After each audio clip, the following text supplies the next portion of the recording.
Well, hello. I think everything's all good and operational, hopefully. Otherwise, that's not great, is it? Testing.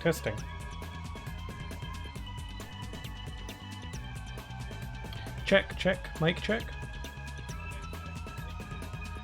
Checking mic. Yeah, I think it's fine. I don't know about the volume though. Let me pop the volume maybe slightly lower. I noticed in the last stream it was a bit loud, so. And I'm just gonna plop an emote in the chat to see if that's working. Yep. Okay, hello everybody.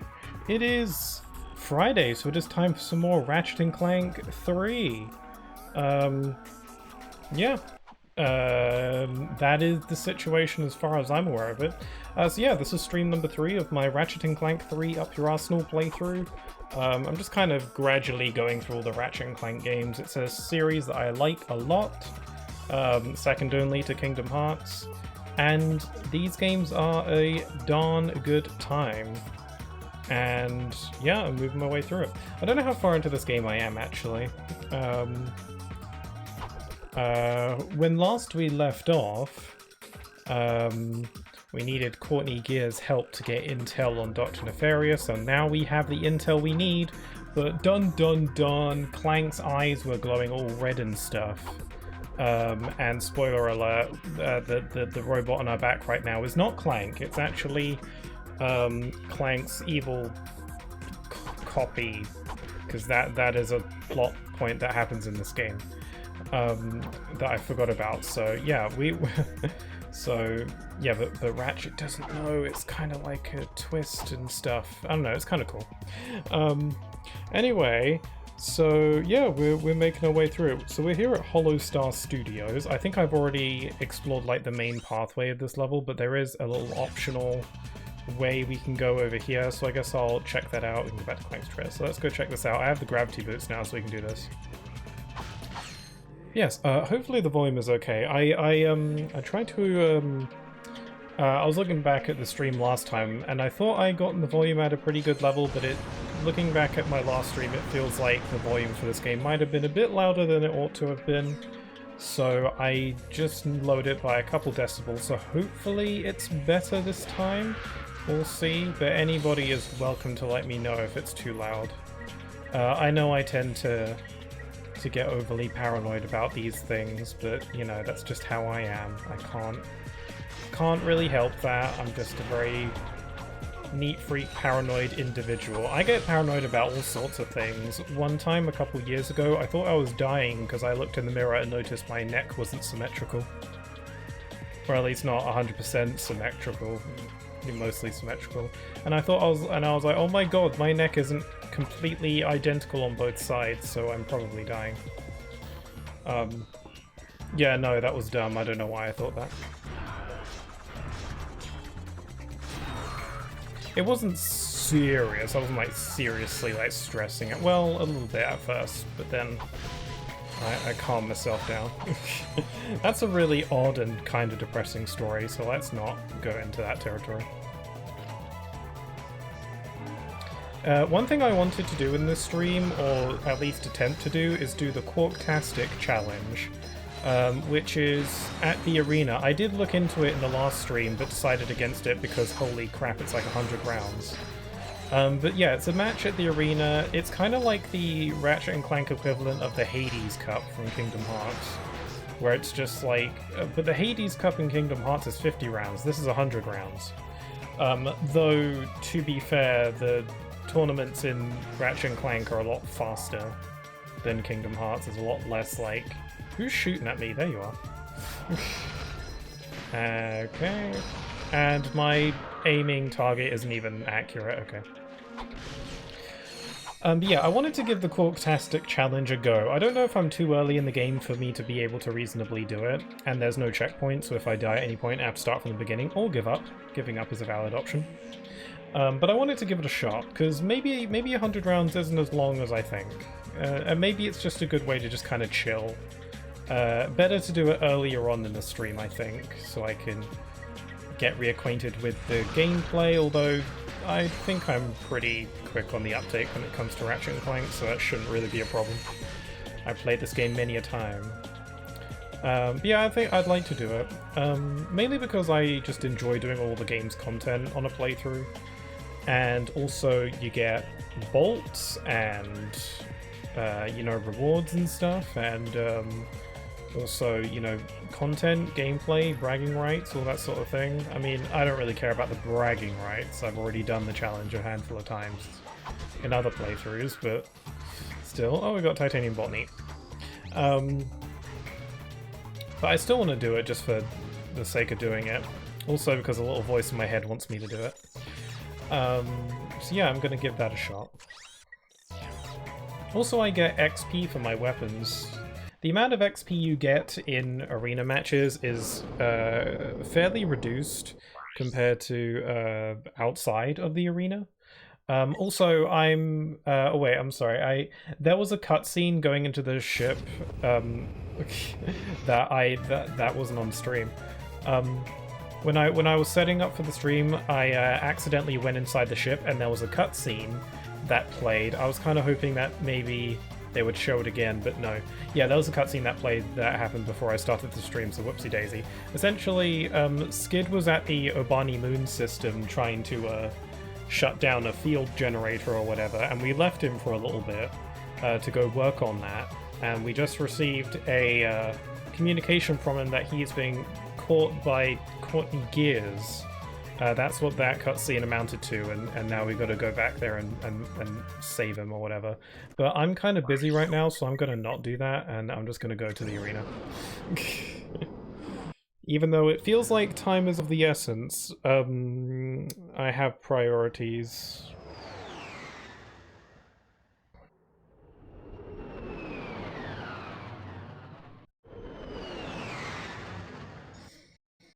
Phew. Yeah, so we got the quad. Oh wait, there's also the chop challenge, which I couldn't do before because I didn't have the disc blade gun, but I have it now. He's gonna have to do this with one weapon, folks. I think if I run out of ammo in this challenge, I immediately lose, so I should probably try and conserve it. You can actually trick the enemies into hitting each other, so I can, like, kinda defeat them without needing to use my ammo, but that's... I hopefully won't need to do that.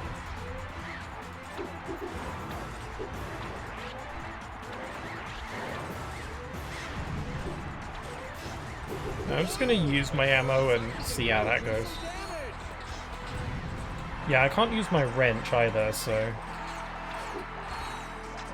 yeah, hopefully the volume's all good. It should be fine. I would hope. Whoop.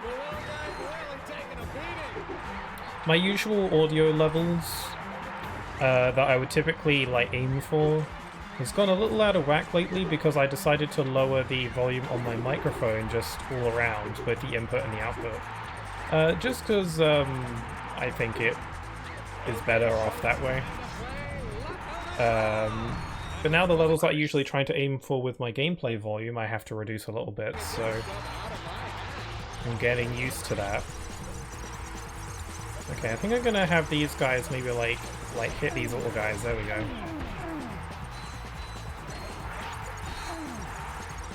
Yes.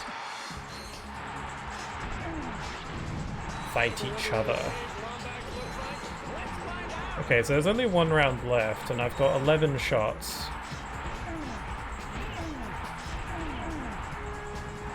There we go, that wasn't so bad.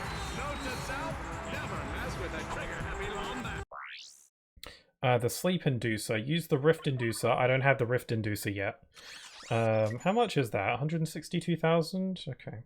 What an oddly specific number. Why 162 and not 160? That's kind of weird. What's that about? I wonder how they go about testing the prices for the weapons in these games. Obviously they've got to do a lot of testing for various things. And, you know, they just try and see what a reasonable price is for whatever point in the game you're at. Anyway, so yeah, there's 100 rounds, so we're going to be here for a little while, but that's okay. We'll do this at the beginning of the stream so it's out of the way. For all I know, this could take up half the stream. Hopefully not. I would imagine not. I like that there was the first round, so rounds are fairly quick on their own. And I'm going to be fighting against the same guys throughout the whole gosh darn thing, so...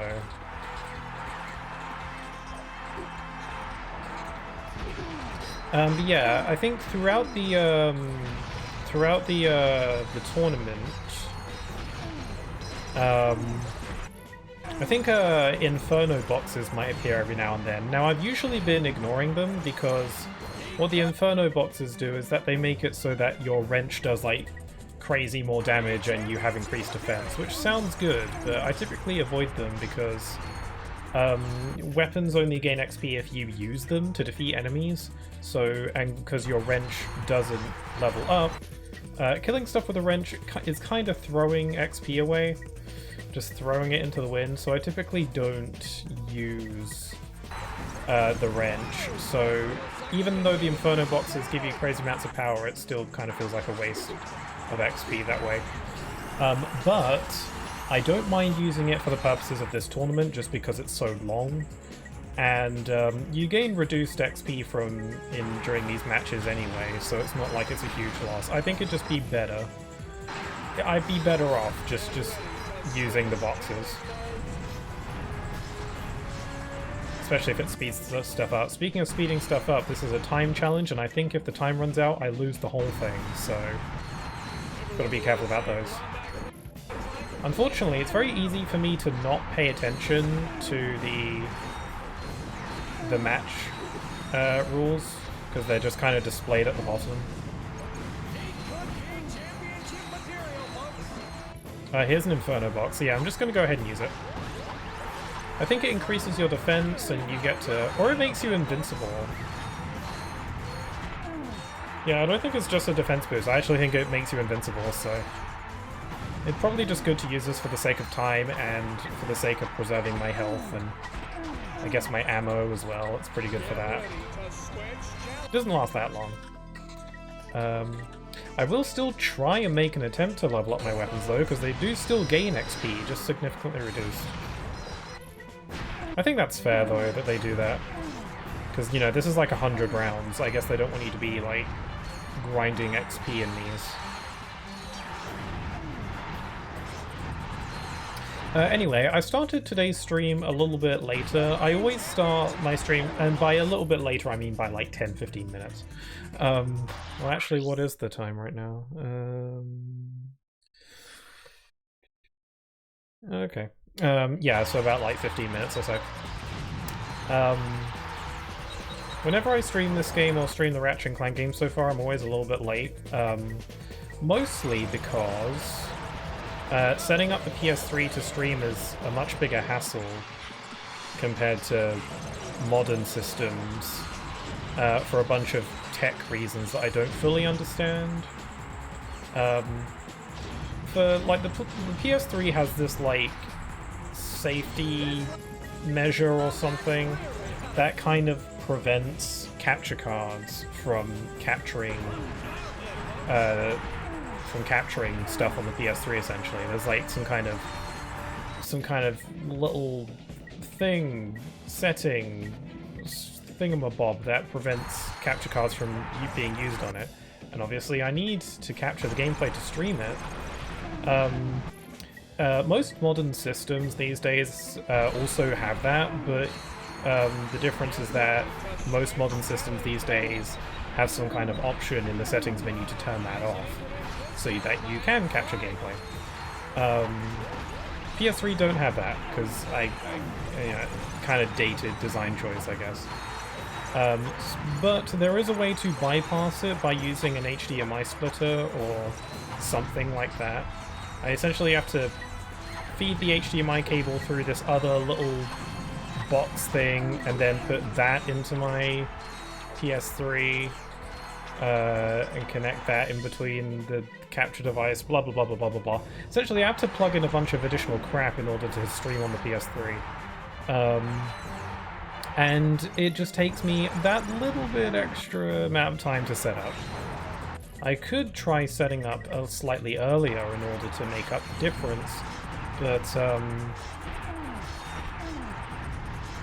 I don't really have a good reason as to why I don't do that, I just don't. Because I'm always like, how much time can it honestly add? Not that it really matters, it doesn't matter if I start streaming a little bit behind schedule, it's my silly made-up schedule, so... I don't know, I just like being consistent. Get ready to switch challenge modes.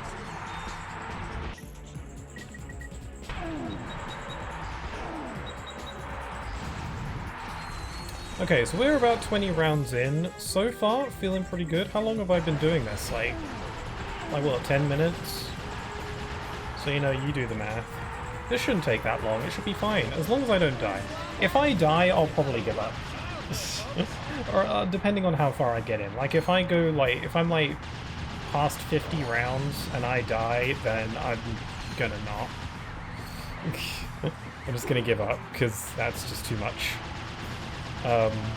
This could be the finale of Ratchet Clank 3, but I don't know. The other Ratchet Clank games took me about 3 streams, and this is the 3rd stream of this, so... I don't know. I said Inferno.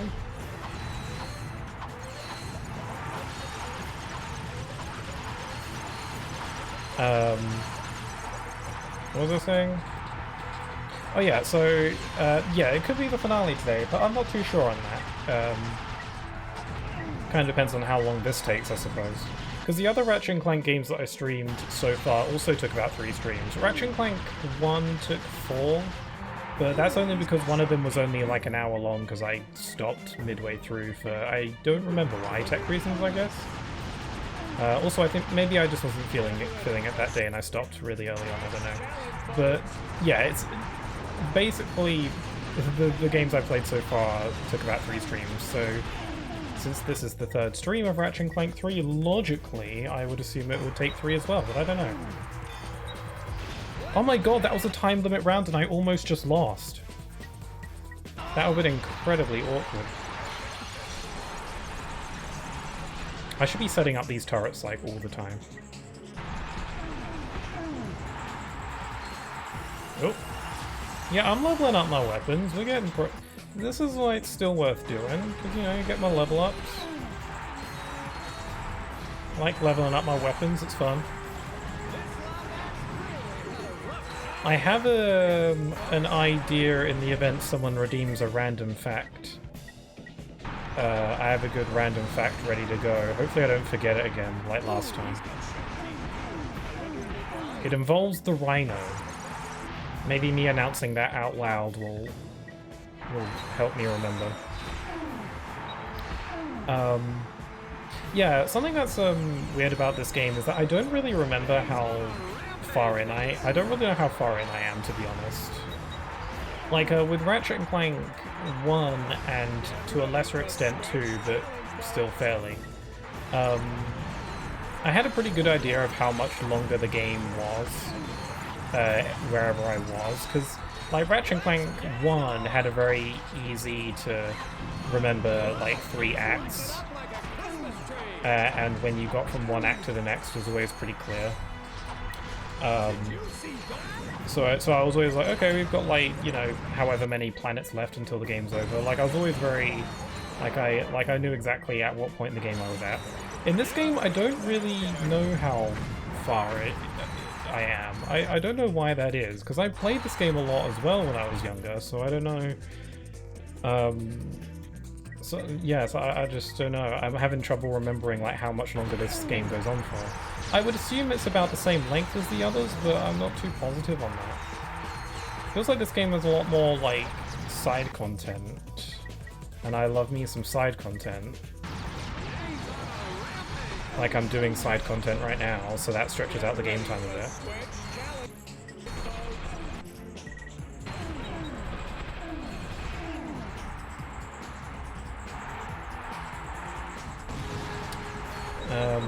Yeah, I'm having trouble remembering like how much longer the game goes on for, just based on where we are in the plot. We haven't even gotten to the bit where, like, everything turns into robots. I don't remember when exactly that happens.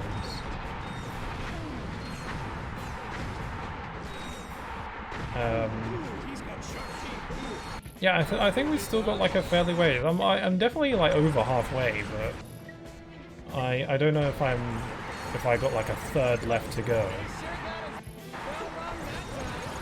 So this could be the finale for Ratchet Clank 3 today, or I might have to do an extra stream, but I feel like if I did a fourth stream it will be pretty short, because it's a case of like, it's probably, there's too much left of the game to finish it in this stream, but too little to finish it in 4 streams. Because the 4th stream will end up just being really short, because I don't like, it'd be only an additional couple hours or something like that. It's always a trouble with streaming games, is like knowing how much longer the game has left, so you can kind of time it out and like even the streams out a bit lengthwise. It's easier if you know the game well. It's really difficult if it's a game you're playing for the first time. And I know this game well, but again, I'm having trouble remembering. I'm thinking it's possible I could beat the game today, but knowing my typical pace, I can't guarantee that. So I should just, you know, not worry about it.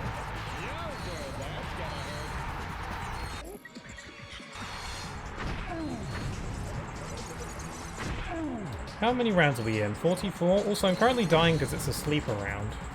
Again, I'm not noticing the round conditions.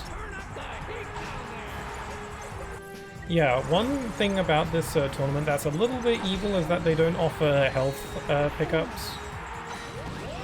But one thing that kind of numbs that pain a little bit is the fact that you are gaining XP. And every time you level up your health, your health maxes out. So you can kind of rely on getting those health level ups to refill. I think it's honestly kind of like needed for how long this tournament is.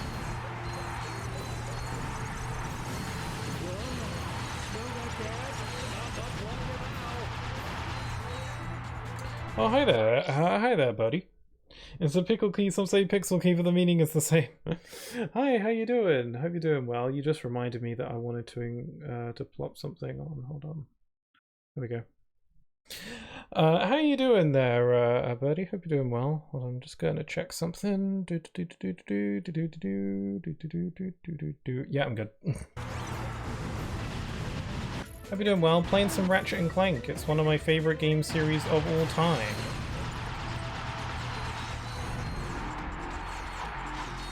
Okay, we got mid-tournament boss. Okay, this tournament honestly is not taking me as long as I thought it would. Yeah, I'm just gonna sniper rifle your face off. I'll save the final hit for a weapon that I could really use an extra XP boost with. Because bosses provide quite a bit of XP.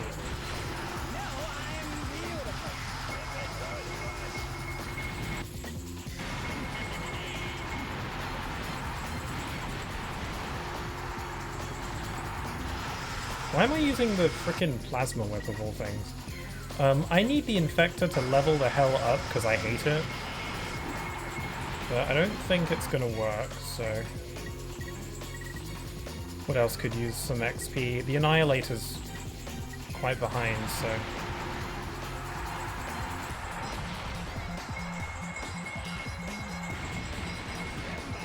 Sweet.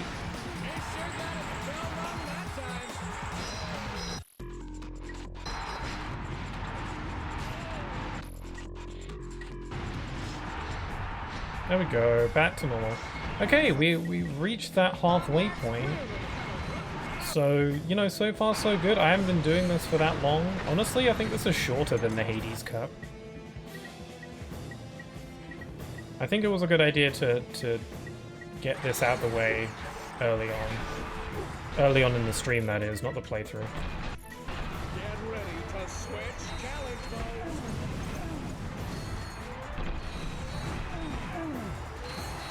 Did somebody say Inferno? I did not say Inferno, but I'll gladly take it. Fun fact about the, well, I don't want to say it's a fact because I don't 100% know, but I'm pretty sure this is true. The guy who does the voice for the announcer in this game is the same guy who voices Ratchet himself. So, that's kind of weird. Ratchet's announcing for himself here, technically. His voice sounds, like, really different, though. He must be really good at doing voices.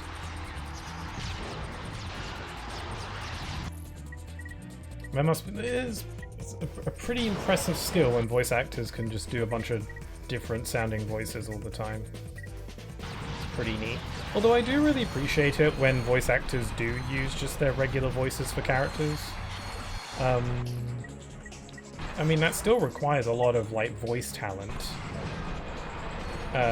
Just in general, to be able to just voice act in general, even if it is with your normal voice. And it's kind of cool, because if you ever, like, see the actors in, like, interviews and stuff, it's just like they're just talking with their regular voice, and it just sounds like the character they voiced. It's just really, really neat.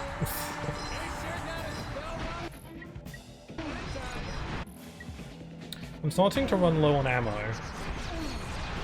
Or, like, run low on ammo on weapons that I want to use.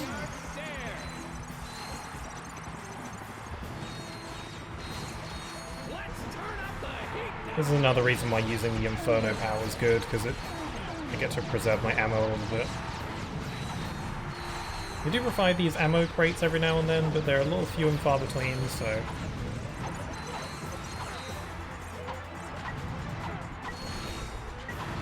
I feel like the arena combat is the only time when the Inferno power is actually useful. I mean, it's always useful, but... I guess, because it's literally no downside to using it, aside from wasting XP. But if you don't care about that sort of thing, then go ahead and use it.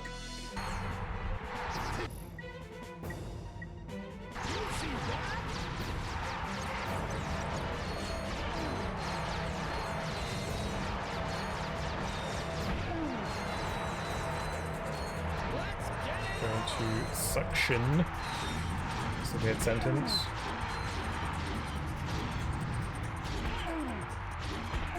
Kirby-fi. Cycling weapons round. Oh, it's about time we have one of these. Again, I really enjoy the cycling weapons round. Again, I wish it was just a mode in the game. I did see something that I really like seeing is when games get randomizers. Not officially, of course. I can't think of many games that do official randomizers for things. Unless it's already a game that has a very strong randomly generated component to it. Like Pokemon randomizers or Kingdom Hearts randomizers are really fun to watch. I'd like to do more myself.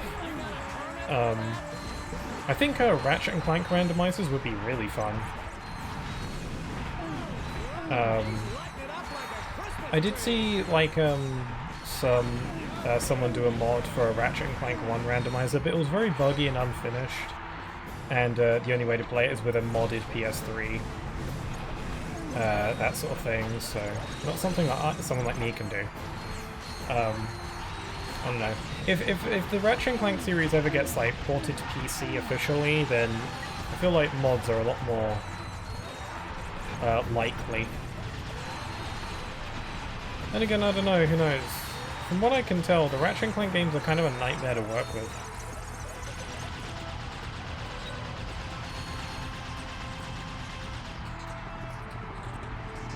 Why is my wrench hovering on the... Ugh! Why is my wrench just, like, floating here? I'm not allowed to use it right now, but...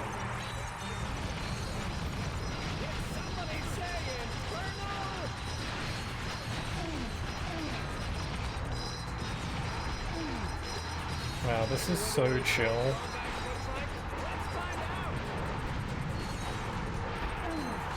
Is my wrench still gone, or...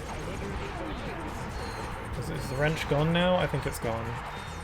Yeah, it's gone. That was weird.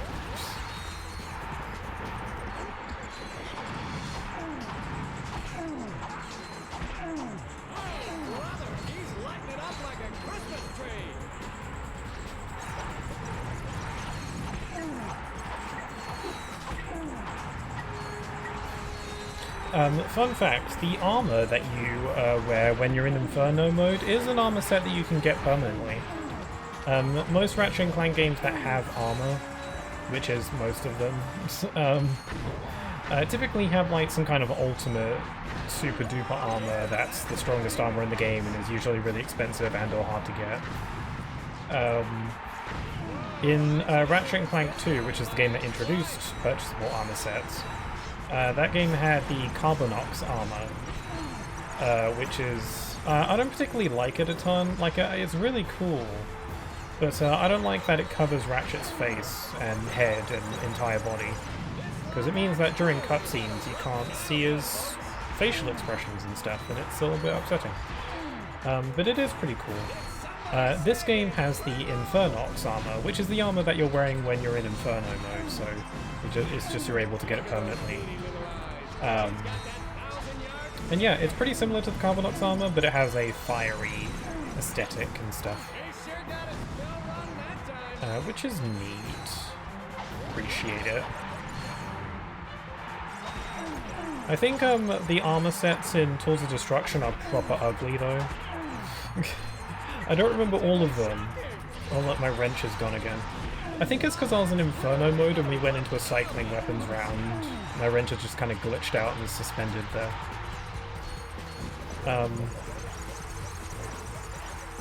Yeah, the armor sets in Tools of Destruction are for real ugly. Ratchet's normal default outfit's pretty good. Honestly, they run with that outfit. It's kind of just become Ratchet's typical default look in most of the games now, which is cool. But all the armor sets you get in Tools of Destruction are really ugly. There's like this ugly yellow one. That's stupid, and I guess there's this green one that's kind of cool, but it's green, and I don't know, I don't like it. But the super mega super duper best armor in the game in Tools of Destruction is pretty similar to the Carbonox armor in Ratchet 2, except like it looks worse, it just does not look as cool. And it makes, now this is going to be really odd, but like it makes Ratchet's ears not floppy anymore. like Ratchet's like ears, they kind of have like physics to them, but if you're wearing the Carbonox armor, because it's all metallic, or not the Carbonox armor, but the Tools of Destruction armor, because it's all metallic, Ratchet's ears are no longer affected by the power of physics. And it's just a little bit upsetting. Like, it makes sense, I appreciate the detail, I guess, but the detail sucks and it lessens my enjoyment.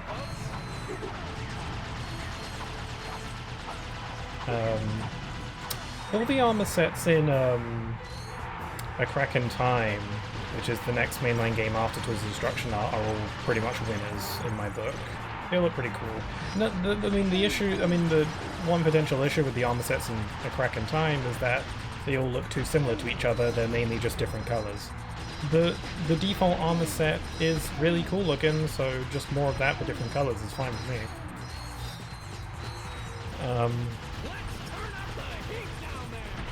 So that's neat. The most recent game, Rift Apart, actually changed the way that armor works, and honestly I kind of like the change. Instead of armor being something you purchase throughout the game, you find them, just hidden in secret areas. And wearing the armor set doesn't actually give you any sort of bonus or defense boost or anything like that. Simply just collecting it gives you like a stat boost, just having it. And so that, because of that, it means that you can wear whatever piece of armor you want without it affecting your stats, which I actually really like. I think that was a good idea. I definitely prefer that, because it means that you can go full-on style. You don't have to worry about wearing the stuff that gives you the best stats. You can just go for whatever you like the look of, which I appreciate a lot more. That might be a little byproduct from the Spider-Man games, because they are made by Insomniac as well.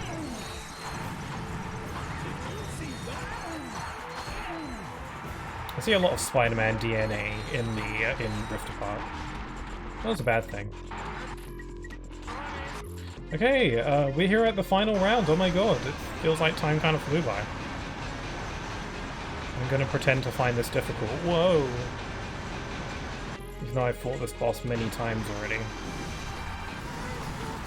You'd think that for the final super mega duper final match they would have like a unique enemy. I don't know. The Ratchet Clank games of this era were all pretty much rushed, so...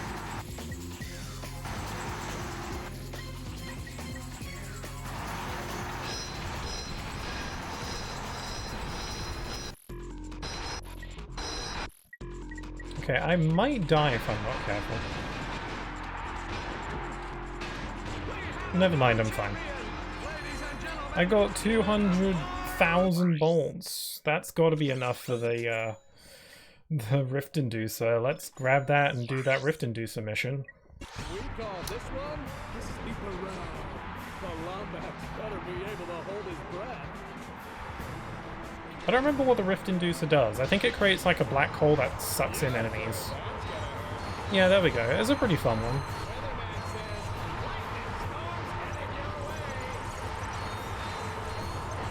Yeah, this is a pretty fun one. It's just kind of fun watching them spiral into this big void. Well, it's not big, it's actually rather small. That's kind of what's comical about it. You'd think I wouldn't like this weapon based on some of the other ones, but I don't know, it kills stuff quickly. It doesn't really work on bosses or large enemies or anything, but like, look at this. How is this not fun? They do a similar kind of weapon to this in Crack in Time, where oh, I won. They do a similar weapon to this in Crack in Time, where it's basically you create like a... Oh, I don't have the Quacko Ray yet. Okay. Yeah, in A Crack in Time there's a weapon, I forget what it's called, but it's the Rift... What's this one called again? The Rift Inducer? I think the one in A Crack in Time is called the Rift Ripper or something. Yeah, that's a weapon that basically creates like a black hole that the Rift Inducer is what this one's called, yeah. It's basically a weapon that creates like a portal in the sky, and then a giant tentacle monster comes out and attacks things for you. I think the tentacle monster is named Fred. Anyway, so we done that, so I could either go to the Urbani Moons again to save Skid. Actually, no, that's it. I guess we're not going to the Zeldrin Starport yet, so yeah, let's go to the Urbani Moons. This bit has like one of my favorite bosses in it.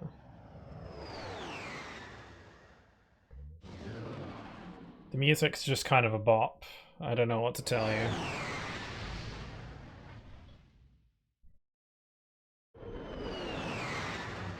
The Urbani Draco. Wow. Wow, it's very purple in here. Okay, we've got to go get Skid. I do like Skid, so... Like, he is an idiot, but, you know, he's a lovable idiot. He means well. So what we have here is just a simple obstacle course, straight shot to the end. With some gravity boot shenanigans. Also, I'm running really slowly for some reason when I'm on the gravity. Oh! Damn. I got hit so hard that Ratchet do a little dance.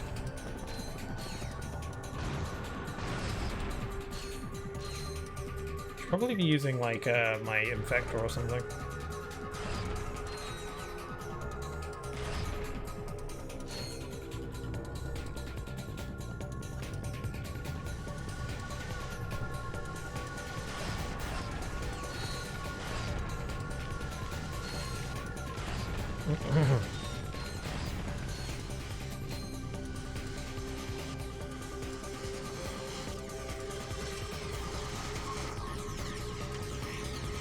God, I freaking love this game.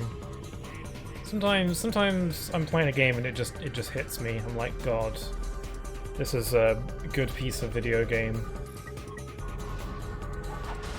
I was feeling that way when I was playing Sonic Unleashed. I was playing I think I mentioned it in a previous stream, but I was playing Banjo-Kazooie and I kind of rage quit. and then I needed to play some Sonic Unleashed, because I already have my Xbox plugged in, ready to go, because that's what I was using to play Banjo.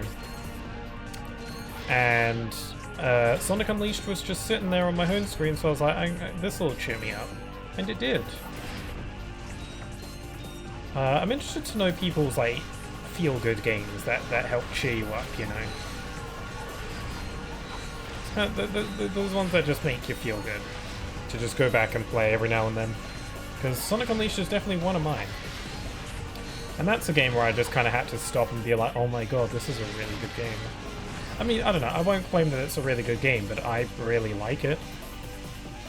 That's the important thing. I might lower the game's volume slightly. It's very hard for me to tell how loud it is. Because it's very loud in my ears, but my volume is always going to be slightly louder than what you're hearing, so it's kind of hard for me to... Which also might be why it might sound like I'm yelling or raising my voice more. It's because the game's kind of loud in my ears. I could turn down the volume, but I do want to be able to hear the game, so... I want to be able to hear the music and all that.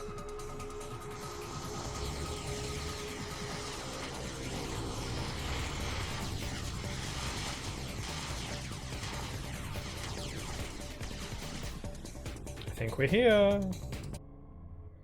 Oh, I just realized that I skipped the funny cutscene.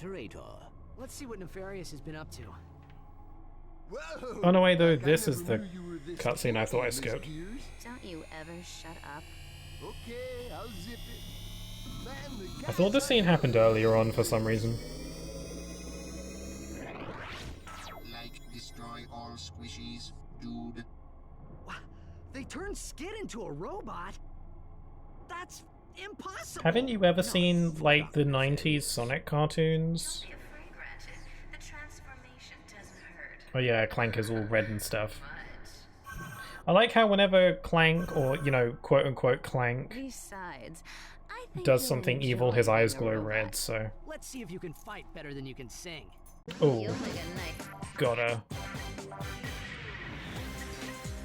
fur coat. Okay, I might need to, like... bop along a little bit, one sec.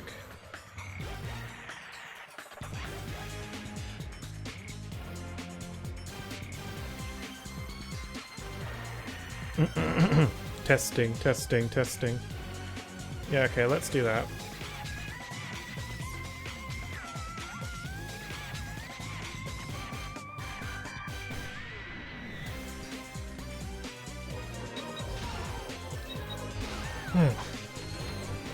Oh, cool, I just get a screen nuke. Everything dies.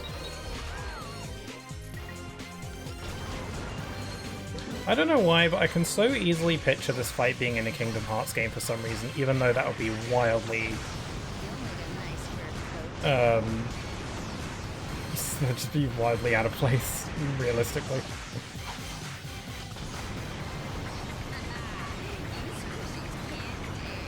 Isn't Hiroshi, like, really tall? I feel like that could be a PS3 glitch. I noticed that a lot of times NPCs will be way larger than they're supposed to be. Which is probably some kind of PS3 glitch.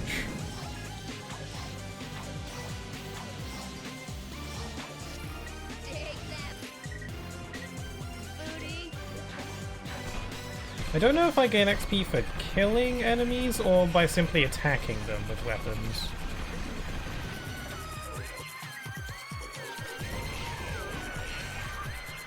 I'm killing all her backup dancers.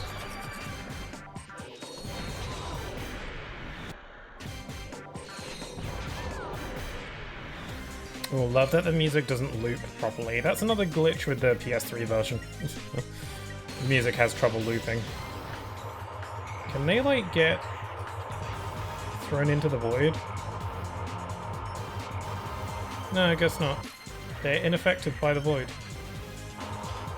Maybe you're affected by my rifle? That's a yes. Their weakness is dying. Ow. Like it hurts.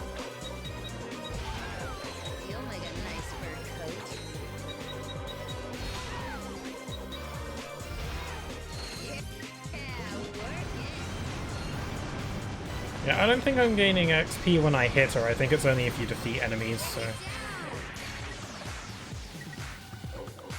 Can I infect her?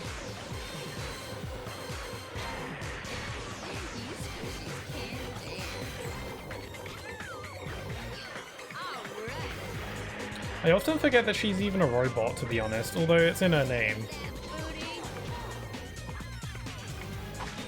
She kind of just looks like she could be just like a chrome-colored alien. You gonna die or what? There we go.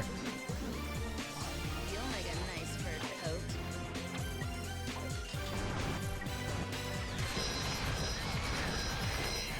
Me wondering why I'm not using my most powerful weapon to kill her.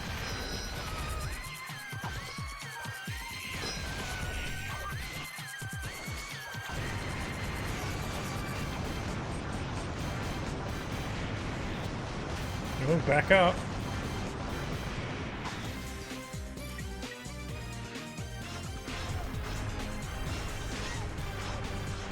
Oh, it's so simple. Oh, I should have used the infector, crap. Can't live without me. One disposable Cool. pop star. Disposed. You okay, Clank? Transmission from the Phoenix. Testing, testing. Located Nefarious' star cruiser. It's refueling at the Zeldrin starport. Quark is already on his way there. It might be a trap. I think Courtney Gears was setting us up. Even so, it could be our only chance to stop Nefarious. We'll meet Quark at the starport. Be careful, Ratchet. Come on, Clank. We'll come back for Skid later. Like, destroy all squishies. He's gonna fall off the side or something. Sure. I wonder if he's still there if we go back there. Return to your ship. Oh, okay. I guess I don't want to go through that whole song and dance to go back over there. And I'm invisible. Okay, I'm back. It's pretty funny that the robot on our back right now isn't even Clank. It's Clunk, the evil Clank. Although at this point in the game, the game makes it a tad vague if it's an evil version of Clank, or if Clank's been brainwashed or tampered with, or if Clank has truly gone to the dork side. Very out of character for Clank. They kind of leave it up in the air at this point in the game. Which is honestly a pretty decent idea, because it kind of makes you wonder if Dr. Nefarious actually did convince Clank to join him. Even though, you know, Clank has got too strong a moral compass to do that, but, you know, there's always like that little bit of, you know... I personally like Clunk. Do I ever want him to return? It depends how. I feel like, you know, the idea of like an evil doppelganger is such a cliche thing that I don't know if they would do it. In recent modern Ratchet and Clank games, but for this game it works perfectly because this game is so like jokey and silly a lot of the time. So it's very like a, you know, tongue-in-cheek about it.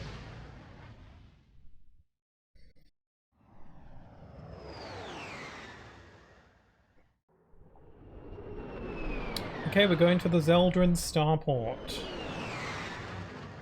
where one of the most iconic cutscenes is, because of how incredibly, like, unhinged it is.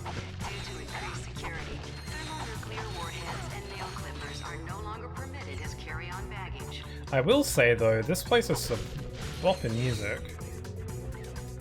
Frickin' Zeldrin. Yeah, so there's Quark over there. I'm gonna keep him waiting though, because there's an alternate path over here.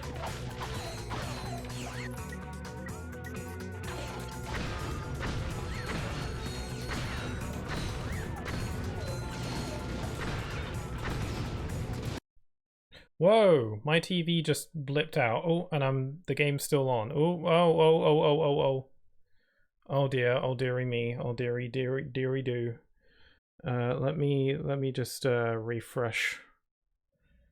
Oh, okay, it's back. Hold on. Yeah, man, this TV has been acting up lately. Oh, and of course I'm dead. Let me refresh it again just in case. Yeah, my TV I use when I stream is bugging out. It's honestly, it's been having problems for a long time, and it was never even that good to begin with.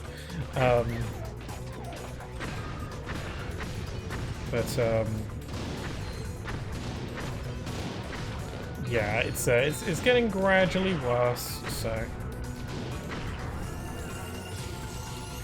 Ah, level up. The shot cannon can be charged up to release a spectacular beam of death. Hold the fire button to charge up the beam. Then release the button and sweep the beam across your enemies. Wow. Spectacular beam of death. I love how nonchalant she says it. This is why I keep the tutorials on. Mainly because I just love the sound of their voices. Also, it's not just a tutorial. I like how they work to the tutorial so that they make sense in the world. Because it's a help desk. It's like tech support that Ratchet's just carrying around with him all the time. That's what it's like supposed to be in universe, so it's not just like a random tutorial thing. And they play around with that idea from time to time. And there's some funny little bits of dialogue with the help desk sometimes, so it's worth keeping on. Unless you just cannot stand stuff like that, which is like, okay, do you hate fun?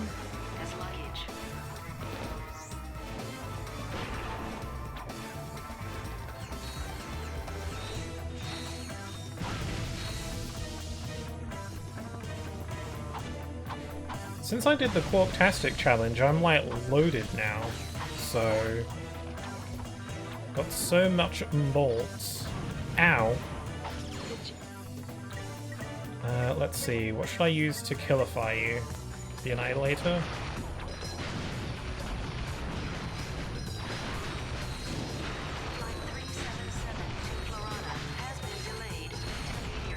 Okay, I'm gonna use the Infector.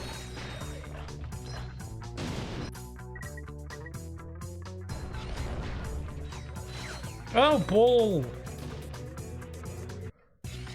Also, there is a bot in the chat. I already got Clank for that.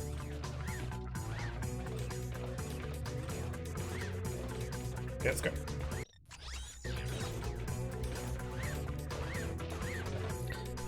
Oh yeah, okay, I'm gonna try the shot cannon, because why not? That's neat. Yeah, I'm never going to use the shot cannon again, because it's maxed out, so it'll just be wasting XP. That's how it goes. Yeah,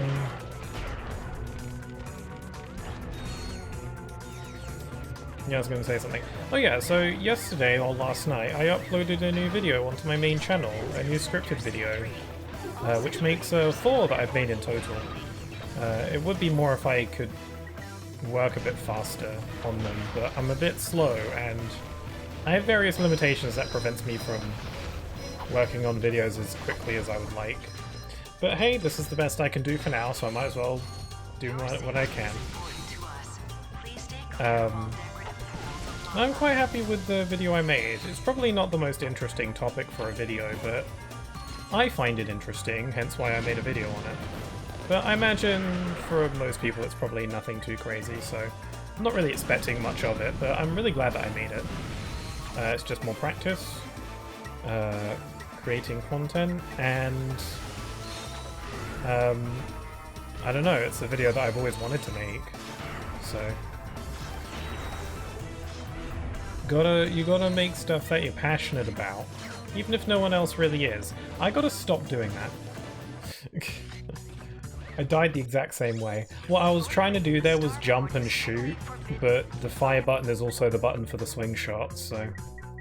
That's a case where the swing shot or the hyper shot working automatically kind of goes against me a little bit.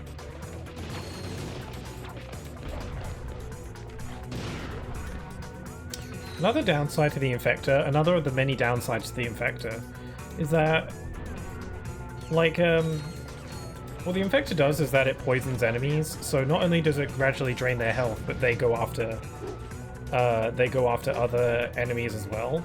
And I don't know if I get XP when the controlled enemies defeat other enemies. Like that ninja guy, I hit him with the infector and he went and destroyed the other ninja guy. Did I get XP for both of them or just one of them? I don't know.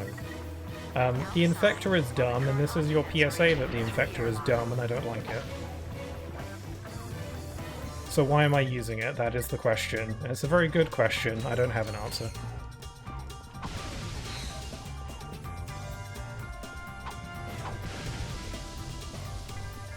I blocked the bot as well. Oh, did you also block it? Hey there, Snack Pigeon. Hope you're doing well.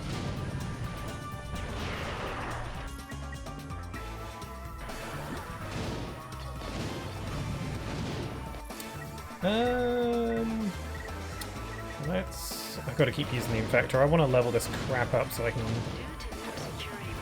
forget about it.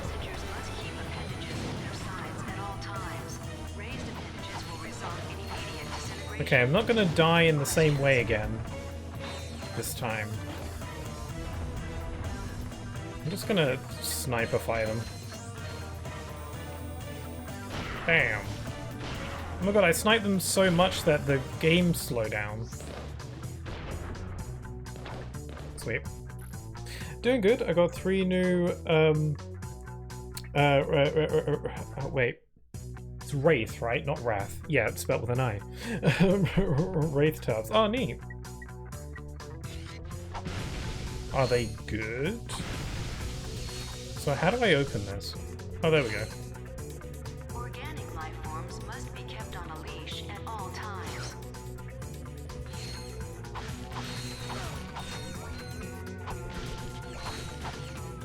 Yes, Wraith. I've only opened one, but I've tried the flavors. They're good. Cool. How many flavors do you get there? Got pear drop mango and what the duck. Oh, neat. Does it taste like duck?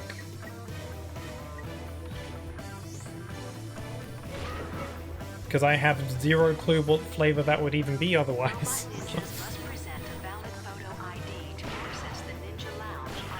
Oh my god, sniper rifles are fun.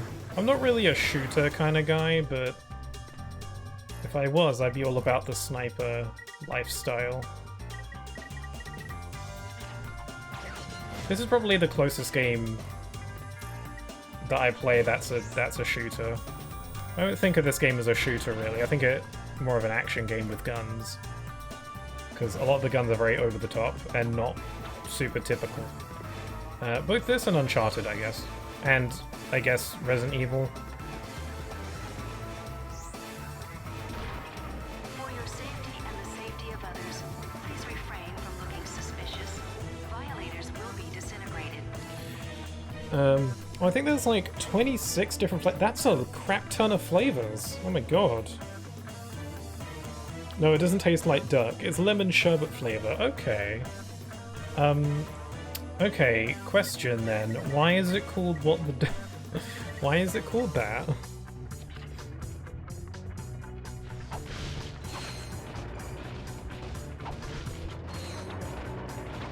Oh my god, there's a lot of guys. How about I just infectify them all from up here?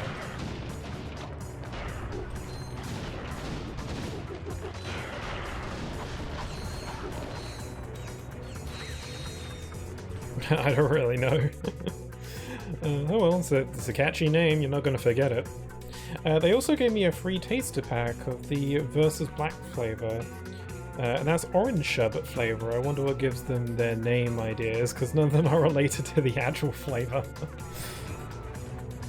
Yeah, that's an interesting... I have no idea how, like, lemon sherbet connects to what the duck. There's some kind of... Maybe there's some kind of link that I'm not seeing there. I do like lemon sherbet, though. Well, I don't know. I like lemon sherbet candies. Although in short bursts, because that's a lot of lemon. On concourse level, all units respond.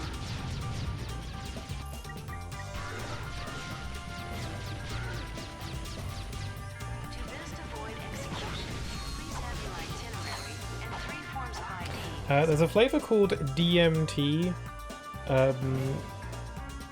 which in the hood is literally a drug. The picture is of like a trippy mushrooms and stuff, but the actual DMT stands for Dragon Fruit Mandarin Tonic. And ironically, it's one of the best tasting ones there is. Damn. They're really bold with their titles. I mean, how many people are just going to purchase that one solely believing that it's, you know, the other thing? I wonder if that works. Oh well, if it makes your flavor names more memorable, I guess.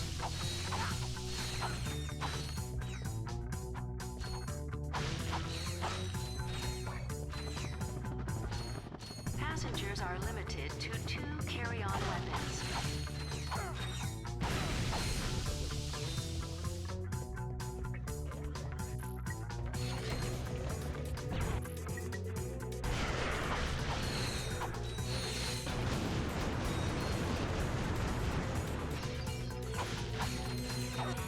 Some of them are creative, like Bateside Blast just being citrus flavored. Huh. Yeah, I can get that.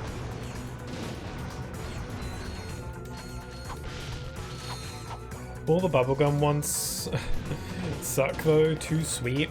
Yeah, that's... Yeah, you can't have it too sweet, that's no good.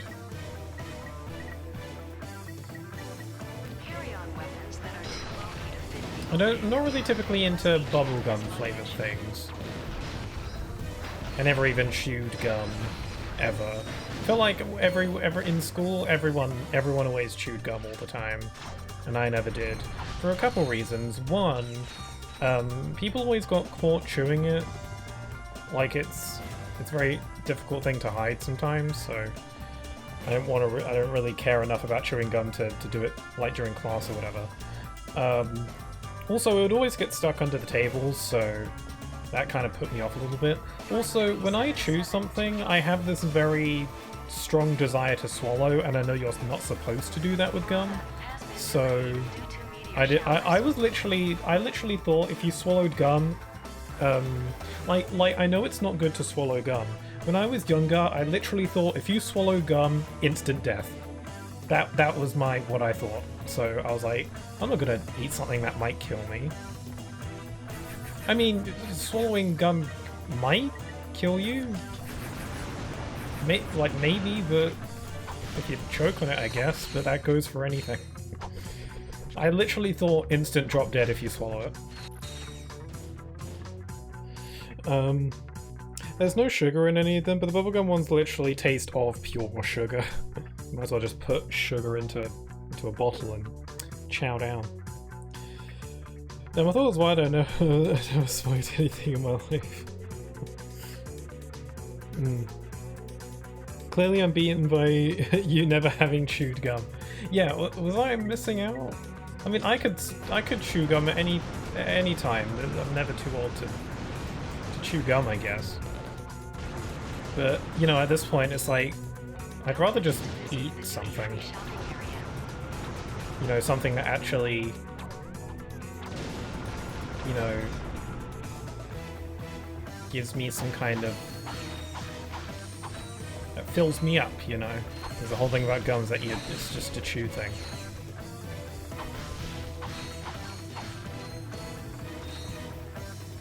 No, not really, it's just a waste. It coats your teeth in sugar and then you just end up hungry without a solid appetite. Yeah. It doesn't seem like it really benefits you. I heard that chewing gum can help people quit smoking. I think. Or like it's so I guess, you know, there's like ups and downs to it. That's not really a thing I need to worry about. Also, I just got the bolt grabber upgrade. It basically increases my bolt pickup range. Not necessary, but appreciated. Also, does this one come with the box breaker or is that separate? No, it comes with the box breaker. Same as it worked in Ratchet Clank 2, you just do this down slam move and then every breakable object in your vicinity gets destroyed. Awesome.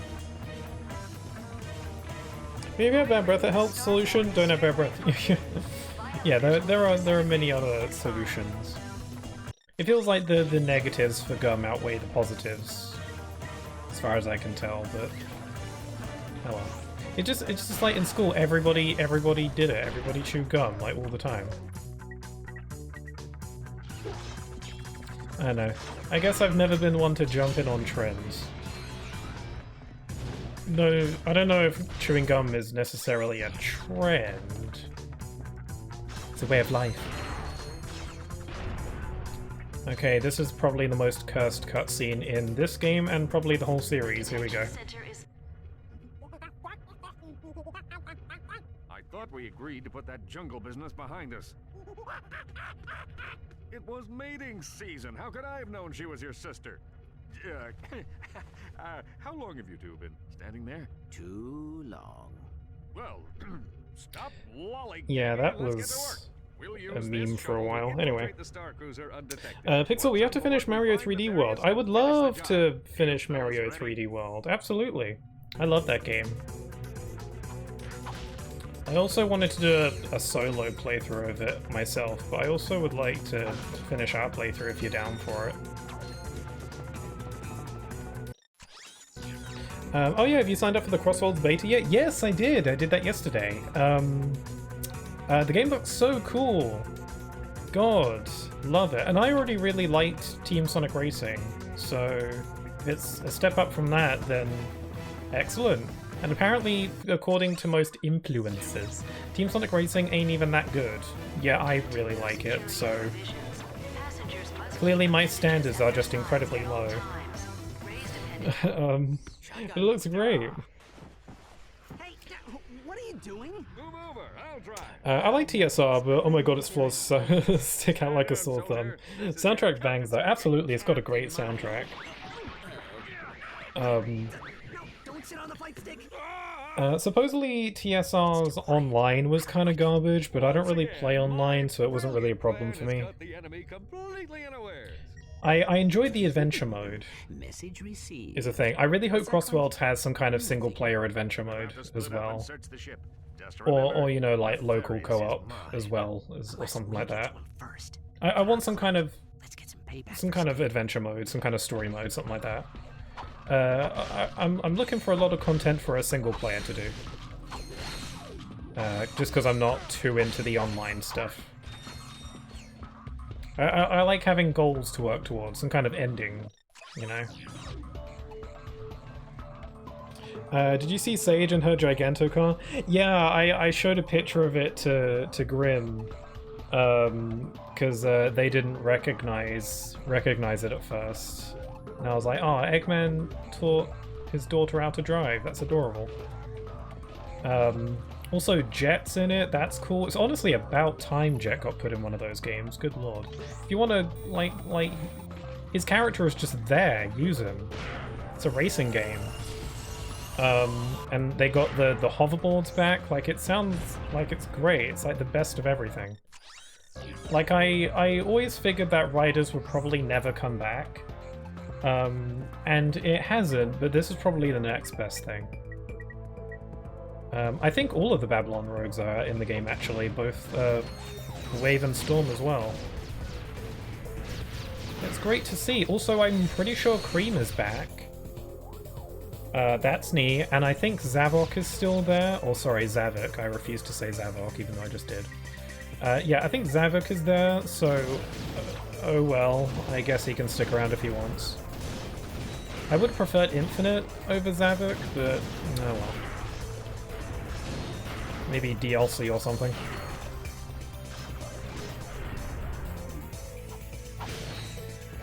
I wonder if you can get a Giganto Extreme Gear. That'd be cool. What would that even look like? Oh, well, I'm super glad Sage is in there. That's great. Love it. I wonder if they'll add Voltra. Well, with the power of modding, anything is possible. Because you've already got a model, so you know you can. I mean, it might need to be reworked for Crossworlds, potentially. But I don't know, anything is possible through the power of modding, so perhaps, that'd be really cool to see. Honestly, I wouldn't be surprised if they brought back the custom avatar feature from Forces, actually. Because it looked like a lot of the Avatar characters were just kind of in the sidelines, so...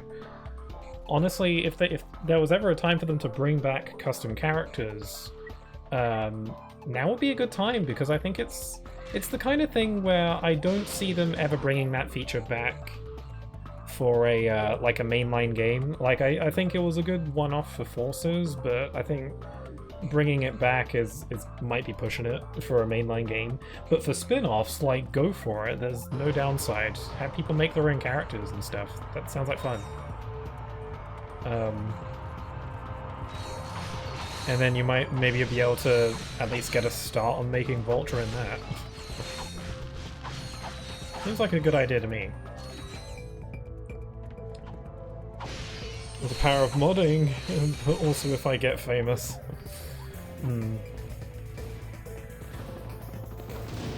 Well, it can happen. I did see that the game is going to have DLC, and apparently characters from Sonic Prime are going to be added into the game, which is interesting, because most of the notable characters in Sonic Prime are just alternate versions of the regular main cast, so that's interesting. Is it possible that they might be outfits or something? It'd be cool if there was like alternate outfits and stuff, that'd be neat. That's something I wanted Mario Kart to do. Although, one thing about Sonic Racing that does concern me a little bit. I can dream around. That's a reference I actually get. One thing that does concern me a little bit about Sonic Racing is the fact that it could potentially release very close to Mario Kart 9, or whatever the new Mario Kart is called. It's concerning because it would kind of be like history repeating itself. Team Sonic Racing failed for a handful of reasons, like the online, you know, it's just general flaws. One of the things that definitely didn't do it any favors, though, is the fact that it released, I think, in the same week or the same month as Crash Team Racing, the remake, you know. Crash Team Racing Nitro Fueled, a remake of a beloved PS1 classic racing game. And it just completely overshadowed Team Sonic Racing. I'm so worried that the same thing will happen again with the new Mario Kart. And they keep doing this as well. They did this with Sonic Superstars, and how that released in the same week as Mario Wonder. And it's like, of course Mario Wonder's gonna overshadow it. That is what I like to call incredibly expected. And it feels like they keep doing it. I hope that doesn't happen with Sonic Racing, because it genuinely looks like a fun game, and it'd suck if it got overshadowed again. Oh well, I can always just get both and have fun.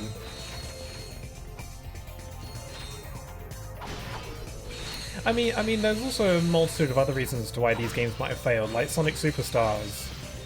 You know, I've played it, and it ain't that great. It's not bad, but it kind of just reminds me of a 2D Sonic game I'd rather be playing. Mainly Sonic Mania.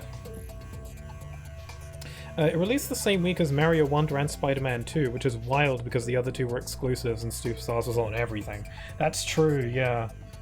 I mean, Superstars wasn't really that impressive of a game to begin with, but yeah, it's too steep a competition. I feel like they should have delayed the game a little bit. I don't know. That would have helped them polish it, because Superstars was kind of buggy as well, so... I don't know how asking for delays or requesting delays works, so they probably couldn't have a delay. I don't think, like, you know, there's some kind of... I'm sure there's a good reason as to why they couldn't. But, yeah, I don't know. It feels like they have a lot of confidence in their games, but they just get overshadowed. One time where I feel like their overconfidence actually did end up getting good results was how the third Sonic movie came out the same time as Mufasa, you know, like from Disney. Clearly they're very confident in Sonic 3, and I think that ended up working out well for them, because people talk a lot more fondly about Sonic 3. But if Mario Kart 9 is a Switch 2 exclusive, I think Crossroads could do better. That is true, yeah, it has got that Switch exclusivity on a brand new console, no doubt, as well. While, you know, Sonic Racing Crossworld is already going to be in pre-established consoles, so who knows. Although a lot of people are going to want to buy a Switch 2 early on. Yeah, I'd say Sonic Crossworlds is definitely standing a much better chance this time around. People like Sonic fans are going crazy for it. I've already seen trailer reactions and videos, people getting really excited, so it's a good start. I think this is... I'm looking forward to it.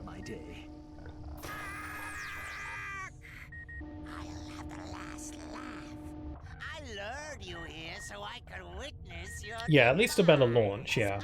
Also, they already have DLC and updates planned. That's something that Team Sonic Racing didn't have. It didn't have any updates or content after launch, you know, to keep the game alive. They've already announced that that stuff is going to be in the game, so the game's already going to have a lot better like lifespan. As long as they get the online working well and it's a polished game, then I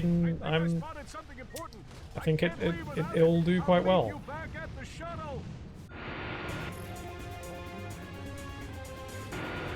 I don't doubt it'll be a better game than Mario.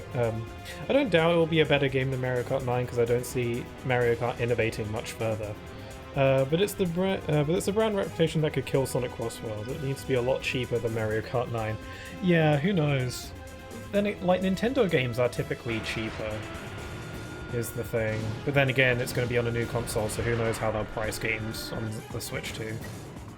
Hopefully they don't up the price, because that's because Nintendo being slightly more affordable than everything else is kind of a big upside for it.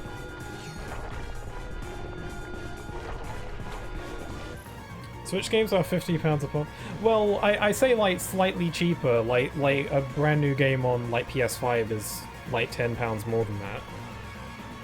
I'm not saying Switch games are cheap, I'm saying they are, statistically speaking, cheaper. I didn't mean to say that they were cheap. I'm just hoping that they don't up the price with the Switch 2 to the like £60 that like other AAA games do. I just died, whoops. But yeah, I don't really know how they could innovate on Mario Kart 9. Honestly, you got a good point. Crossworlds definitely is seems very fresh, what with all the transforming and the whole Crossworlds feature. Like, that's pretty novel. I haven't seen many kart races do that. The transforming thing isn't anything new. But still. Yeah, and I don't know what they could do with Mario Kart to innovate on it further. Who knows? We haven't really seen enough of it to know for sure. Like I genuinely cannot think of what they could do to Mario Kart to improve it further, aside from, you know, obvious stuff like good online and costumes and... I don't know. I really don't know what they could do.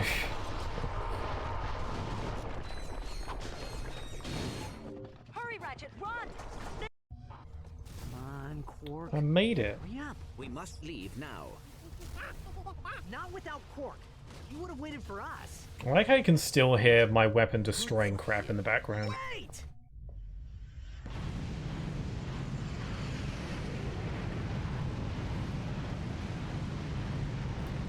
Uh-oh, Quark is dead. And the bad news? Just kidding, I like Quark well enough. He's for real legit dead, I promise. Anyway, Sonic Crossed Worlds is definitely on my #1 anticipated games list for the year. I don't know, I'm looking forward to Xenoblade Chronicles X, but Sonic Crossed World is actually a new game, so... Well, we are all very glad that you made it back safely. Did you detect any other craft leaving the Star Cruiser? An escape pod? Another shuttle, maybe? Anything? I'm sorry, Ratchet. We heard the whole thing over the comlink. You had no choice. Captain Quark died a hero. It's got the ear droop. Und we would frolic in the fitness course under the wee hours of the morning.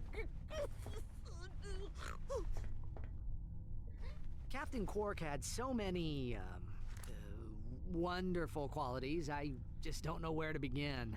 Such as... Oh, okay, he was really tall, and he had a unique Clank's evil fashion side. sense, Well, and he Clank, had a quote really unquote. big chin with kind of a sort of a, well, you know, a butt shape. Well, you know, I think I've droned on long enough. I just heard what happened.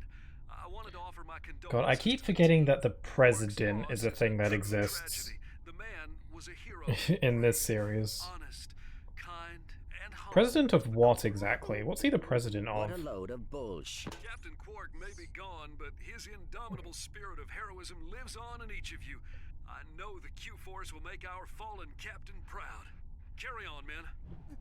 This came in the mail for Quark. It's chapter 4 of the Quarkvid comic series.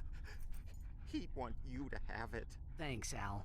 You know, this could give us a clue about what Nefarious is going to do next. Cool, we got more 2D side-scrollers. Yeah, that's something I always wonder, like, yeah, the president, what's he the president of in this world? Where, like, is he president of the planet? Or the galaxy? Or the universe? Like, I don't know. If he's just the president of Planet Marcadia, then... why is he such a big deal? So I'd assume he's the president of the entire galaxy, I guess. I know, oh, I can buy armor, but it takes up, like, all my money? Do I want to do that? I guess... Is there any new weapons for sale? No, I could... Yeah, I think I've got most of the weapons in the game at this point, so I think I can spend my money on armor. The Aegis Mark V represents a major breakthrough in armor technology. The suit combines adamantine plates with a web of integrated force fields and sophisticated onboard computer system. The suit's built-in AI responds automatically to any attack, redistributing power and angling the armor plates to absorb up to 66% of incoming damage. That sounds crazy advanced, and I'm basing that off of how much of it I didn't understand. Unfortunately, it looks stupid. So I'm gonna casually just get rid of that.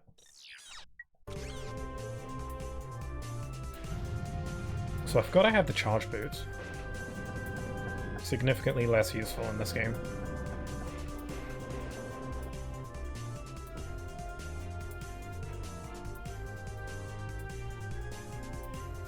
Oh yeah, I like how the little enclosure that was used to hold Quark at the beginning is now for Skid. Or Robot Skid. He remains a robot for the entire rest of the game, by the way. It's unfortunate. Anyway, let's go. Deja Q all over again, because everything's got to be a pun. Episode 4. Deja Q all over again. After defeating Dr. Nefarious on planet Magmos, Quark returned to his condo in Metropolis for some well-earned R&R. Oh, Lance, it's time you knew the truth. Oh yeah, The so baby this isn't one yours. takes place in Metropolis from the first game. Who is the father? Oh, your evil twin brother, Engelbert. But Janice, I am Engelbert. Ooh, must be that pizza I ordered. Guten Tag, Captain Flabby. Helga, What are you doing here? Getting you off your lazy They butt. got the real Helga to voice Helga. Giant green breakfast. It is time for the fitness course. Oh, all right. Meanwhile, on a rooftop high above the bustling streets of Metropolis. The hour of my vengeance is at hand. Go now, my robotic servants. Tear this city apart. Bring me the head of Captain Quark. Captain Quark's voice actor didn't play him in the new game. He's Captain Quark is in almost every Ratchet and Clank game, and he's always voiced by the same guy, which is really cool. But I think in the newest game they got someone new to voice him, because... Okay, I don't remember if his voice actor retired or passed away. I think it was just retired, but I don't know if he passed away. I think he just retired though. Or you know, just stepped down from the role, something like that. Which is kind of a shame. But, you know, these things happen.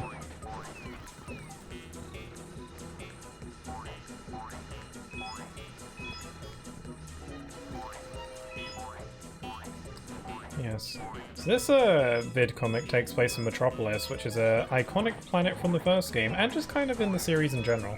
I wanted to make a video comparing all the different versions of Metropolis from throughout this series. And I still could. At some point. I don't know. Just press up or down. Because I like the little differences between all of them.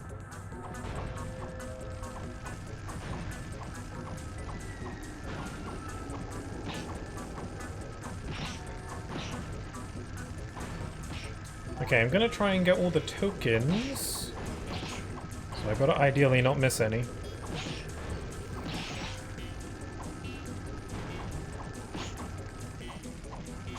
Oh, bloik! Don't know what that word means. Is there any hidden secrets down here? Ah! Oh, I would have missed that. It's a pretty sneaky one. So yeah, it may seem like doing these vid comics is optional, but no, they're actually mandatory, because the fourth one and the... No, the first one is mandatory. The second two are technically optional, but not really, because you have to play the fourth and the fifth one to progress the plot. And you can't play the fourth and the fifth one until you play the second and the third, so secretly they are all mandatory.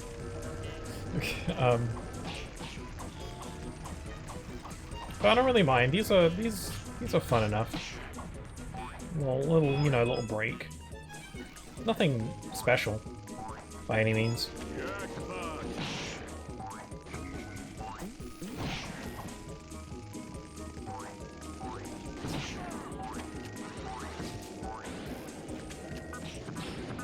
I wonder what a fully like 2D Ratchet and Clank game would be like. Like a 2D spin-off kind of game. I think they've actually technically already done that. Ratchet and Clank going mobile. For, like, flip phones. Apparently it's, like, not very good though, so... But, yeah, then what do you expect on a flip phone? Right. One of the few Ratchet and Clank games I haven't played.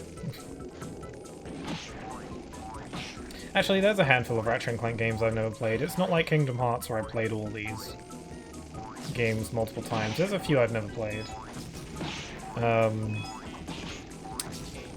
I've never played Q-Force, mainly because it's like a tower defense game with a strong multiplayer component, so it doesn't really appeal to me all that much. Also, apparently it's not even that good.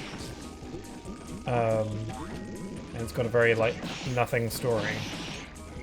Okay, I really want to... There we go. And then one game that I really want to play is actually Ratchet and Clank All for One. Which is a... it's a multiplayer focused game. It's a game that's focused on I know I said I'm not into multiplayer, but it's like co-op kind of multiplayer. It's like it's an adventure game that's got a strong co-op, although you can play it solo. It's kind of plays a bit like a Lego game almost, or at least it's about as simple as a Lego game. It's still got, you know, the buying weapons and stuff like that, but the gameplay is simplified and it's very strongly geared towards co-op play. So there's a lot of like teamwork and stuff that it encourages you to do.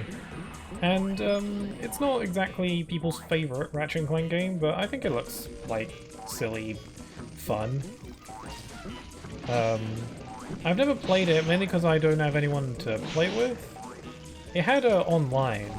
I don't know if like online still works. And it's the kind of game that I would have loved to play with my twin, but they weren't really into it, so... Otherwise I would have played it. I could still play it solo. You're still able to play with like AI companions, so... I might do that for this little Ratchet Clank marathon that I've been doing on stream lately. I might play All for One for the first time. I don't think I'll be able to purchase it digitally off the PlayStation Store. I don't know if the PS3 store is still up. I don't think it is. So I could try buying a physical copy, though my PS3 doesn't read discs very well. But that's I'll cross that bridge when I get to it.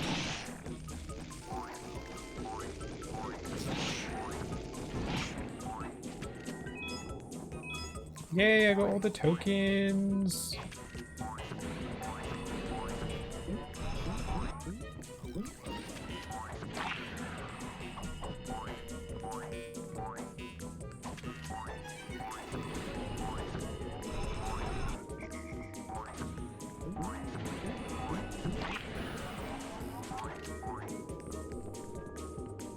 Oh, it's boss time. It is I, Dr. Nefarious. Consider this, I have gun. Don't tell me. You changed your hair. God, he's so tall.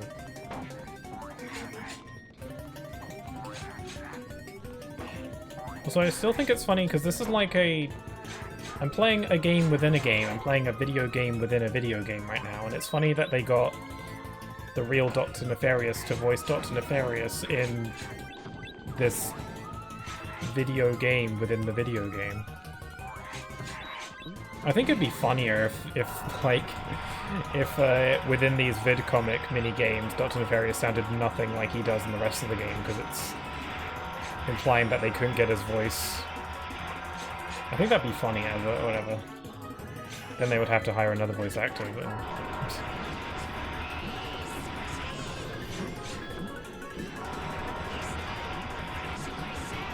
I can't hear what he's saying over all the frickin' sound effects. It's like I'm playing SA2.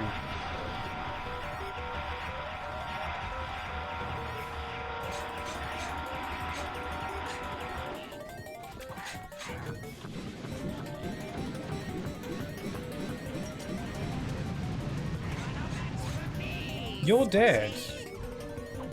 There we go. I was like, why aren't you dying? Oh, my favorite sound.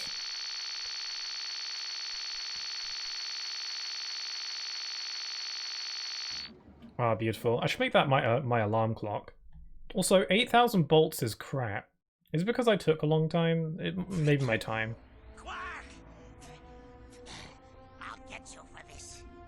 Sorry, what's that, Stumpy? This isn't over, Quark. I swear.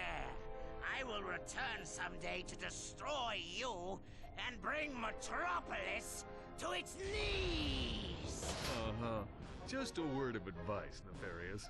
Quit while you're ahead. Ba-dum-bum. And so Quark believed that the threat posed to the galaxy had been ended forever. But... seems the script is missing a few pages. Thanks, Professor. I'll take it from here. And so ends the greatest tale of courage and heroism ever told. The true story of Captain Quark's triumph over the nefarious supervillain known as... well, Dr. Nefarious. Aren't you gonna unlock Sweet. Quark's secret costumes? Here, I'll use the cheat codes. Let's That's an see. awesome Up, TV down, gaming down, setup. left, right, circle, I just square, can't get over square. the fact that gaming has seemingly regressed in Even the a future. tutu. Metropolis. That controller That's only where has two Nefarious face is gonna strike buttons. first. Are you sure? It makes perfect sense. Nefarious tried to destroy Metropolis years ago, but Quark stopped him. Nefarious swore he'd come back and finish the job someday. Now that he has a secret weapon, he's ready to make his move. Set a course for Metropolis. Let's hope we're not too late. Yeah, that controller only had two face buttons. Also, the cheat code that Al used in that cutscene there actually does work, and it actually does put Quark in a tutu. So I should probably do that the next time I play one of those. There's one more left in the game, so I gotta try and remember. There's also a cheat code in this game that gives Ratchet a lightsaber-looking weapon. Like a double-sided lightsaber-esque thing. I don't remember what the cheat code for it is, though. Also, I don't like it very much. If I want lightsabers, I'll go play Star Wars. Or watch Star Wars. Or engage with some kind of Star Wars media, because it comes in many forms anyway. Yeah, let's go. At some point, I'm going to want to backtrack to get collectibles I missed. Let me just see, are there any... like, how many gadgets do I still need to get? There's still two more. I think one of them is the warp pad. And then the other one, I'm not sure. The warp pad is a really funny gadget, because it's used in, like, two spots in the game. I'm like, why did you bother with that? Anyway, we got Metropolis.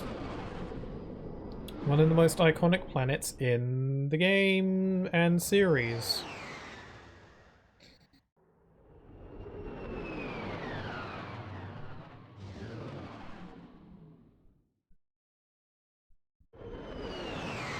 I can't help but notice that on the menus and they display the name of the area, not the planet. It's already started! Dr. Nefarious must be around here somewhere. Oh god, that stare. You sure everything's okay, Clank? Maybe Al God, should all take the a look. particle effects all over the screen. Like my special creation, Clank. I call him Clunk. Your dopey friend seems to be quite fond of him. Say, maybe they'll change your show to Secret Agent Clunk. Did you hear that, Lawrence? You put the wit in twit, sir. Yes, I do, don't I? So yeah, they spill the beans that it's Clank isn't gone evil, it's just a different Clank. For years, I plotted in secret, suffering endless disappointments. But soon, it will all be worthwhile. You will never succeed. Ratchet will put an end to your madness. The only ending in Ratchet's future is the end of his own life. And you will have a front row seat. Man, I'm now noticing that those components and stuff in Nefarious's head are constantly moving. Also, freaking awesome piece of music we got here. It's like slightly remixed from the first game. Very slightly. Also, can I still shoot down the blimps, or is that not a thing in this? Oh, sure can, and you still get a skill point for it.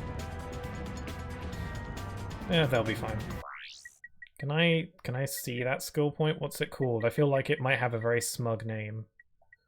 Some kind of little jokey name. 2002 was a good year in the city. Nice, I like it.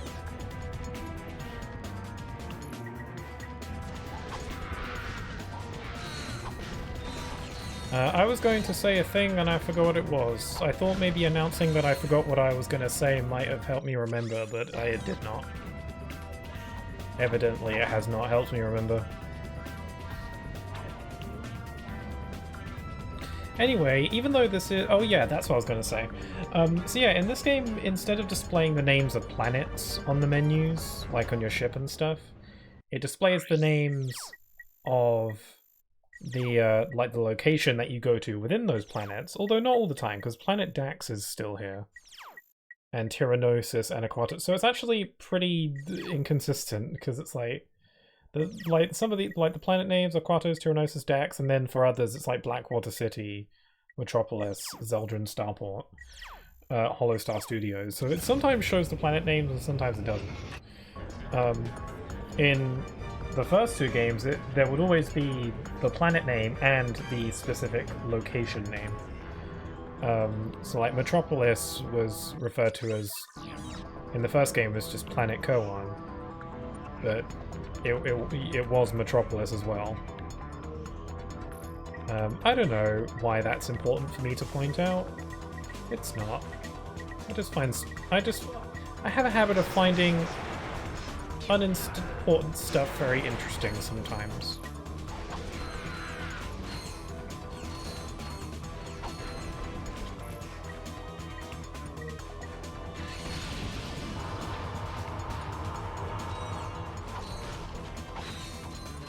Oh, I forgot I have the box breaker now.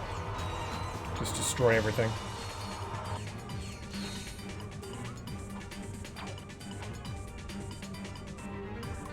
Okay, I think there's secrets.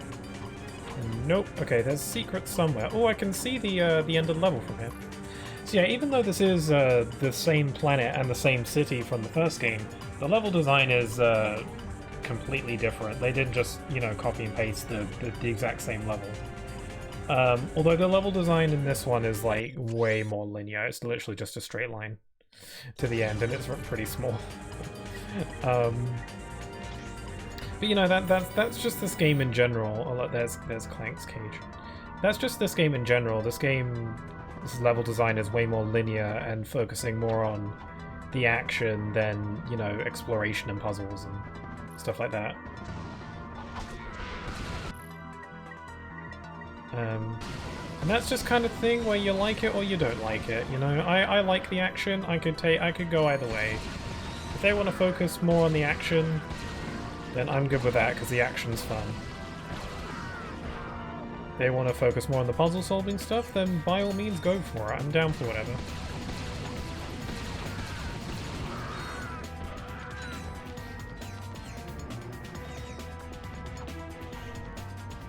This is an iconic piece of music, though.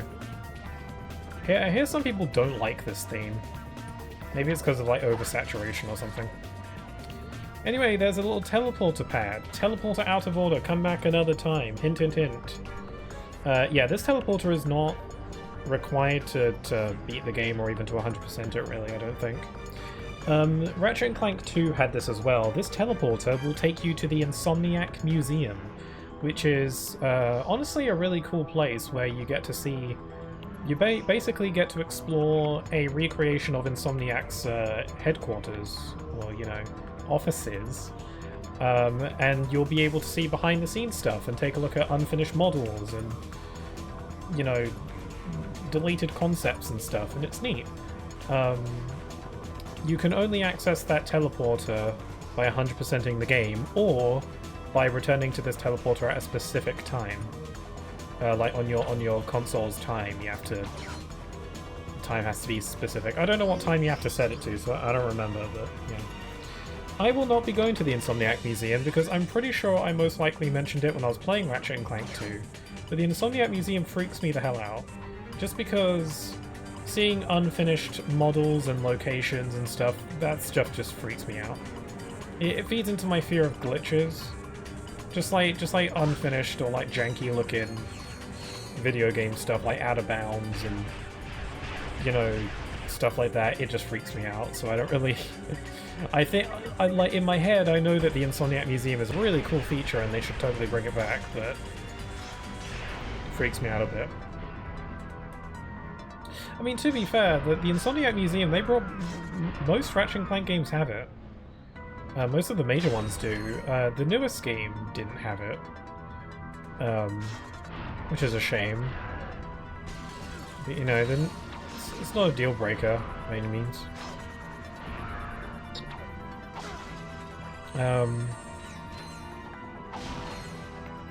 Yeah, most of the major Ratchet Clank games have an Insomniac museum for you to explore.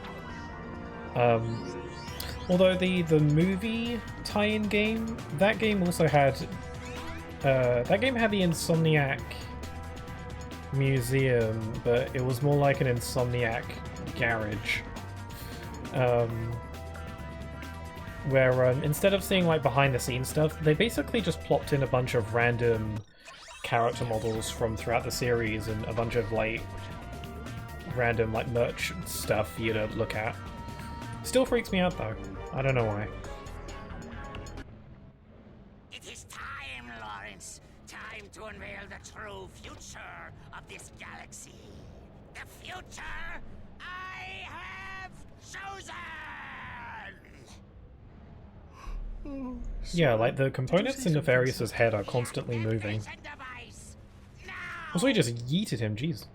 Behold the final chapter of this galaxy's destiny. The Age of Robots! I so very strongly just want to grab the subtitles and just shift them down a little bit. Just a mild little peeve.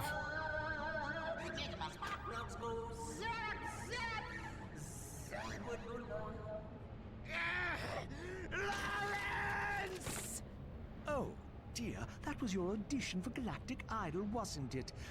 My mistake, sir. Dreadfully sorry. By all means, sir. Carry on. Lawrence is one of the best characters. Yay, my title is for my stream is relevant. Yeah, all the Tyranids are robots now. That's neat. I don't know if it actually affects their power or anything. But they are robots now, that is the situation. I'm just gonna send them all to the void.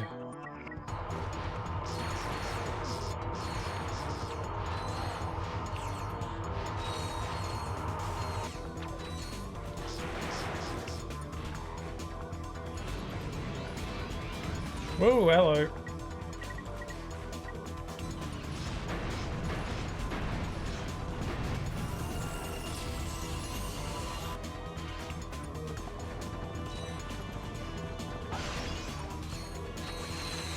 Oh, hello, there's a sneaky Sammy over there. Let's go snipe him.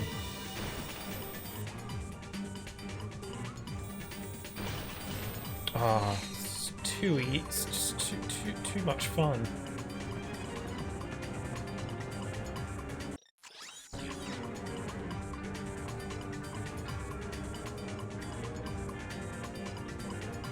So there's the Bio-Obliterator. It's just kind of moseying around.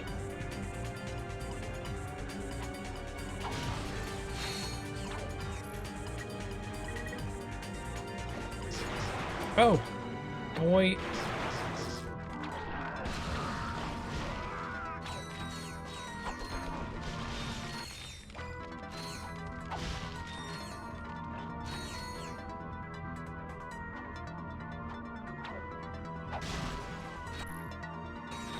Still working on leveling up my Infector.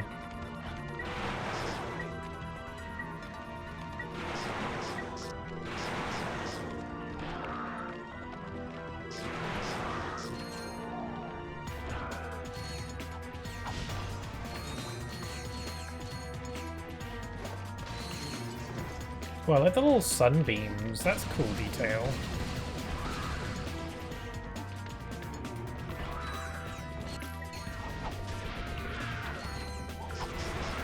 Whoa!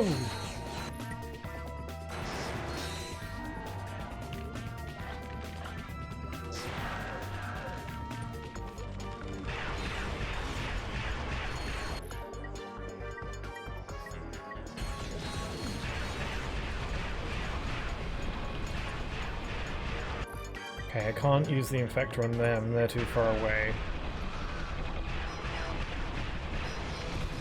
Thankfully, my Infector is getting there. It's actually Very close to getting maxed out, and then I can stop using it. I'm sorry, I complain about it a lot. I'm mostly joking. Also, why is there like a solid object here? It's like invisible. That's weird. Oh, whoops. Okay. I'm dying. Ratchet's ears are gone all droopy.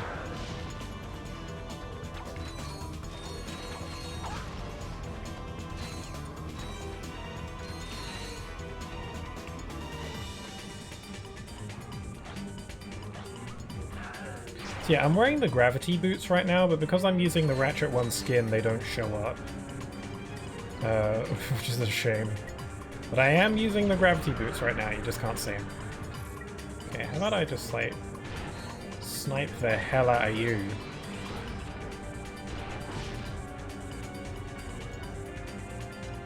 Oh! Frick. I live.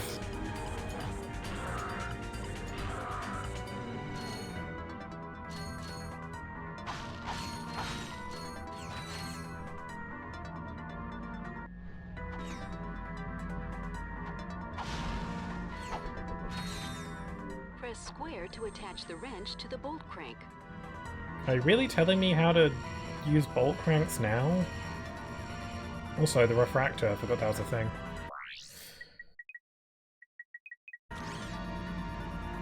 I guess the reason they're giving me a tutorial for bolt cranks is because this game barely has any.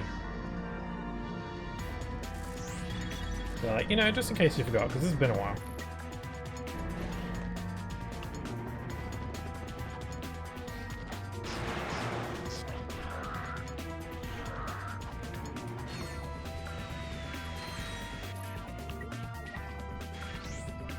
Oh, what the? Oh, there you are. Did the drop ship just like unload itself? And weird. Whatever. Look, Clank, it's Dr. Nefarious and that butler guy. He's just waving. Got Clank. They're holding you prisoner. How about that? Twice the clank for twice the sassy backpackness. Stupid right now. I don't suppose there's any chance he's the evil Clank. Yeah, didn't think so. Funnily enough, Clank actually does return later in the series, if I recall correctly. I must admit, Ratchet, He's mostly just a one-off joke villain. than that imbecile Quark. Alas, I have a galaxy to conquer, so our game must end here. It's a shame you won't live long enough to see the rest of your kind exterminated. Oh, Clank is tiny. Well, you get the idea. Oh, they brought back the giant. Yeah, I don't think this game has any giant Clank. Oh, actually, no, it did in the Secret Agent Clank movie recording segment. But this is kind of a cool twist on it because you fight Giant Clank this time. This is like the only way that you could be able to fight Clank in a way that makes sense plot-wise, because you could never actually fight Clank for reals, like the real Clank.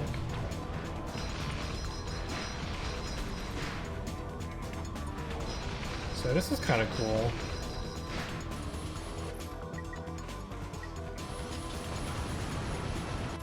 Should probably just be using my strongest weapons, huh?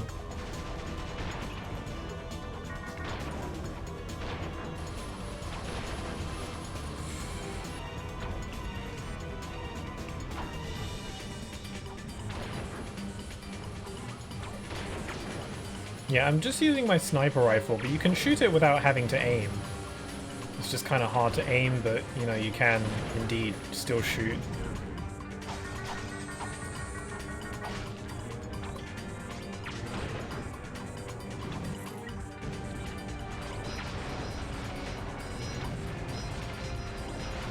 Okay, what weapon should I use to finish it off? So I get an XP bonus. Maybe my Agents of Doom? Let's go with that.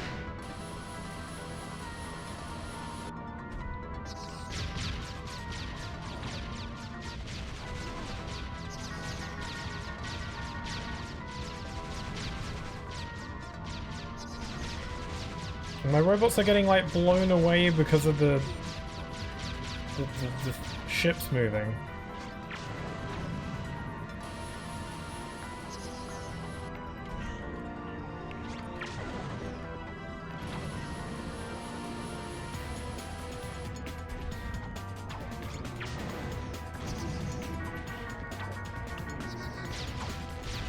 Okay, this is taking way too long. Let's just use my disc blade gun and get it over with.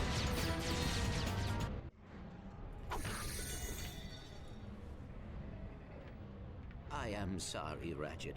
This is all my fault. Knock it off, Clank. Nefarious. It really is isn't. Gonna pay for it for Metropolis and for what It's really not all his fault, really. Are gonna make sure of that.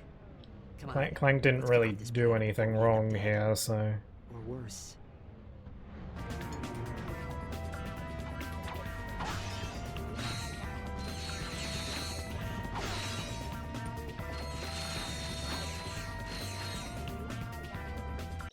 I like how Ratchet said let's go before we end up dead or worse. I guess the worse that he is referring to as being turned into a robot, but Clank is already a robot, so... And how bad is being a robot, really? Although when they're turned into robots, they also kind of get mind controlled as well. You've got to stop Nefarious before he can use it again.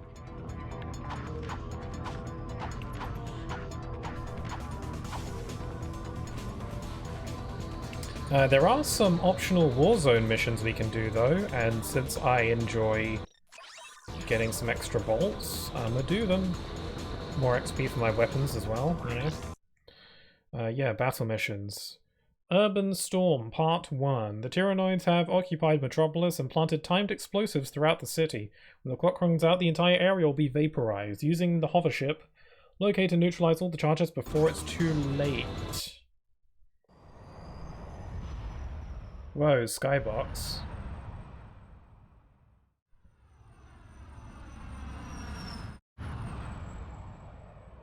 The Lloyds have placed explosive charges all over the city. You'll need the hover ship to reach them all in time. Okay, I've only got 2 minutes to do this. Should be fine. I honestly don't mind the controls for the hover ship too much. Do I want to use it? No. But these hover ship missions usually don't take very long, so... I feel like Ratchet Deadlocked has some of these as well. I don't remember what they're like in that game. I have played Ratchet Deadlocked once before, a few years ago, but I remember shockingly little about it. Aside from the final boss. I remember the final boss because I remember really struggling with it. I remember liking the game, but it was just kind of a, yep. You know, just, you know, I played it, I liked it, moving on. It's a game worth playing, I'd say. Wow, that was super bonkers easy, let's go. The bomb threat is over, but the Tyrannoids still control most of Metropolis. The Rangers are preparing to counterattack and drive the invaders out. But first, they'll need a foothold in the city. Skydive in and make sure the operation goes as planned. Sure thing. You know the drill, Sarge. Lloyds are everywhere and we're getting our butts kicked.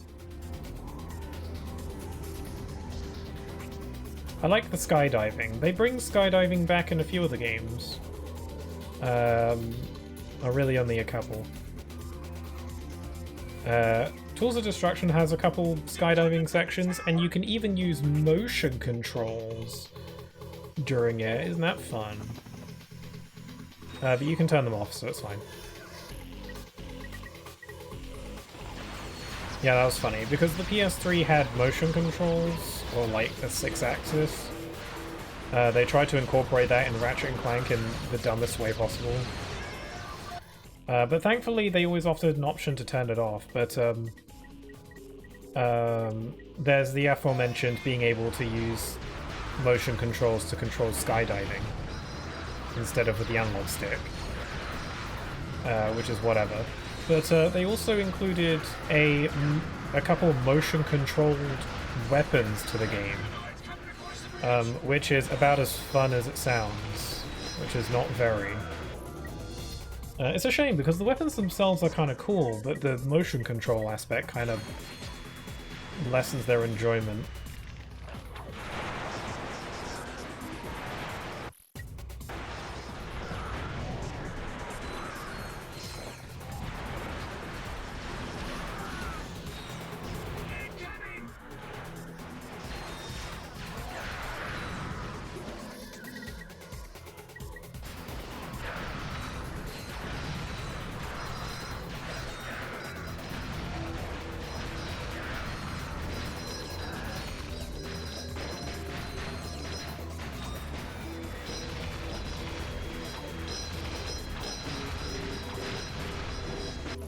Probably be infectoring.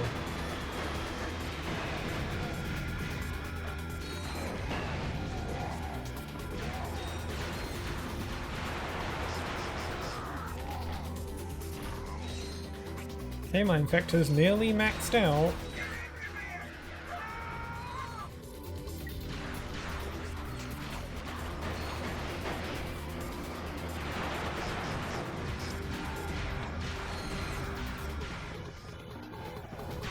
Oh, whoops.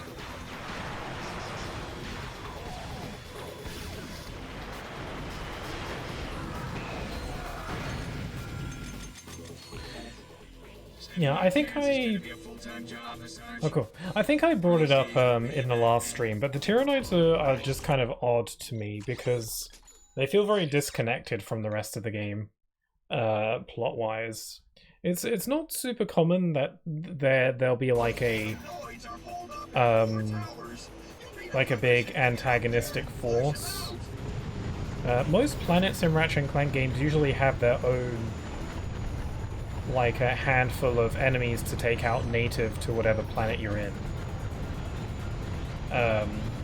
It's not super often that there'll be a consistent like antagonistic force, like, you know, like how Kingdom Hearts has Heartless, that are kind of just like the main, you know, enemy force that you'll go up against. Ratchet & Clank doesn't do that too often. The Tyrannoids are kind of like that though, but they're kind of odd because they feel like they're working for Dr. Nefarious, but it doesn't feel like it a lot of the time. It's kind of implied that they are. Well, no, it's not implied. They actively say at the beginning of the game that they're working for Nefarious, but Nefarious himself never mentions them or acknowledges them, or you know, he it's kind of odd. It's not really a problem or anything. I don't actually care, but it's just kind of, you know, something. I'm just thinking out loud.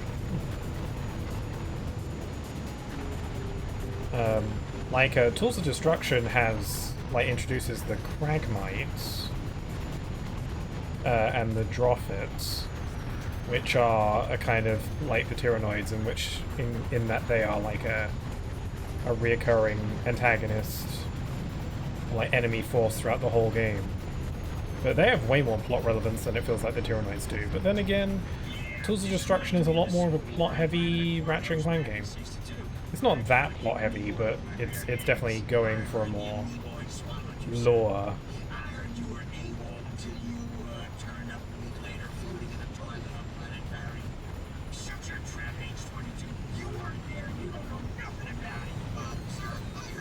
This mission is such a vibe. It's not difficult at all. They're just kind of moseying around, killing stuff.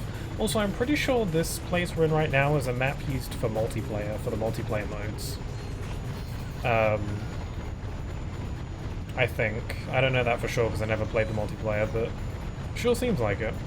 I imagine it was. It kind of feels like, hey, we got this map for multiplayer, let's just throw some combat missions in there.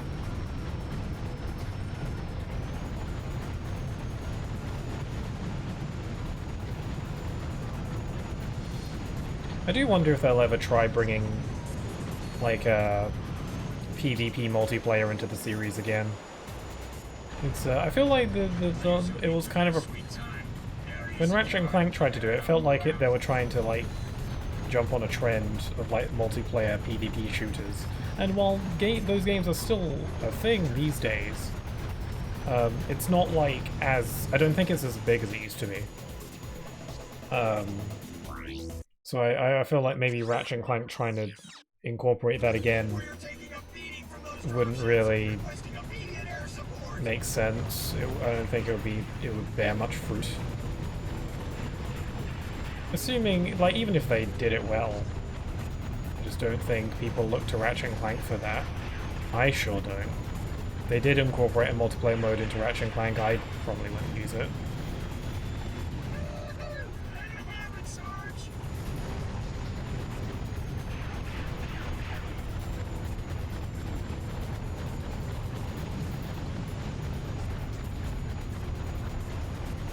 And there's a lot of focus on the hover ship. It's supposed to be taking out these drop ships.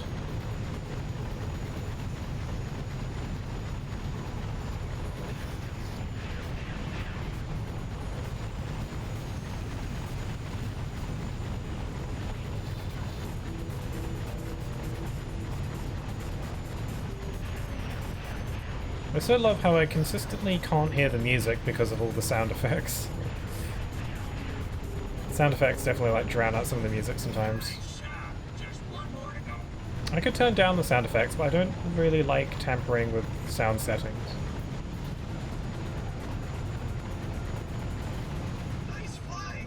I did it.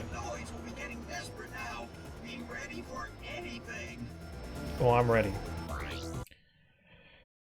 The Tyrannoids have launched a desperate last-ditch offense to retake Metropolis, beat back the assault using a newly constructed ion cannon turret. Oh my goody god, a turret section. Love that.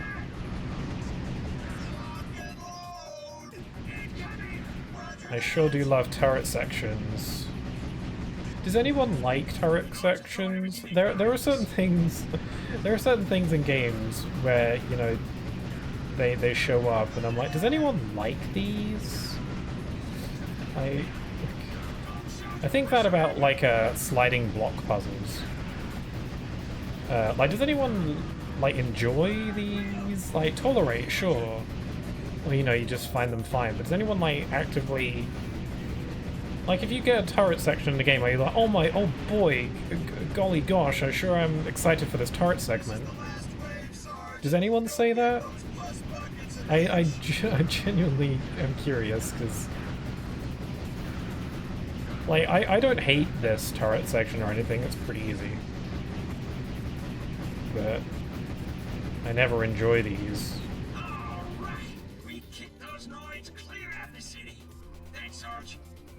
Hey, we got the Map-O-Matic. Thanks again, Sarge. Me and the guys wanted to get you something to say thanks for saving our butts all over the galaxy. Everybody chipped in. We got you this Map-O-Matic. Ah, I like the Rangers. You guys are the best. Ah, they are. I like them. I feel like most people don't like the Galactic Rangers because they're useless, but they mean well. I like them. And they got me a free Map-O-Matic. It's a gadget. That was in the first two games. Although in the second game, I think it was called the Mapper. Yeah, but it works the same way that it did in the first two games. It reveals secret areas on your map that are highlighted in green. I've already been to all the... Oh wait, there's a little secret area over there that I didn't get to. I'll go check that out.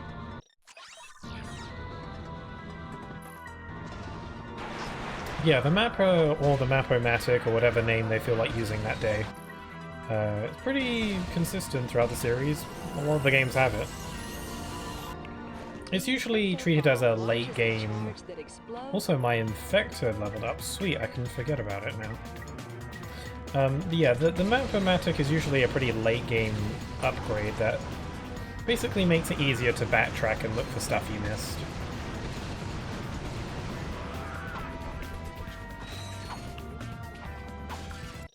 Anyway, there's there's like a little secret area over there. There's a little green thing over there.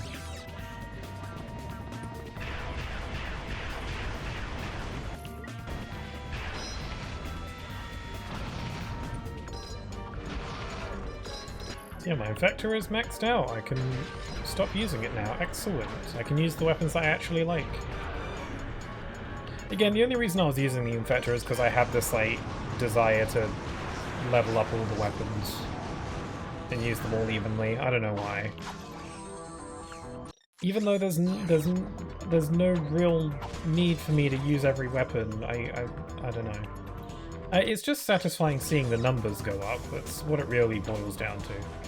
I like leveling up all the weapons because I like when numbers go up. And seeing all the weapons maxed out on a wheel is just really satisfying to see.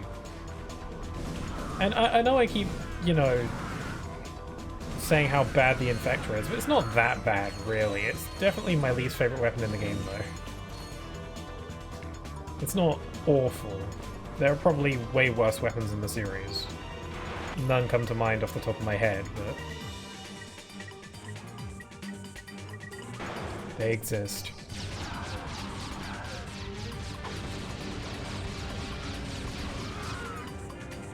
Okay, where's the secret? Okay, it's just around this corner.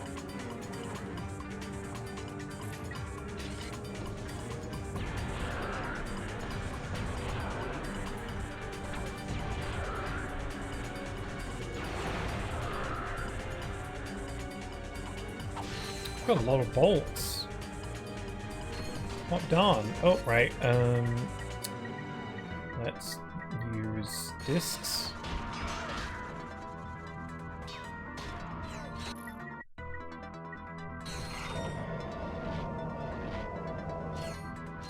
Okay, it's just around here. Oh god, I'm being shot at. That's a bolt. Yeah, I think I'm just gonna go ahead and grab all the titanium bolts. I guess now would be a decent time to backtrack. I think I'll wait until I have all the gadgets. If I have all the gadgets, then that'll prevent me from getting to a secret area that I can't access because I don't have the right gadget for it. So I'll wait until I have everything, and then I'll backtrack and get all the titanium bolts, because why not? That's what I did for the first two games, I think.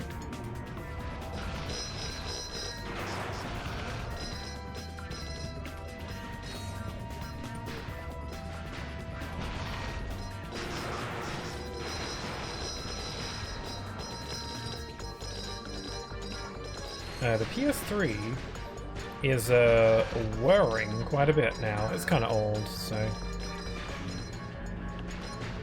Ratchet Clank is literally all I use my PS3 for at this point. It also used to be my Sonic Unleashed machine before I got my Xbox. But ever since then, the PS3 is literally just my Ratchet and Clank machine, and that's all I use it for. Because all the other PS3 games that I ever owned have been ported onto modern systems. Ratchet & Clank is just kind of stuck on here, so...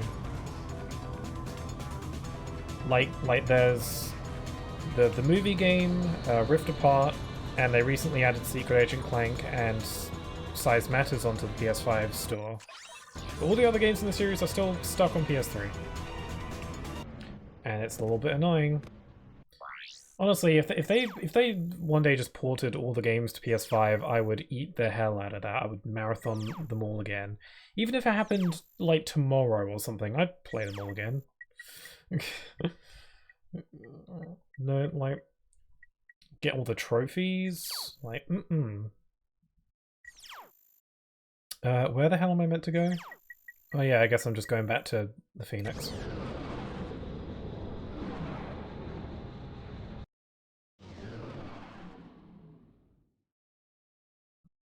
I wonder if I can get any more Megacorp weapons from Slims. I think he announces when he gets new weapons in stock, so probably just wait for that. I forget which other weapons from Ratchet 2 you can get. I know the Bouncer's one of them. Just hours ago, bio-obliterators devastated Metropolis. The devices have since disappeared, and their current location is unknown. Wait, the device is plural? Are in a state of hysteria, reacting to news that Dr. Nefarious is planning identical attacks across the galaxy. Like he said, bio-obliterators, as in more than one. I mean, I know there's two, but the second one is like a little twist. I'm glad you asked, Darla. Our demographic research indicates that robots will make up 100% of the galactic population by this time next week. Of course, that's great news for my re-election campaign because, as you know, I'm half robot myself.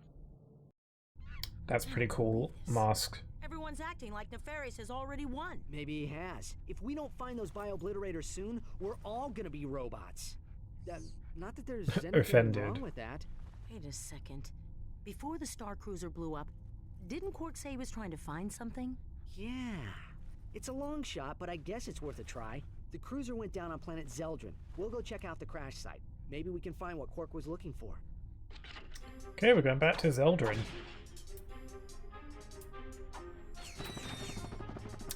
Let's see, any new weapons? There's probably not going to be any new armor in stock, because I just bought one. Yep. Any new weapons? I doubt it. I don't remember what more weapons there are left to get that aren't from previous games. I'm having a hard time remembering. Anyway, I am ready. Crash site.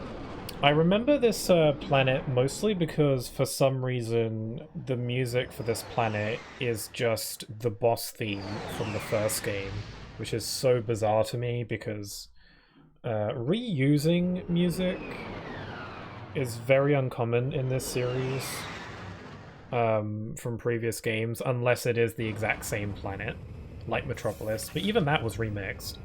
The music for this place is literally just the boss theme from the first game. Very random music reuse here. It's kind of like how the arena music is originally from Ratchet Clank 2 for like the airship from Ratchet 2, and it's like why such random music reuse? Just like reusing random music in random parts of the game is not something that happens too often in this series.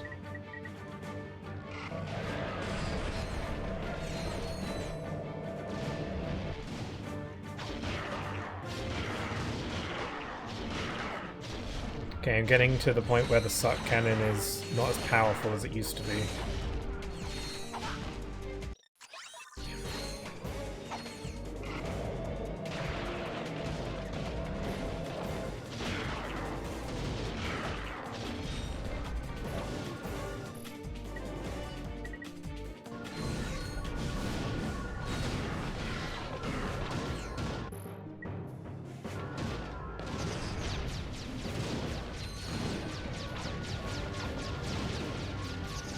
This little robot is a lot of my business.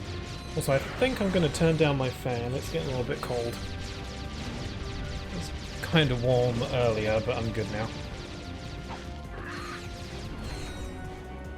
Wait, I just completely said the wrong thing.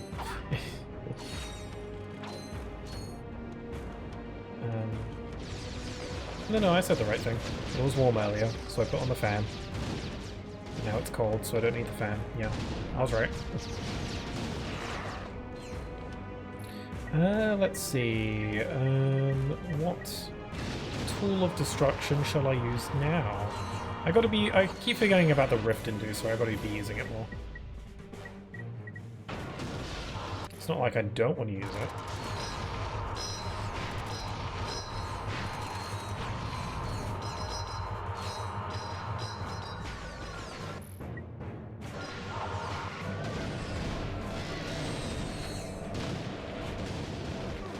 I feel like the little zappy robots that, like the little white ones, they're reused from the first game. Which is interesting, it just seems like kind of a random enemy to bring back. Okay, there's an Inferno box over there, but I'm just gonna ignore it, I don't need it.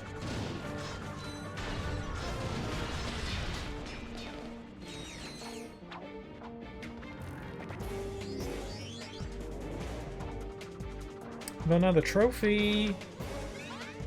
Yes, it's virtually worthless. Also, Ratchet is holding his wrench weird. It's like he thinks he's holding a gun.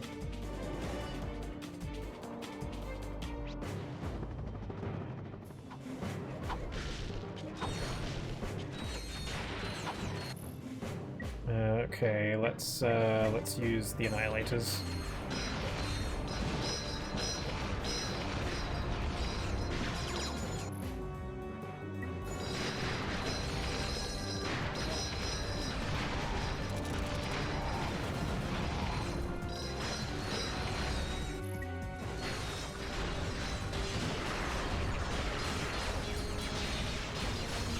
God, it's just so much fun to kill stuff in this game.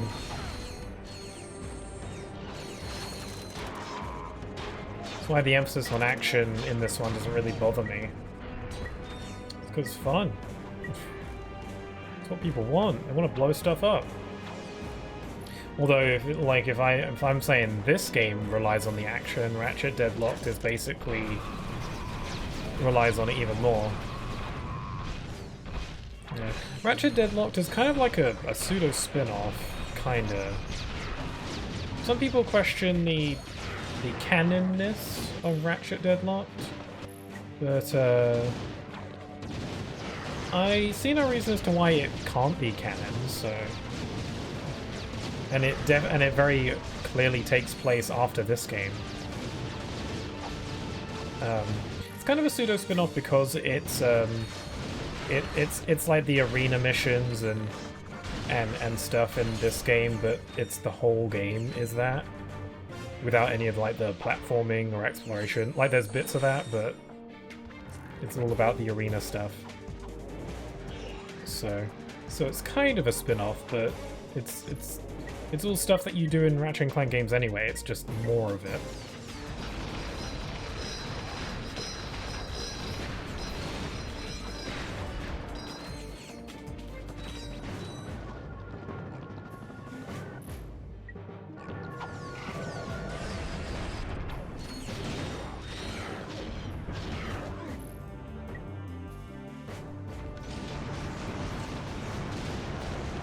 I think the game might be going through a bit of a difficulty spike, I'm not sure. I don't really see this as a very difficult game. Ratchet & Clank 2 had a bit of a difficulty spike, although I don't find that difficulty spike as spiky as I did when I first played that game. Yeah, I don't think this game really has any of those like crazy difficulty spikes. It doesn't have like a horrifically awful, overly long boss fight like Ratchet 2 did. Ratchet & Clank 2 had the Thug Leader boss on planet Snivelak, which is horrifically long and boring and easy to die on. And then you have to start from the beginning and it's dumb. This game doesn't have any stuff like that. All the bosses in this game are solid. Maybe a tad forgettable, but I'd take that over bad. This pocket crotchetizer is still warm. Ew. A call was recently made using the pod's emergency communicator. There is a recording. Supernova taxi. I need a cab. Right. There are so many scenes in this game I forget about. Oh, this must be my lucky day. So where can I pick you up, sweet cheeks? I'm on planet Zeldrin. Just look for the I wonder who that is. Star Cruiser. You can't miss it. Also, did he have that dress just on hand, just in case? What say you and me go to the cyber disco later on? Watch it. You never know, I guess. Can't say he's not prepared. Sorry, lady. I couldn't help myself. I mean, a woman like you in a dress like that. Oh, this is something I threw together. So where you headed? I'll tell you that when you get here. And if you keep this quiet, there's another 5 bolts in it for you. Oh, one more thing. You happen to have a spare charge pack for this thing? P20 crotchetizer, huh? This gets better every second. I should have known. What? That Quark had a sister? Huh? No, that he's still alive. That was Quark. Oh. But yeah, I thought Clank was the smart one. Well, he's not very street smart. I don't think it requires street smarts to know that that was Quark and not his sister, though. If the Q-Force finds out that Quark ran out on us, they might lose hope. I mean, I understand. I do not that's a fairly consistent thing with Clank, how he's very, you know, book smart and tech smart, but, you know, he's a little bit slow on the uptake in some things. That must be what he went like, back for. Let's get back to the Phoenix and decode it. In the first game where there was like a Captain Quark robot and he thought it was the real one. Maybe Clank just has difficulty identifying Quark specifically. What the hell? Oh, okay. Okay.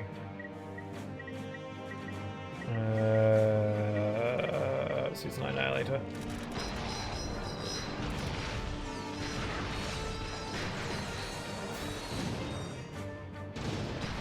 Whoa, I'm missing all these shots. Okay.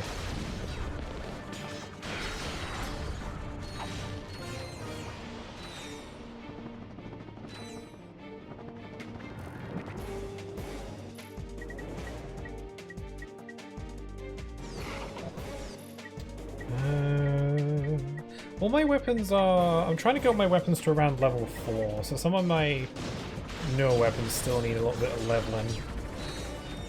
So I should prioritize using those.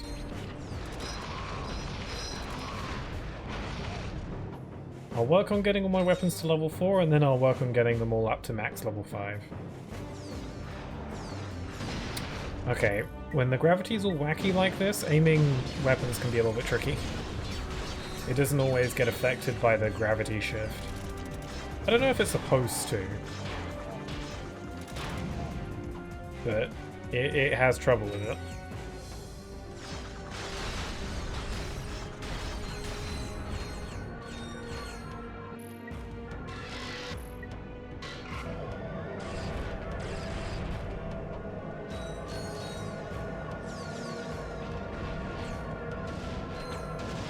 I need lots of ammo, so I'm just gonna inhale all these and fire away. I said I was going to be using my newer weapons, but I abandoned that. Okay, we've got the suck cannon fully upgraded. The vortex cannon fires flaming comets that ignite anything they hit. Cool, thanks. Let's use my disc blade gun. Disc blade gun is pretty fun. Oh, whoops.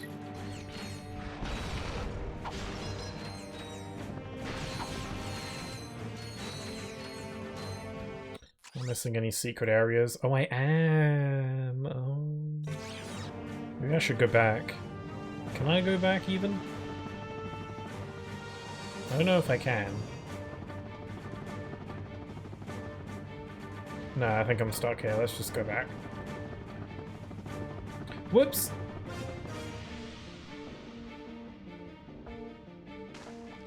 I was trying to grab the zip line there.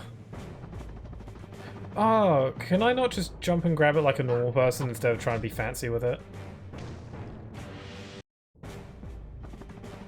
Okay, just jump and grab it. There we go. Trying to long jump into it and be all fancy and stylish.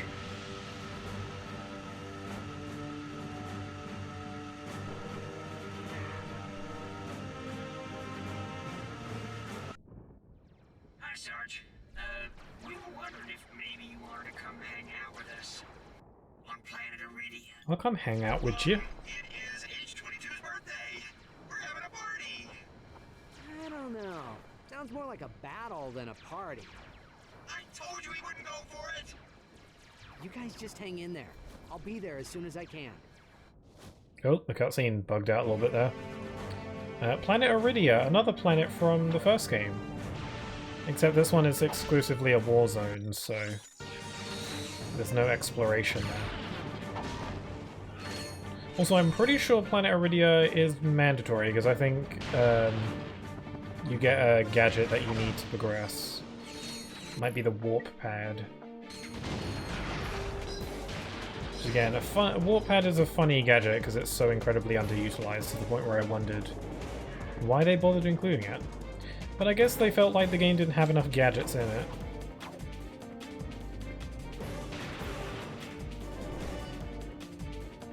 Okay, there's a secret area over here. Whoa! Crap, oh no, the power of physics is pulling me back.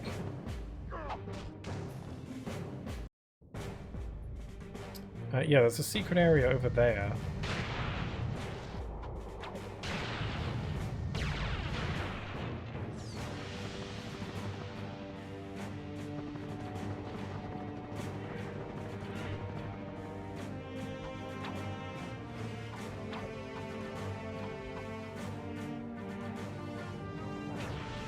Yeah, there's a little swing shot point. There we go. I could have come here before. Actually, I think that's a pretty useful upgrade over here. It's like really secret and hidden and stuff.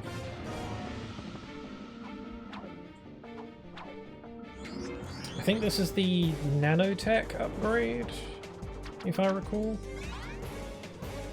Yeah, the nanopack. The nanopack stores extra nanotech that will automatically heal you in an emergency.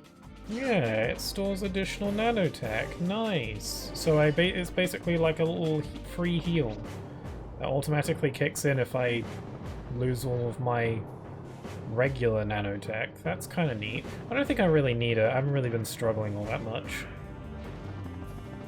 I mean, I'm a little bit reckless when it comes to dodging attacks sometimes, but you know, I can tank it. Still, it can literally only benefit me, so...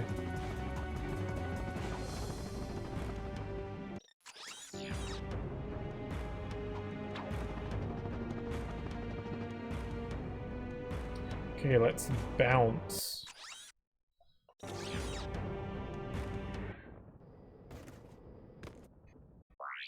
Alright, Planet Iridia. Yeah, I think we have to be here.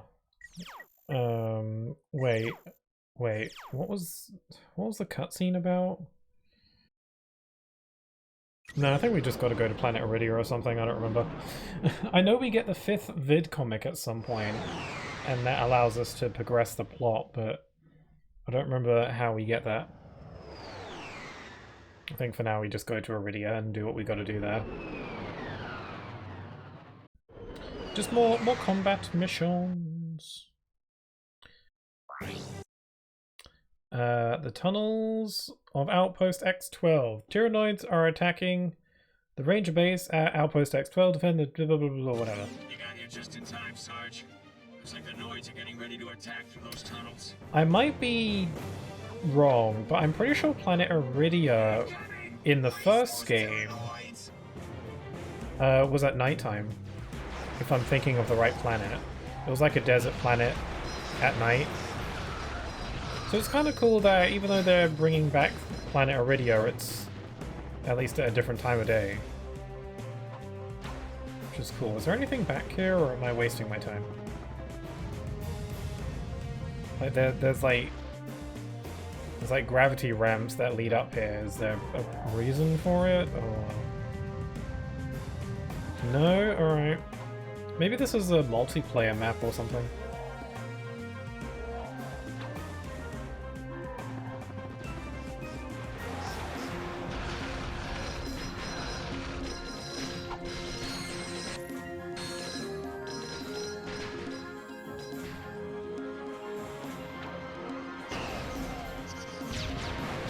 Some of my little minions.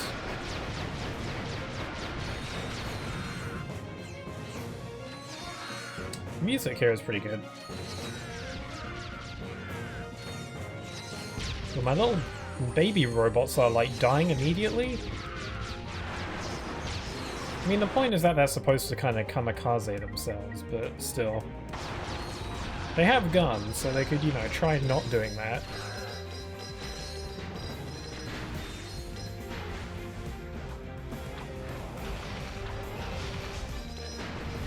Holy crap, that's a lot of lasers.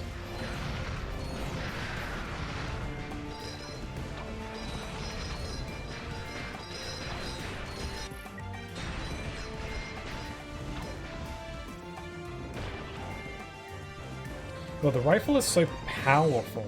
It's because it's hard to aim with it, but if you get the aim, then you can one-shot a lot of enemies. Also, I think the game intends me to use this hover ship, and I guess I shall. It's a good thing the Rangers were here to pull your tail out of the fire, hey, Sarge? The Rangers are surrounded and pinned down in Red Rock Valley. Ooh. Oh, the Quaco Ray. Yeah, let's do that. I gotta remember to go back to Annihilation Nation to do that Quaco Ray battle. Yeah, the Quaco Ray turns enemies into ducks. That's this game's transformation weapon. A lot of Ratchet Clank games have one. You know, in the first game it was the Morpho Ray, which turned enemies into chickens. And in the second game it had the Sheepinator, which turns into, well, you know. And this game has the Quaco Ray. I think a Crack in Time has the Chimpo-matic. And then I think at a certain point they stopped doing transformation weapons. They're not really my favorite, to be honest.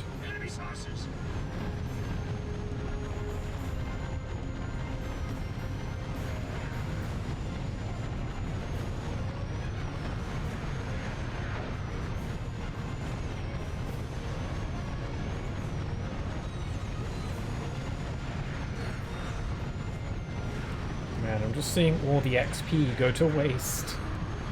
I'm not using my weapons, but I can't. Can I leave the ship? No, I can't really leave the ship. No, I have to use it. I don't know, maybe if I try getting out of the ship I might be incredibly vulnerable and might die, I don't know.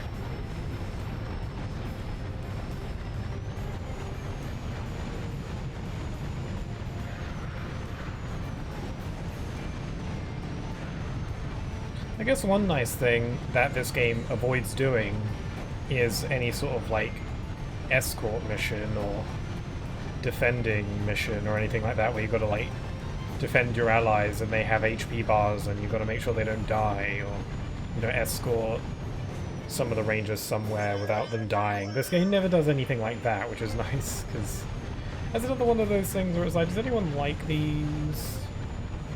Does anyone like stuff like that?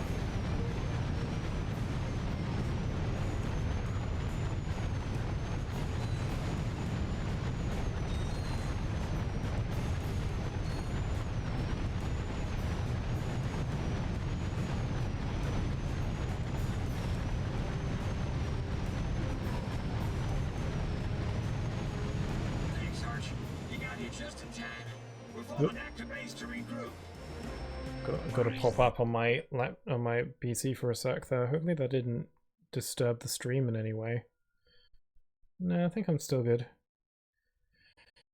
I get nervous whenever I hear some kind of pop-up notification because it's the same sound that happens when my stream would disconnect.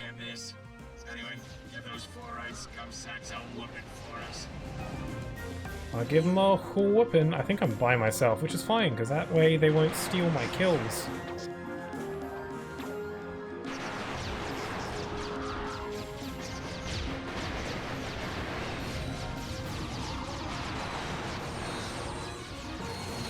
Where are you guys going?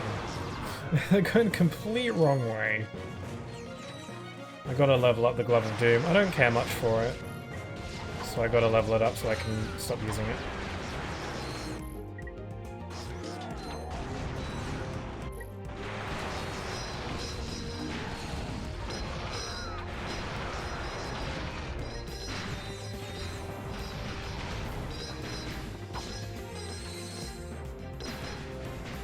I'm supposed to take the car, but I'm gonna not, because I have my charge boots, and also the car will automatically fire rockets at enemies when I get close to them, and I want to take them out on my own, so just ignore the car. Simple.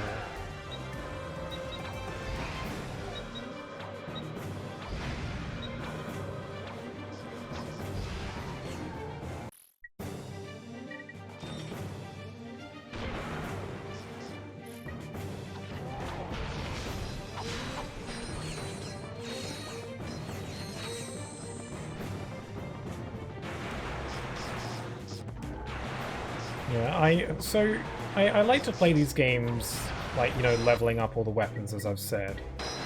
But I never always played these games that way.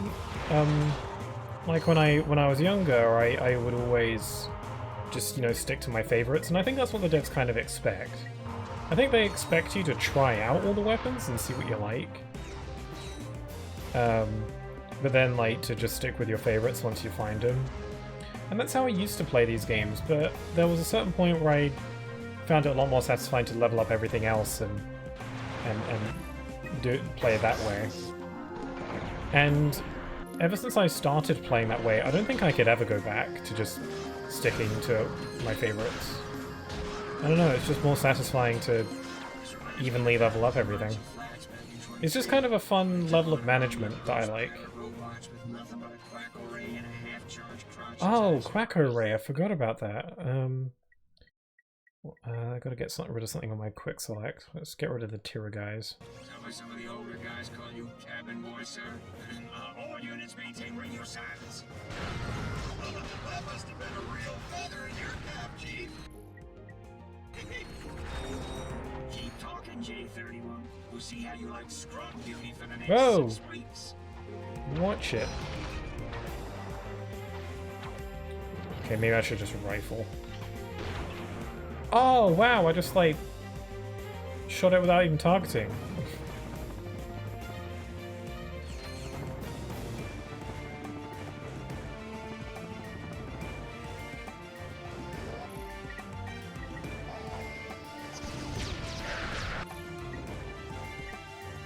God, Ratchet's looking straight into my soul.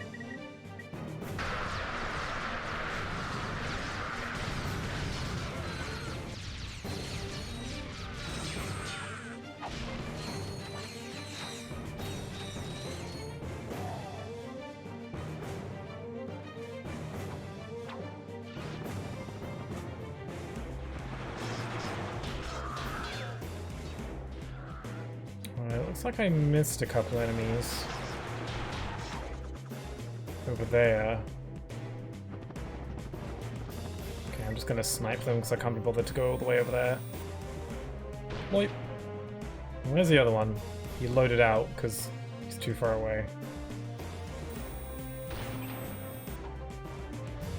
It's a good defense mechanism. Just load out. Okay, I've got to be using the Quacko Ray. Wow, that's... If that ain't the most obnoxious sound effect for a weapon. It's the same sound for the Sheepinator, I think. It's, I don't know, it doesn't bother me really. But I could totally see it bothering other people.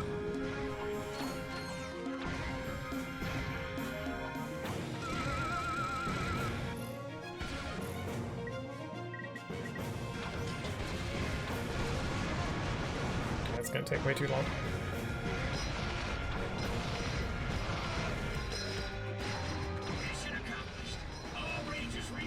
What do you mean mission accomplished? I'm not finished yet. I'm still fighting here. No! Oh, God damn it. Death Valley. I thought that said Darth Valley. Star Wars. Now that the Tyrannoid commanders have been eliminated, the enemy forces in Red Rock Valley are vulnerable to a counterattack, for auto turrets have been placed in the valley by the Galactic Rangers. Activate all 4 turrets to secure the area. Sarge, we need to activate those turrets to create a defensive perimeter around the valley. Or shall try.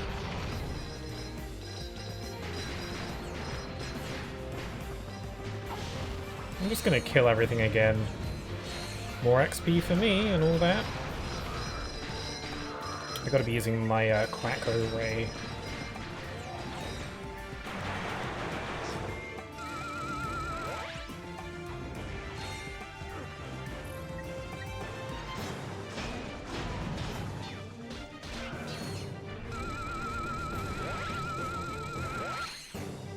Okay, I'm gonna snipe that because that's gonna get on my nerves. There we go.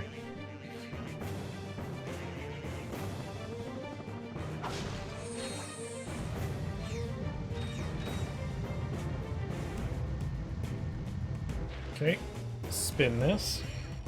One nice little quality of life feature. I don't know if Ratchet Clank 2 introduced this or if it was introduced in this game, I'm not sure. But when spinning on bolt cranks...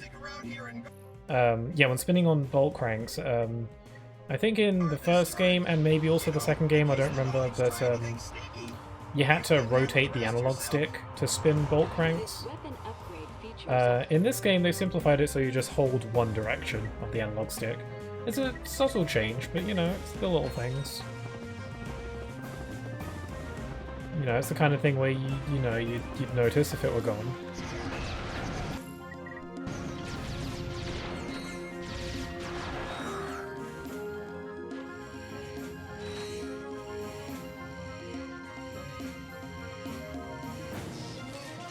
I might need to run to the turret in a bit. Whoops. Come on. There we go. How's it going, Sarge? You don't need any help, do you? Oh, sorry. Breaking up. I'll call back later. I love the Galactic Rangers. Who could hate them?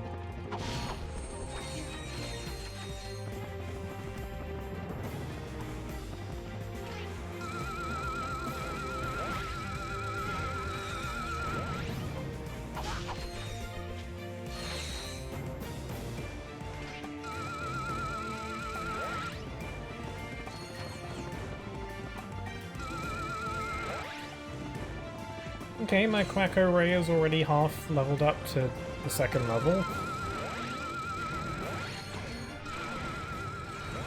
Still got a ways to go before it's caught up with the others. Oh my god, they're too annoying to take out with a Quacko Ray.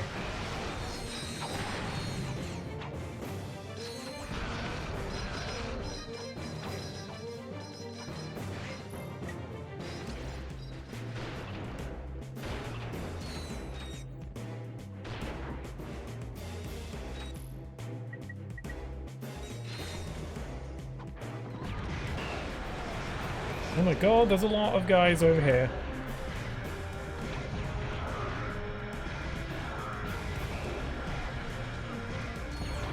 Oh, right, yeah, I'm supposed to be spinning bolt cranks.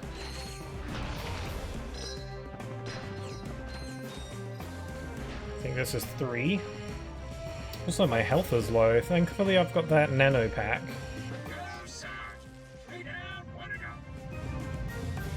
I am being pretty reckless as well, though.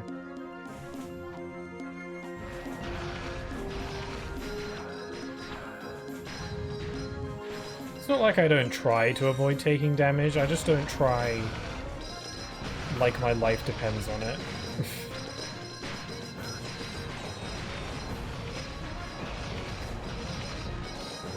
Ooh, okay, gotta take out those cannons. These cannons can be nasty, so I like to take them out. Okay, you go away. I'm out of ammo. Crap.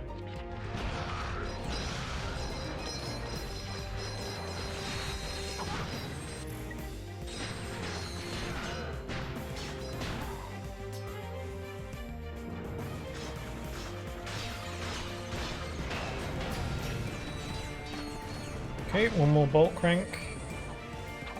Apparently I missed an enemy though. Oh, there's a titanium bolt over there. I noticed it under the bridge. I should probably grab that.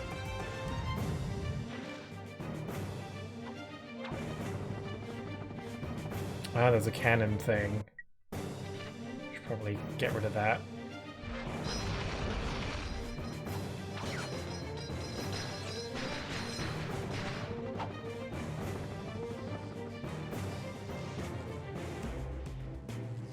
Cool.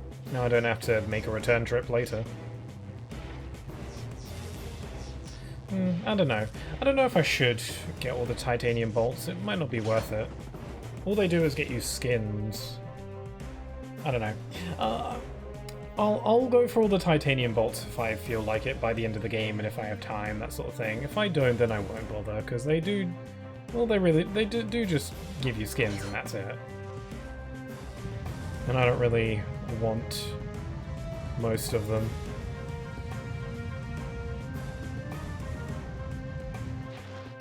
I guess I could, like, just try them on to see what they look like, I guess. I mean, I know what they look like, but in motion. Alright, perimeter secured! Another victory for the Rangers! Hey, maybe you should try pulling your own weight next time, Sarge! Okay. I see. Tyranites are now falling back from the valley with the Rangers in hot pursuit. Push through the tunnels and capture the enemy base by wiping out all ground forces and defensive turrets. We got the Nords on the run!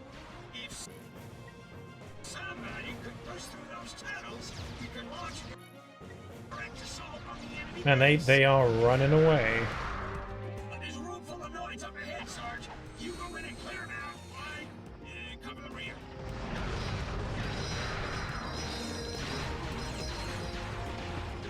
Incoming saucers! Man, Ratchet is just a one-man army in this game.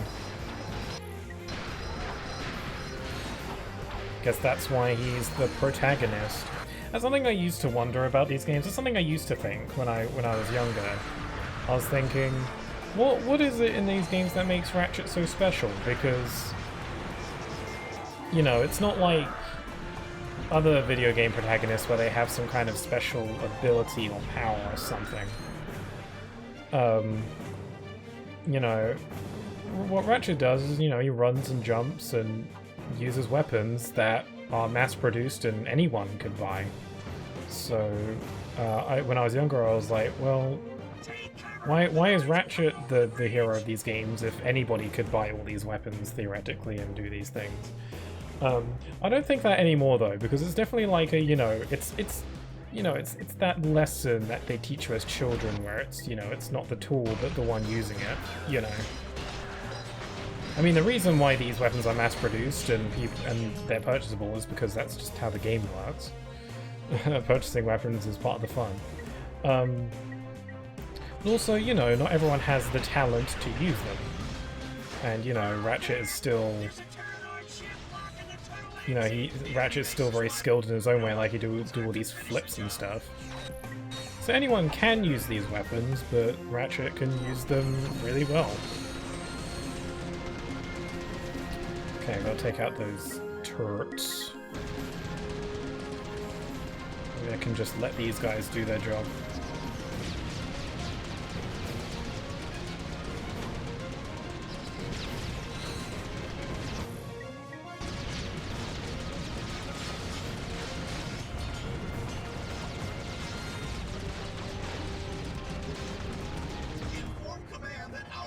Yay, we got the warp pad. We got the Friend of the Rangers trophy. Hey, Sarge, over here! What the? Pretty cool, huh? It's called a warp pad. Great for running away. Yeah, I got an extra one. Yes, the warp pad. An amazing gadget that I'm sure will get lots of use.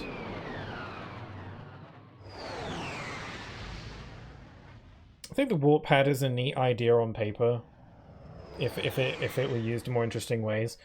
Spoiler alert: the like 2 times this game uses the warp pad is really simple.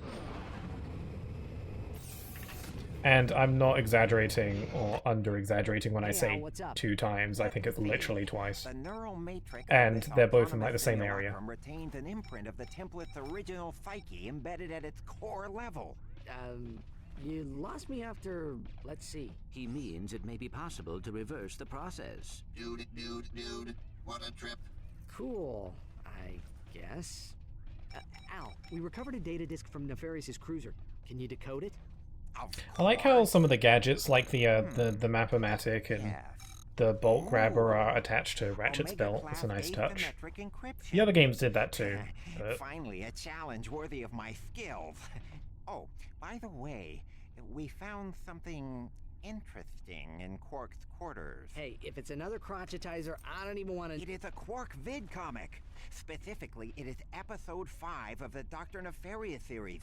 But as everyone knows, only 4 issues were ever published. Not even my pals in the Quark Cadets fan club have ever heard of this issue. And those guys are real geeks, if you know what I mean.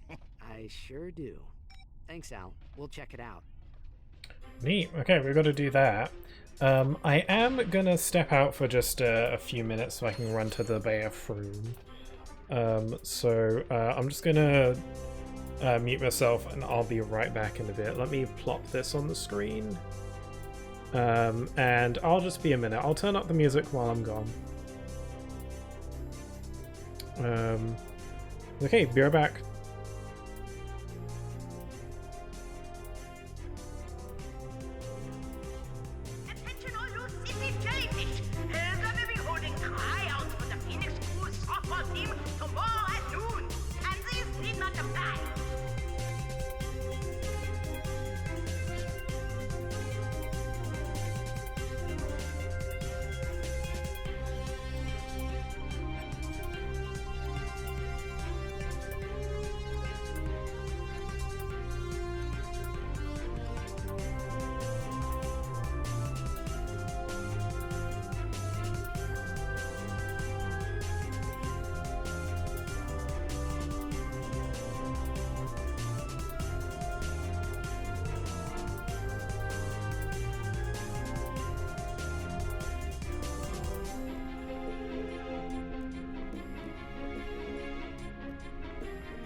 I'm back.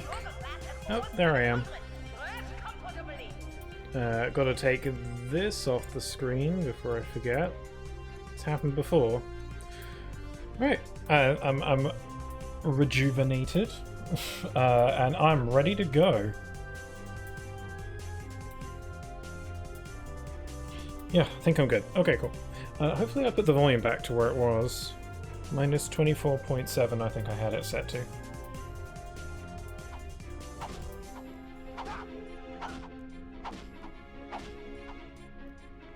Alright, yeah, we've got to do the vid comic. So, while I was away for a sec there, actually that's, have I done all these? Yeah, let's do it. Okay, we got this. Hold on, I'll finish my thought after this cutscene. This is the true story that Captain Quark hoped you would never see. The unauthorized, Slim Cognito is voicing it. Unbelievable missing chapter of the Quark comic series. Viewer discretion is advised. Just a word of advice, Nefarious. Quit while you're ahead. And so, Quark Good pun. believed that the threat posed to the galaxy had been ended forever, but he was dead wrong. Bottoms up. Somebody say something. He was dead. I was picking out some new curtains for the torture chamber. They're crushed velvet with a gold. What took him so long? Didn't that just happen? Really add life to the space. Never mind them now. It took him a whole 10 seconds to get there? Of course, sir. Oh, Quark. I've never met a man like you. After you, I'll be ruined for other men. That's what they all say. Where am I? Unacceptable dream sequence. Prison, awaiting the most ingenious and depraved punishment I can possibly imagine. Come, Lawrence.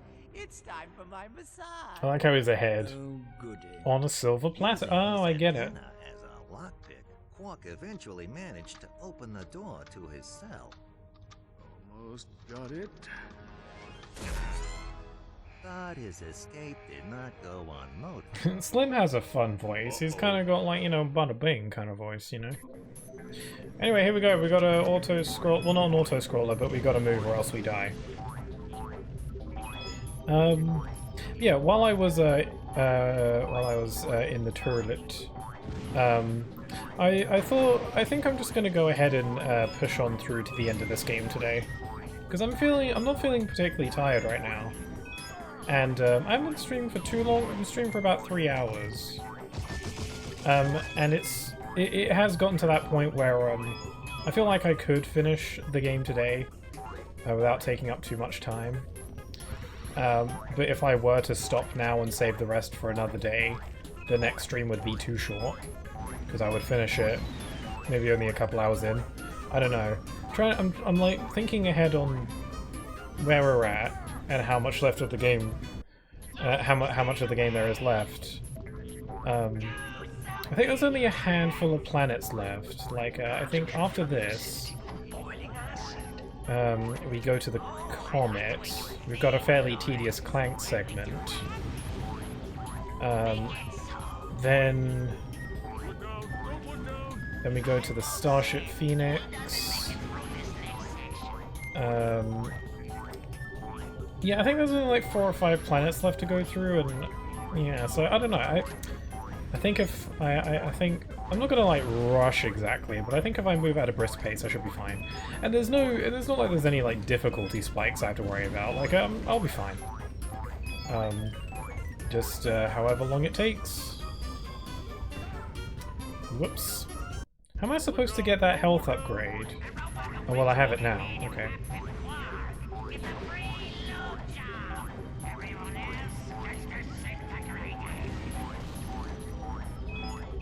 I love the sound effect for any jumps. It's like boing.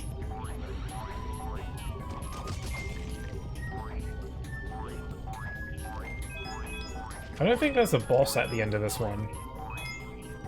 I think you just win. Considering this is the final vidcomic level, it's a bit odd that there's no boss. There was a boss at the end of the last one. It's possible that there was going to be a boss. I'm pretty sure that like this game, like the original Ratchet and Clank trilogy in general, have like an insane amount of cut content, enough to fill up a museum even. And I'm sure that there was like cut content for these vidcomic levels, like bosses and maybe an extra one or two.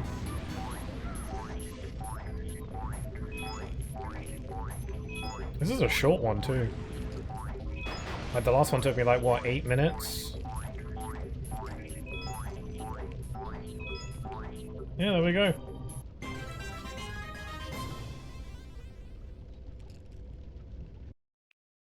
Yeah, I think I'm going to make the effort to push along ahead and beat the game today.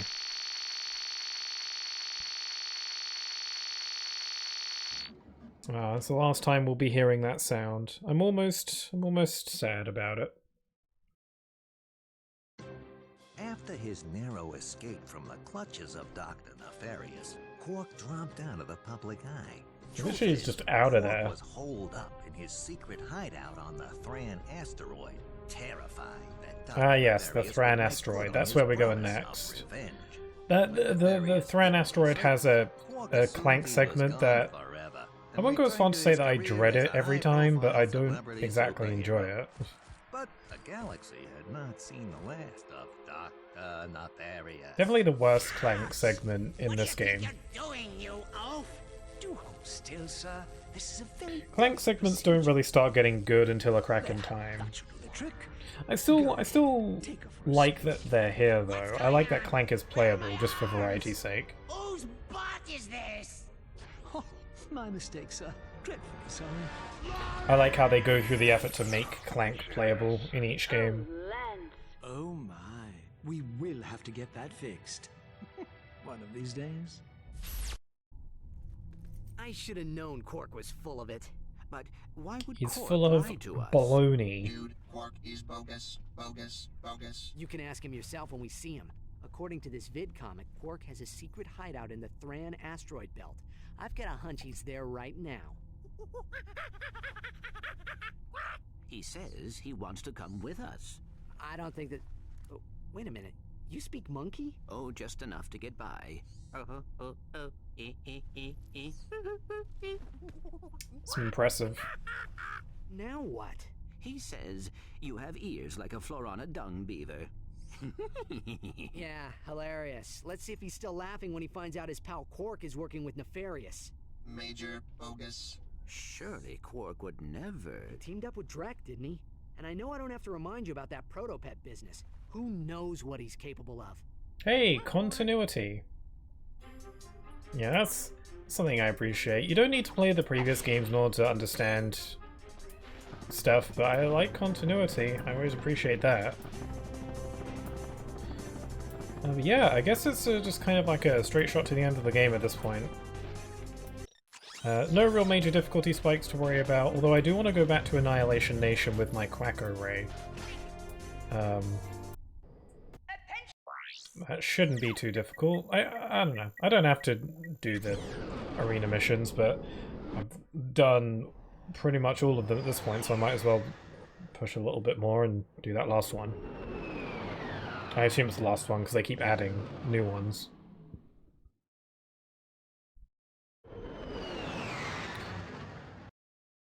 Annihilation Nation. Yes. Okay, Quacker Ray, kill before the time runs out.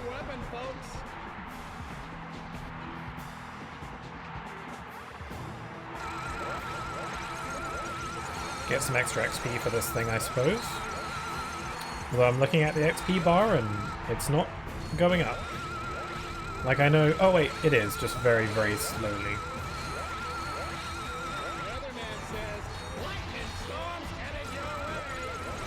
You don't run out of ammo with this weapon though, which is nice.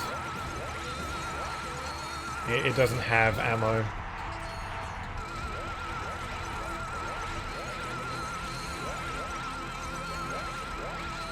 There's just ducks everywhere. Oh, that one's super dead.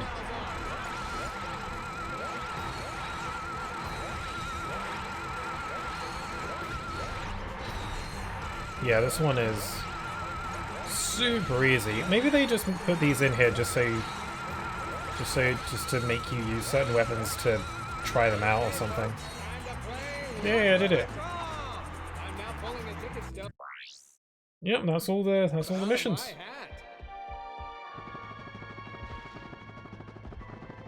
Freaking great.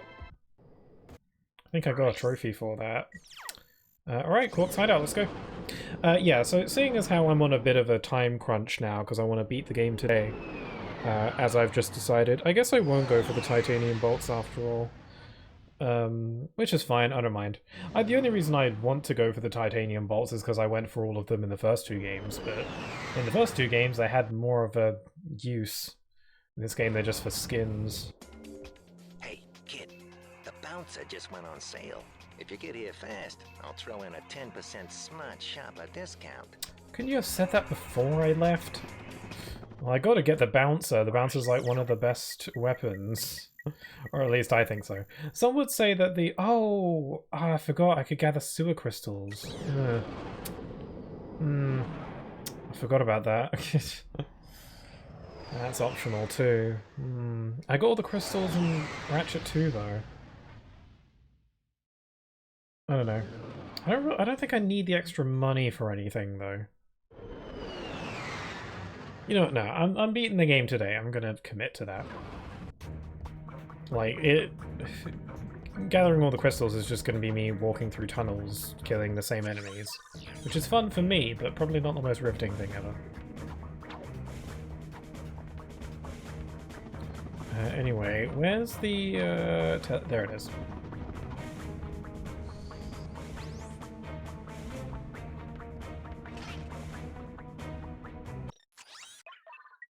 Yeah, the bouncer. The bouncer fires a large canister that bursts open and showers the target area with a hail of small bouncy bomblets. The bouncer is particularly useful in situations where lots of enemies are crowded together. Looks like you two got connections in high places. You had to go through a lot to get these weapons. Yeah, bouncer is a fan favorite. Some would say that it's overrated. I sort of agree with that, but it's a fan favorite for a good reason, if you ask me. It's fun, it's powerful, it's satisfying. I don't know. I think its praise makes sense. I think it's good. It's good stuff. I like it. Quark's hideout. Here we go.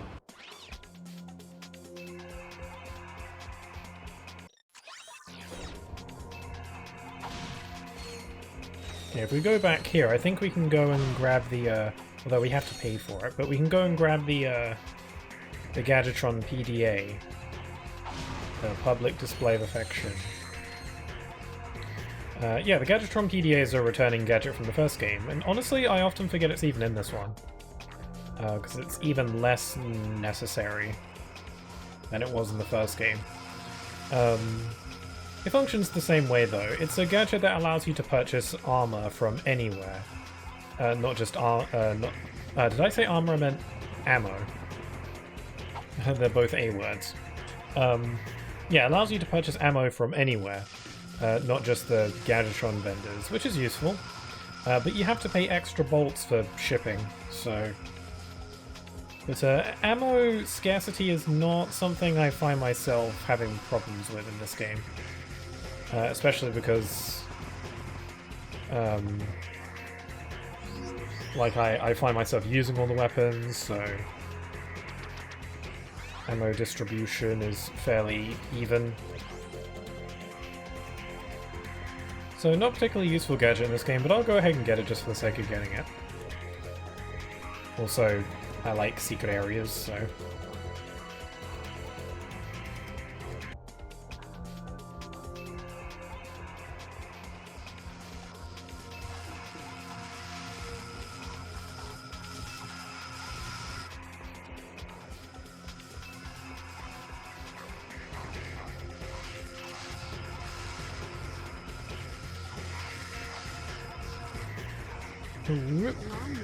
Oh, the lawn ninjas. I forgot about these. Oh, cool, my whip leveled up. The quantum whip. Nice.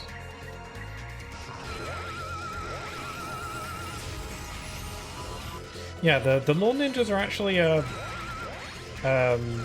reference to Ratchet Clank 2. They were kind of a joke in that game, where one of the Megacorp products that they were testing in the second game was the Lawn Ninja. Actually, I think the Lawn Ninjas were like a cancelled product in the second game. Like it went wrong in testing or something, and they canned the idea. In universe, that is. It's not like it was an actual weapon for the game. So, you know, they're just here. I guess while Quark was working at Megacorp briefly, at the end of the second game, he must have picked some up for defenses. Which is funny. That's my headcanon, at least. It makes sense.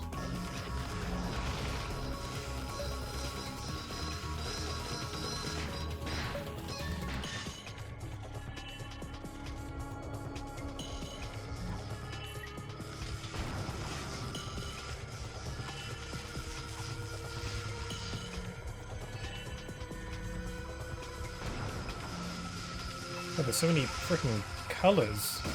Ow. Just tank the damage, it's fine. You know, I should really stop and wait for the lasers to go down instead of just rushing through. Look, a little bit impatient right now. Okay, here we are. Oh yeah, there's also the personal hygienator. That's the weapons vendor from anywhere. You'll have to pay a little extra for shipping and handling, of course. Wow, 250,000 bolts. It's so not worth that amount of money, but I bought it anyway because of, I don't know. Hopefully I don't... There's no, like, weapons that I absolutely really want later, because I might not be able to afford it. There's the Rhino, of course, but that's more of like a New Game Plus thing. I mean, you can get the Rhino on your first playthrough, but you might have to grind for it a little bit. Oh yeah, so this is like the one place where the warp pad is used. So you set a... No, let's find out. You set a warp point on one of these warp pads, and then you can press the button to lower the lift, and then you can warp to the point, and then you're up, and that's like the only use in the entire game. I think it's used again up ahead, but apart from that, it's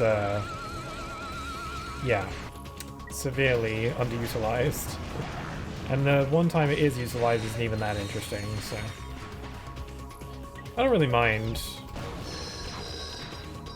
It's whatever. It's a harmless inclusion at the end of the day.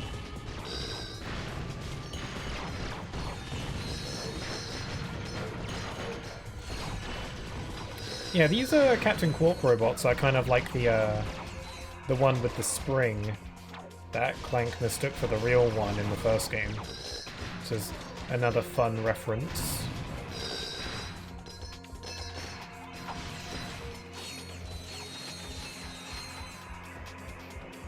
Oh, that is freaky. Yikes, I didn't know they did that. Oh, that is... That ain't right. No, I didn't know they did that.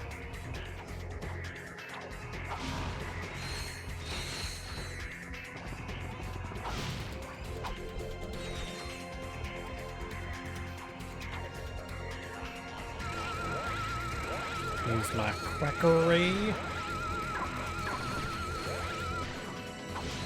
Yeah, here's another use for the warp pad. Place a warp point. Button, warp, go through the fields. There we go. I mean, it's partially because it's a gadget that you don't get until really late in the game, but still. I feel like the Hypnomatic from Ratchet 2 had more... Like, that's a gadget that you got really late in that game, but I feel like even that got more use.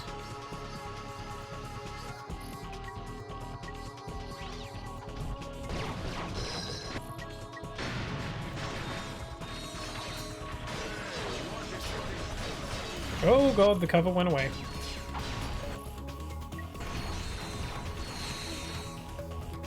Okay, I can't snipe with on ice. The dreaded ice physics.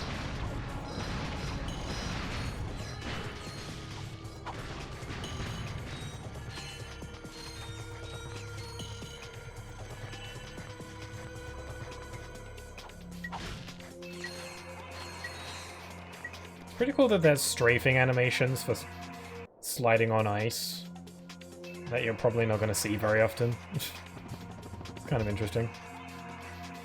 I think this is the only ice planet in the game, or like the only time ice is a thing. I mean, a game only really needs one ice planet, if any. Still. Ooh.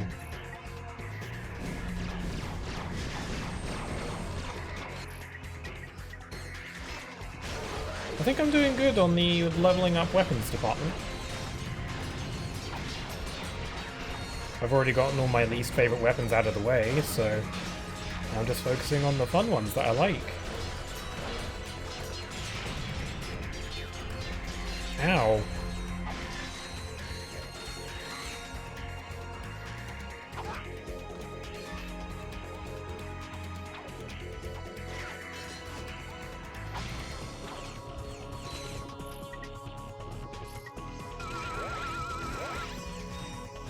Okay, am I just jumping?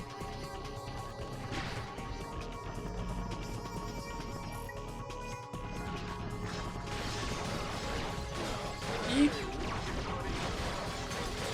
Okay, my display gun is nearly level 4.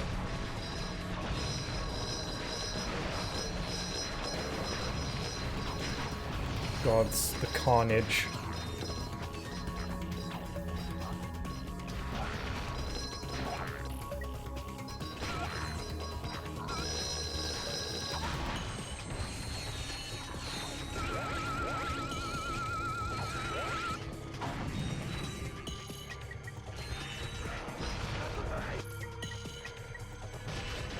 Oh, right, I still got the mini turret glove. I gotta get this thing leveled up. I used to hate the mini turret glove. I like it fine nowadays, but it's still not my favorite.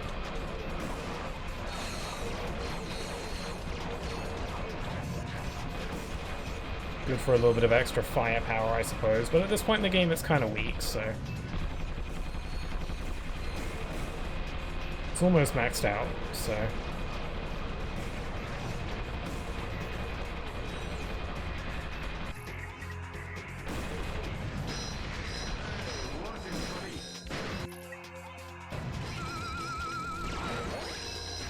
Oh my god, there's more. Bouncer. See, like, the bouncer just pops them all. Like balloons. It's so fun. Oh, a Captain Quark trophy.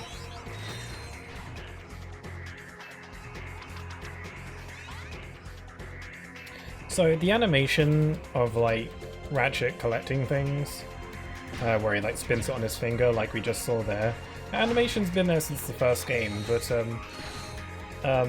when I was little, we had the demo. Also, there's Quark there in his jammies. Okay, we've got to do a Clank section now in order to unlock the door. The last Clank section of the game. Unfortunately, it's my least favorite. Maybe it's not as long and tedious as I remember. But yeah, the little animation where Ratchet spins the thing on his finger and stuff like that, it's been there since the first game. And But when I was little, we had the demo for the first game, and obviously that's like an unfinished version of the game. And there was a couple of interesting little differences. One of which being that, well, for starters, Clank's eyes were blue instead of green in the demo. So I guess that they couldn't quite decide on what color his eyes should be. You know, they went with green. I think it's a good color. I don't think I really would mind either way. Whoops. And but another thing is that the animation where he like grabs something and spins it on his finger, like with the gold bolts and stuff. In the demo for the first game, instead of that animation, I guess they just had a placeholder one, where essentially the item, or in the first game's case, just gold bolts, since that's all that animation was used for.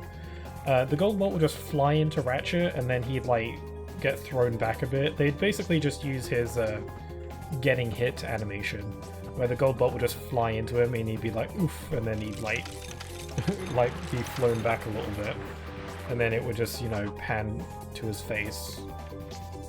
And it'll be like, you got a gold ball. Pretty interesting. Glad they changed it, because I like the animation that we got.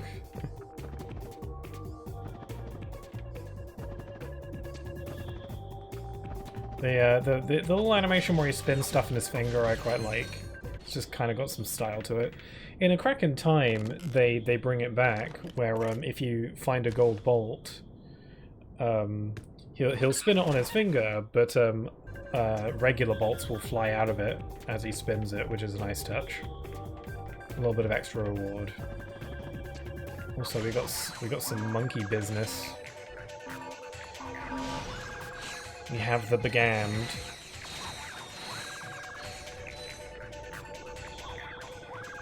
Speaking of monkey business, I want to play Ape Escape at some point. I've never played it. And I think they're on PS5, so I thought about maybe giving those a go. I don't know if I'll like them, that's the trouble. I mean, I don't know, they look to be 3D platformers, and I like 3D platformers. So I don't know, I reckon I'd probably like it. Worth a shot. There's a bunch of like retro games that I want to try, like on the Nintendo Switch Online. It's like some older Zelda games I want to try out. I already played Minish Cap, so that's one. But then I thought maybe I could play like the really old like 2D Marios. I've never played Mario World, and lots of people say that's like the best, one of the best 2D Mario games, but I've never played it. I was going to play Mario Maker actually, now that I think about it. I was going to get Mario Maker 2 for Mario Day next month, which I still want to do because I think that's a fun idea. I've never played Mario Maker before, always wanted to. I've seen a lot. I've watched a lot of Mario Maker, definitely. So it's not like it would be like I'd be discovering the game for the first time. No, because I've watched plenty of Mario Maker, so I know what it's about. But I've never played it, and I've always wanted to. I don't know why I never got into Mario Maker. I remember I was really excited when they announced it, the second game for Switch, and I was intending on getting it day one actually, but I never did, and I don't remember why. I guess I didn't have the money at the time? Or there were other games coming out at the time that I wanted to prioritize more, and then I guess it just got further and further down my list of priorities. Because honestly, I don't see Mario Maker being the kind of game that I would play a lot. It's the kind of game that I would play every now and then. It's not the kind of game that I would get really invested in. Partially because I like games that have goals, that have some kind of narrative or, you know, ending, some kind of goal to work towards. Whether that be a story goal or just some kind of objective. And Mario Maker doesn't really have that. So it is just, you know, a make your own fun kind of game. And while those games like that are certainly important, and I appreciate it, difficult games for me to get into. Not impossible, but difficult. Okay, I just need to get these gadget bots. Oh yeah, I wanted to play Mario Maker 2 for Mario Day. I think doing a live stream to celebrate Mario Day is a fun idea. Am I going backwards? Yeah, I've been this way. I think doing a live stream to celebrate Mario Day is a fun idea. I was going to do one last year, but I forgot, honestly. The date just flew past and I didn't notice. I was going to play Mario Wonder and do a Mario Wonder Nuzlocke, because I had seen that online and I wanted to give it a shot, but I forgot, so... I think Mario Maker would be a more interesting idea, because it works better as a one-off kind of game. Mario Maker is the kind of game where if I feel like I want to play it or stream it or whatever I can just do so at any point. And I don't have to worry about, like, you know, finishing it or anything, because it's not a game to be finished. So yeah, and I think it'd be fun, because... maybe people could suggest to me levels, or I could look up some of the best ones. I don't really know what my plan for Mario Maker is exactly, or like what I want to do in the game. I know Mario Maker 2 has a story mode, and I'd like to play that. I think the story mode is just, you know, a handful of levels created by Nintendo. But that sounds like fun. Also, yeah, that Clank segment was not as tedious as I thought it was. That was fine. How'd you find me here? We found your secret vid comic, Quark. Oh, that. Well, I don't expect you to understand. You'll probably look at me and think, I'd give anything for a body like that. For just one drop of his raw animal magnetism, one iota of his impeccable... Can we just skip to the end, please? Let's see, where was I? Sexy, charming, brilliant, iron, hard, abs. Ah, yes, but despite my outward appearance of utter perfection... Quark's frickin' jammies are so bizarre. Also, why is he still wearing the same gloves? Does he not have pajama gloves? I don't think I want to see his hands at this point. It's like Sonic characters, I don't really want to know what's under the gloves. Imagine an entire galaxy with no more me. And for what cause? So, a few trillion people get turned into robots. Who am I to say who should or shouldn't be turned into a robot? You're pathetic, Quark. I can't believe I once looked up to you. Let's go, Clank. The people of yeah, this Ratchet galaxy did used to need be you, a fan, They until believe in you. he tried You to can kill give him, them and hope. then... You have a chance to you know... redeem yourself and become the hero. I mean, you who'd have always thought, wanted to you know, be. someone you look up to trying to kill you makes you not want to look up to them anymore. It's crazy.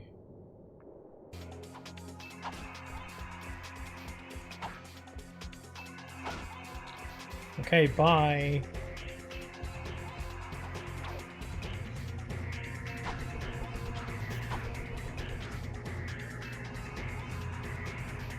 Okay, now I think we gotta return to the Starship Phoenix because things are going down.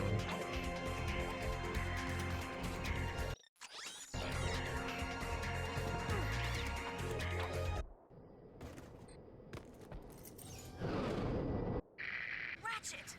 Where have you been? We were just... Never mind. The Phoenix is under attack. Our shields are... Sasha! To 40%. Life support systems are... I think they're getting... aboard the ship. Whatever's on that disc has Nefarious worried. Oh my god, she's so dead. Do anything to get it back. Hey, Hotshot. If I don't get to see you again, I just wanted to say... Oh my god, she dead. Is lost. Engage the gravimetric warp drive.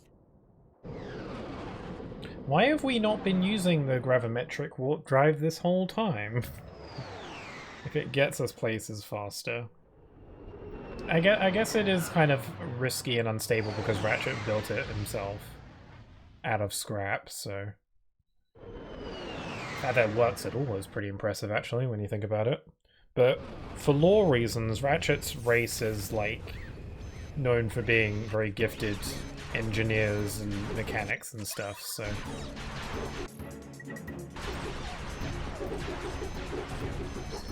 It's so, like, Ratchet being good at building stuff isn't, like, necessarily a character trait. It's just a aspect to this race. Also, these guys, can you say bullet sponge? Like, oh my god. I guess this weapon is kind of early game.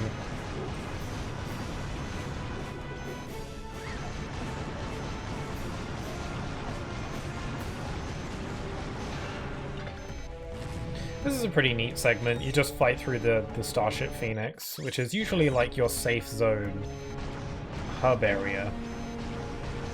God, even these guys are a bit spongy.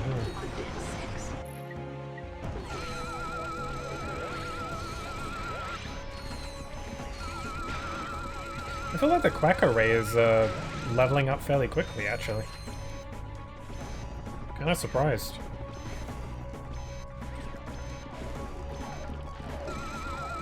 But they're flippy ninjas.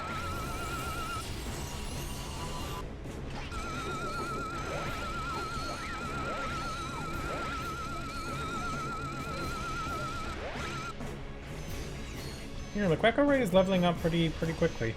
I guess maybe they knew that it was like a late game weapon, so they'd want it to catch up with your other weapons sooner.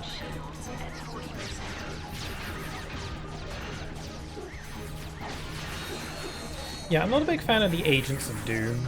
I'm typically not a fan of weapons that kill stuff for you. I'd rather be doing the killing myself. Also, these guys have jetpacks now, that's neat.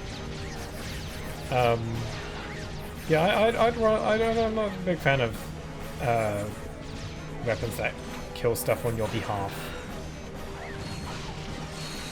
It's just less fun. That's why I'm not a big fan of the Mr. Zircon weapon. That's pretty prominent in future games. It's I can appreciate it because it's like, because Mr. Zircon is essentially this weapon where you summon a robot that follows you around for a while and kills stuff. The appeal of Mr. Zircon for most people is that like he's very talkative and constantly in a very deep voice talks about how much he loves killing and stuff like that, and that's like the joke with him. And that's funny, but even that kind of wears off after a while. Especially with like how often they bring it back in some of the games.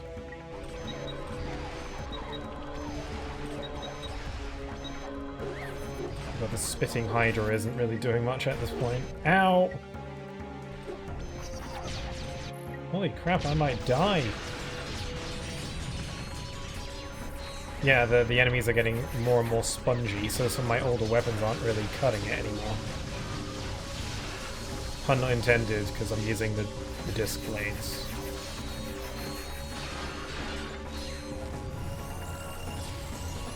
Also, this is kind of cool, because you get to go to like this like little secret area that you couldn't get to otherwise.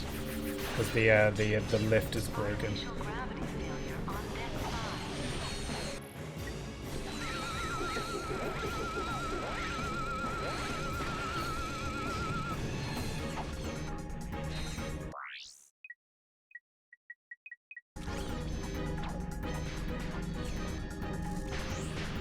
Man, all the gadgets in this game are kind of underused, when I think about it. I mean, that's not surprising. Again, this game leans more into the combat, but... Man, I forgot how underutilized a lot of the weapons in this game are. Gadgets, I mean. Oh, I died! Oh, I'm back here. Well, damn, okay. Try and be a bit more careful. Is there really no checkpoint? I guess this area isn't that big. Whoa! Holy frame rate.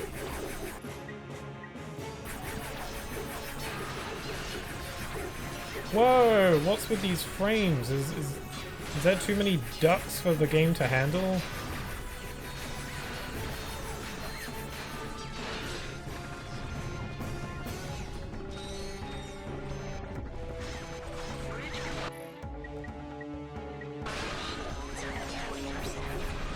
See if I can level up my mini turrets. There we are. Maxed out. Mega turrets fire guided I don't care. I gotta level up the Nitro launcher, because this thing is like one of the first weapons in the game I got. And it does baby damage. Maybe because it's such an early game weapon, it will level up faster, because it doesn't require as much XP as the later game weapons, maybe, I don't know. Like, yeah, yeah, I think my logic is sound. The Nitro Eruptor has a wider blast radius.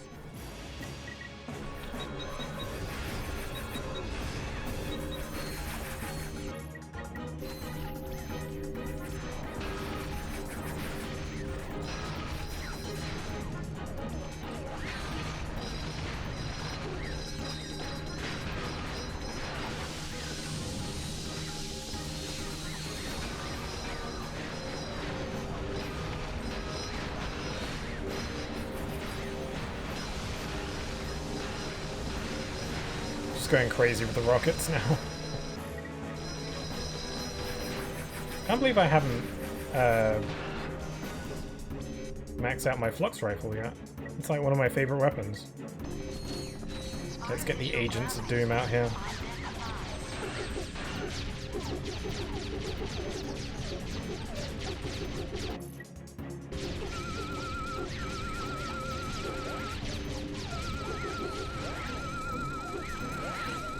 Even my Agents of Doom are doing chip damage. I can't tell if this is just late game enemies or if it's just this specific segment where the enemies are really damage spongy. Is the game kind of skill checking you?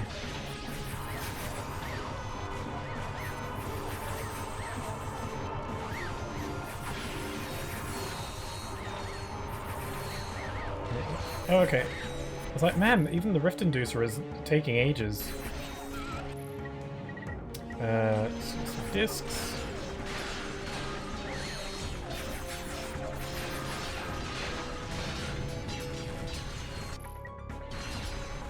Okay, that's a big robot. There we go. Ah, I was hoping that guy would give more XP. Okay, we made it. Oh god, there's more.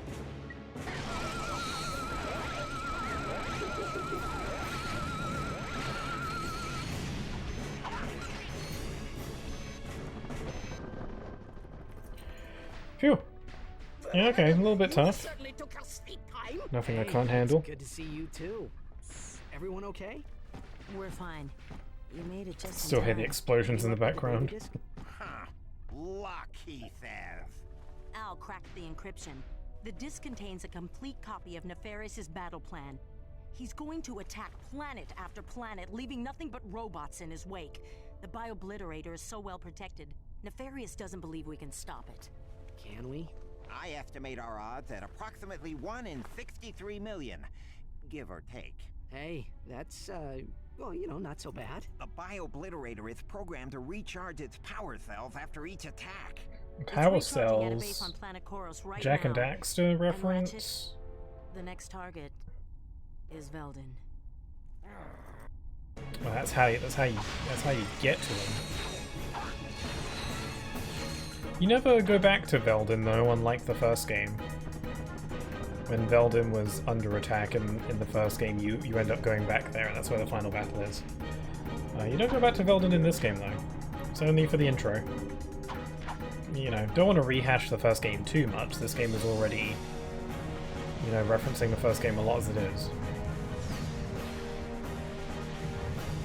So let's go. I've taken out all the enemies, yet like the red alarms are still going off and the scary music is still playing. Anyway, we're going to Koros. I think this is the second to last planet. I think. So I think we're nearly there. I think like we go here, and then I think the final planet is after that, and it's final boss time. So yeah, near the end. And it's honestly not even that late. Like it feels like I've been streaming ages and I'm really pushing it to beat the game, but not really. I've been streaming for like what, 4 hours? Which isn't that long for me typically. typically, if my stream starts getting to about 5 hours, that's where I'm like, yeah, this is going on a bit long. Put a dent in that thing. Then we will need a bigger gun. Yeah, right. Where are we gonna get that kind of firepower?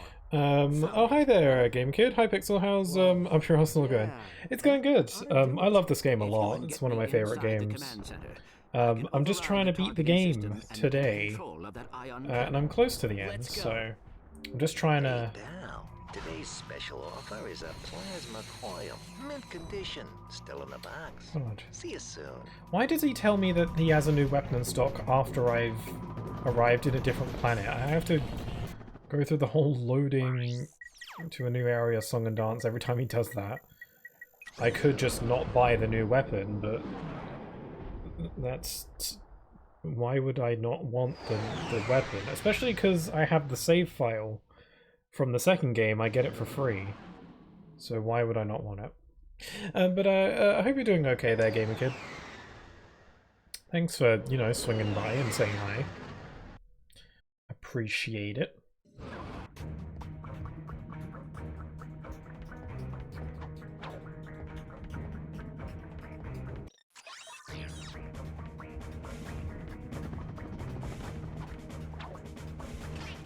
Playing this game, it's kind of reminded me of the fact that growing up and What did you guys growing up and even now, it's I know so very few people who are into the same games as me, aside from obvious like Sonic and Mario stuff, but games like Kingdom Hearts or this like Ratchet and Clank.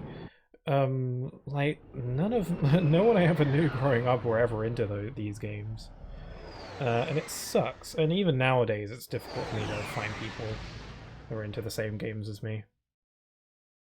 I guess that's the trouble of playing a lot of single-player games. I love playing single-player games, but I don't know. Not everyone's into those. Okay, we've got the plasma coil. Thanks, I've just been playing and trying to progress Hollow Knight. Oh, cool! Was it you who was doing the Mario and Luigi Brothership challenge? I think I might have gone through this song and dance before. Yeah, I think you playing Hollow Knight sounds familiar. I think you might have mentioned that. Hope you're enjoying it. I want to play Hollow Knight again, but I think I want to wait until...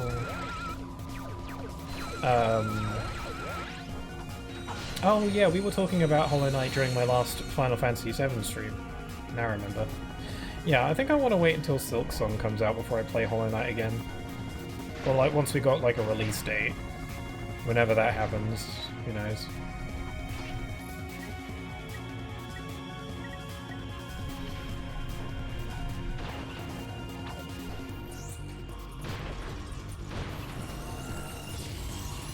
Oh, sick.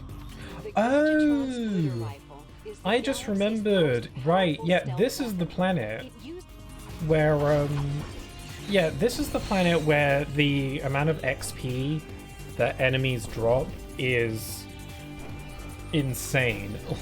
Like, they buff the amount of XP that like my rifle just leveled up after killing that thing. And it was, like, halfway leveled, so... Yeah, for like this is the point in the game where they're like, hey, have you upgraded all your weapons yet? No? Well, have a crap ton of XP. And honestly, I'm down for it. This isn't the only Ratchet and Clank game that does this either. I distinctly remember A Crack in Time has a similar late game area where all the enemies just have a crap ton of XP to give out. Simply just because the game's like, we're gonna throw you a bone so you can level up all your weapons if you haven't already. I'm into it though.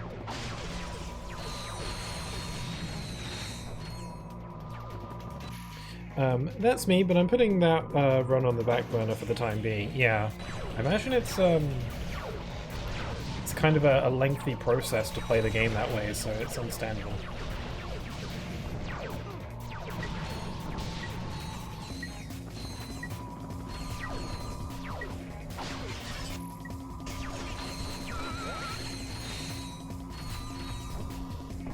I'm not sure why that's the case, but hey, no one's complaining.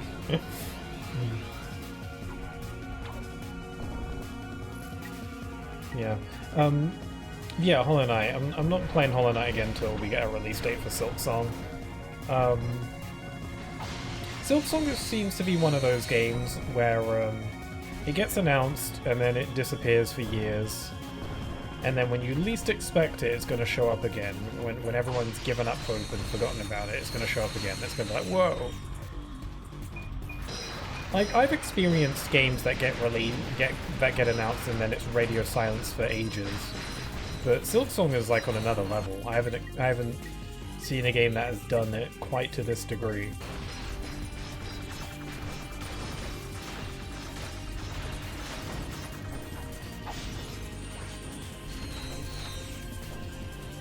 Honestly, it's more tedious than anything. I can imagine, like, there were times, because I did a challenge run of my own, where I played through the game without using any gear. And fights could be pretty lengthy playing it that way, and that's not as much of a challenge as what you're doing. So, yeah, I can imagine. It's why I was kind of like, surprised when you said you were going to play the game that way. I was intrigued, of course, because it sounds like an interesting challenge, but I was like, whoa, it's bold. I'm playing Hollow Knight because I want to beat it for the first time. Hope you enjoy it. I remember really... I remember really struggling on the final boss. A little bit, but none of the bosses in Hollow Knight felt too unfair to me, though. Okay, they're all like pattern memorization, you just gotta learn the fight. I quite enjoy games like that.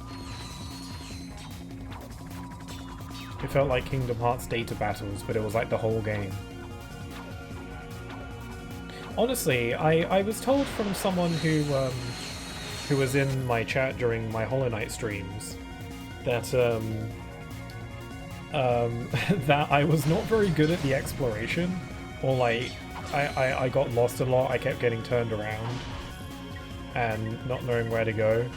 But they did admit that they thought I was actually pretty good at the actual combat side of things and the bosses. And that felt good to hear. Because I was the first one to admit that I got lost easy. This weapon upgrade features a lock-on mod. To lock onto enemies, press and hold L2 and R2. Yeah, but I have absolutely no idea what I'm doing or where to go. No worries, it's, like, again, I got lost all the time. I often just asked my chat on suggestions on where I should go, because it's a very open game. There isn't really a wrong way to go. So I often was like, hey chat, where do you think I should go? And then they'd usually direct me to the coolest stuff. Because I didn't do everything in my playthrough, I'm sure. I'm sure there's a lot of fights and stuff that I didn't see. I'm sure I saw most of the more interesting stuff, but I'm sure that there's a handful of fights that I didn't do, so... Makes the game more replayable, I suppose.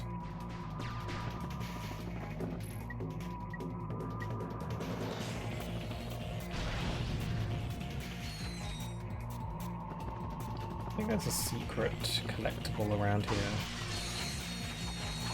Also, there's a lot of bolts in this place. There's a lot of breakable objects and they have lots of bolts in them.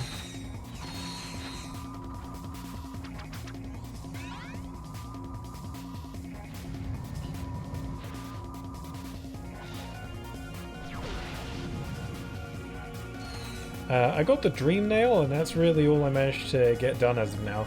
That's fair. That's like a ways into the game from what I remember. It's like a decent way through. The Dream Nail allows you to do a bunch of stuff. I don't entirely remember what, but it allows you to do a handful of stuff.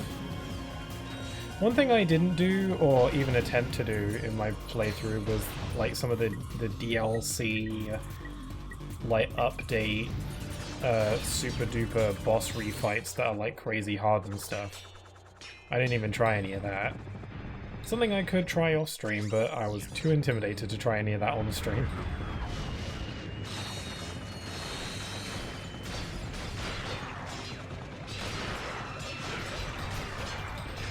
Yeah, I'd say getting lost in Hollow Knight is probably fairly common and all part of the process. So I don't feel too bad for getting lost a lot.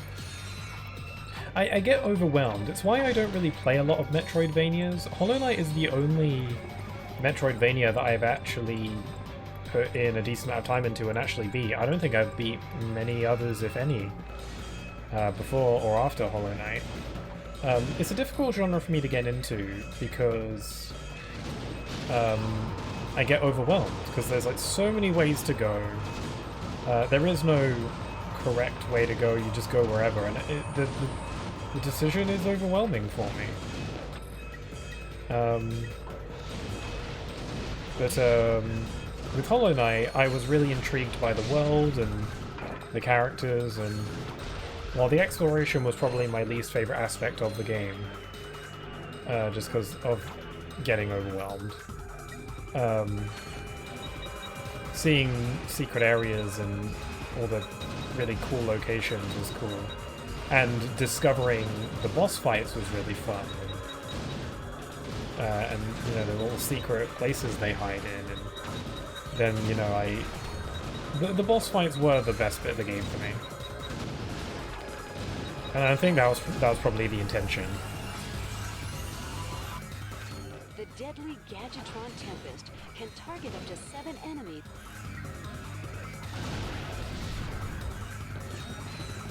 God, I can really feel how weak my early game weapons are now.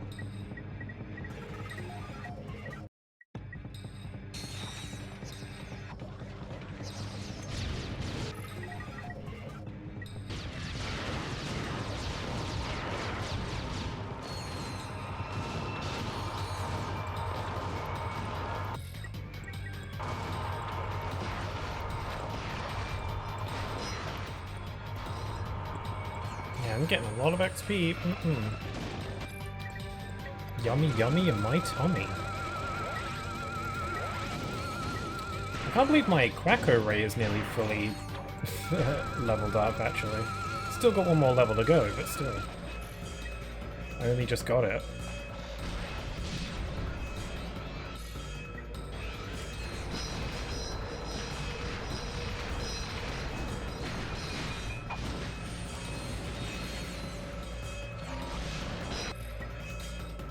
This game is fun. I really wish I could recommend this series to more people, but because most of the games are stuck on PS3, it's very difficult for me to do that. It's not like Kingdom Hearts, where it's like, Kingdom Hearts is on everything.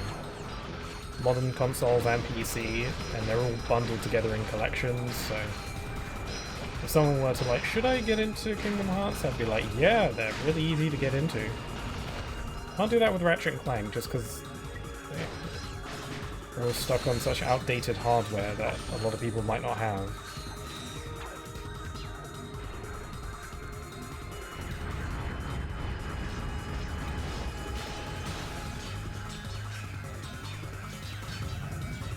We made it to the Canaan.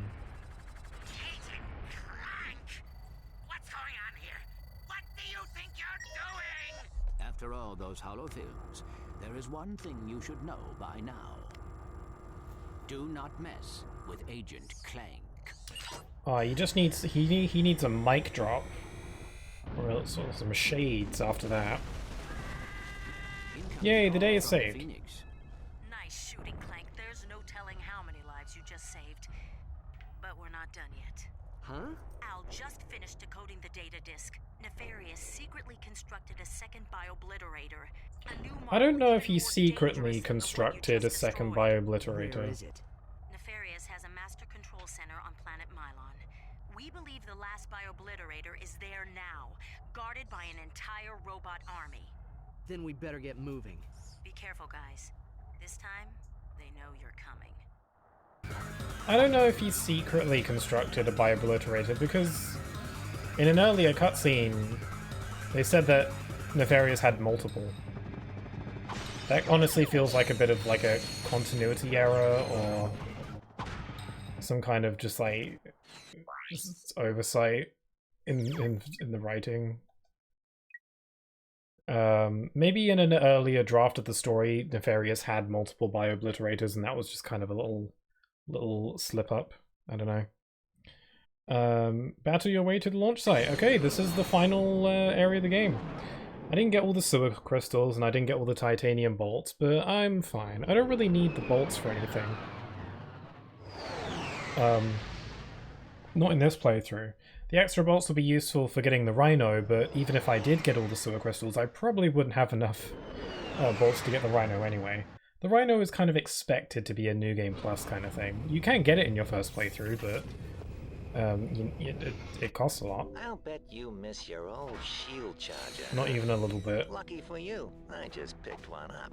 Come see me if you're interested. Okay, I hate this shield charger, so I'm not even going to bother going back to get that. If he told me that it was in stock before I arrived here, that would be useful, and I might have gone to go get that, but I honestly can't be bothered at this point. I don't even like the shield charger, and it's too late in the game for me to realistically be able to fully level it up anyway.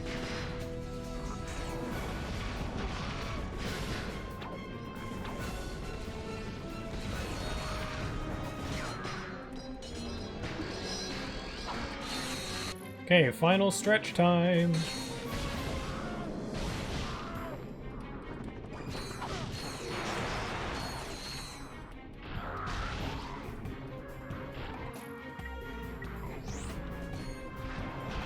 Shoot you.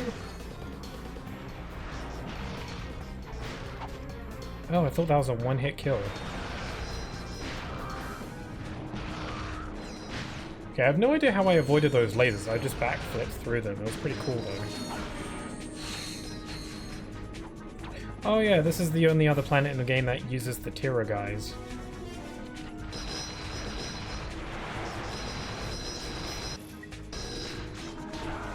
Guys, I got the Tira guys.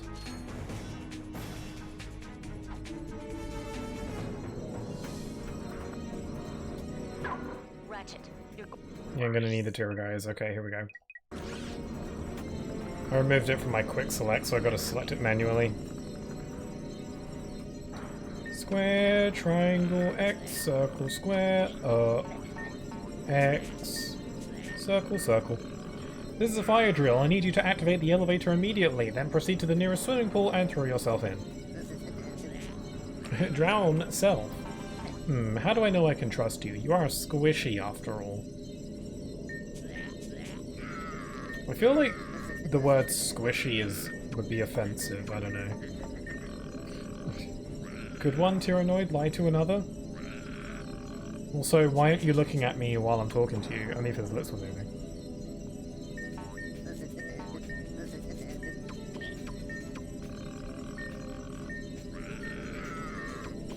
I'm not sure I like your tone. I must report your behavior to the authorities if you do not let me pass. You're going to be passing through my... What? You're going to be passing through my bowels if you're still standing here in 5 seconds. God, you're stubborn. Just shut the hell up and let yourself get tricked by me. How many DDR games do you expect me to play? Alright, no need to get violent. I'll just phone up Dr. Nefarious and let him know he won't be getting his massage today. I'm terribly sorry for holding you back, friend. Please proceed. Say hi to Dr. Nefarious for me. Really, that was the final straw? That's what did it? That's what sold you?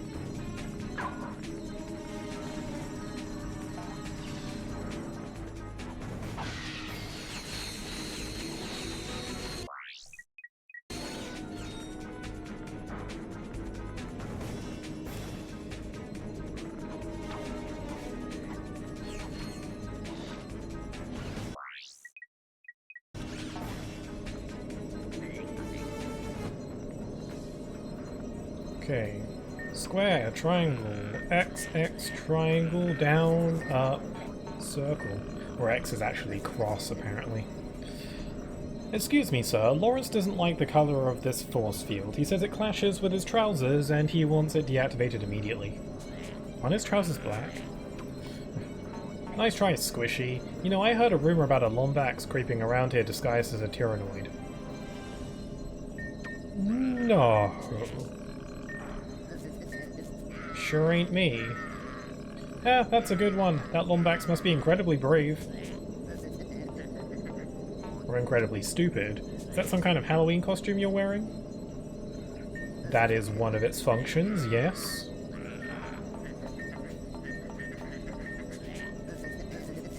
Haha, look, if you let me through, I'll loan you my Amiiboids Gone Wild holovid disc. Thousands of years into the future, and apparently physical media is still a thing. If only. Director's cut?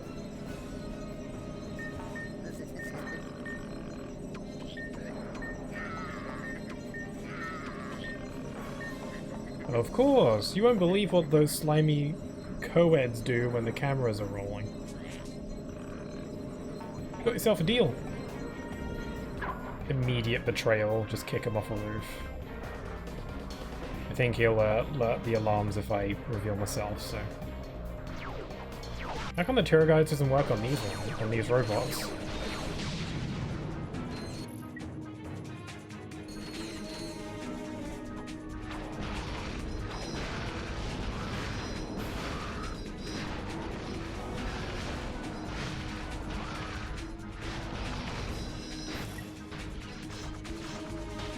Yeah, I'm not going to be able to fully max out every weapon I have before the end of the game. But that wasn't really the point. The point is I try my best to do that.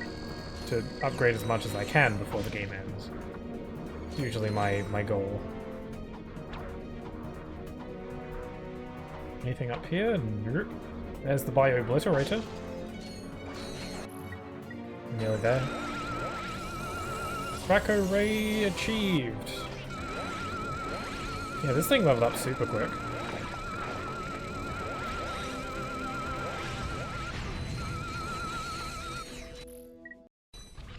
Nope, out of Annihilator.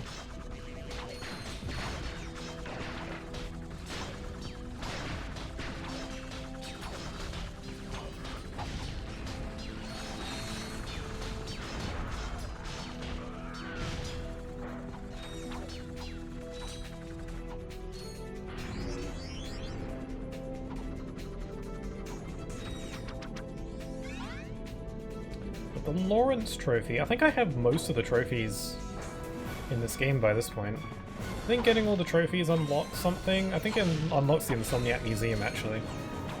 But I ain't doing that.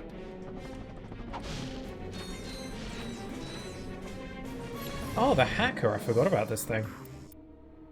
Huh. I guess the devs forgot about this thing as well. Yeah, they just straight up just stopped using this after a while, huh?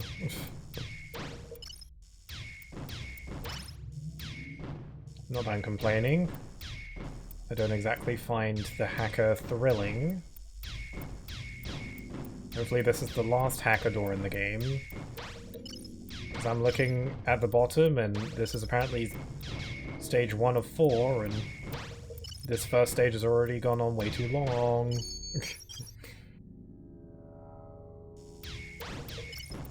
Yeah, these hacker minigames would be a lot more enjoyable if they just sped them up a bit. It would make them more frantic and difficult, I guess, but it would make them less... it would be a lot less waiting.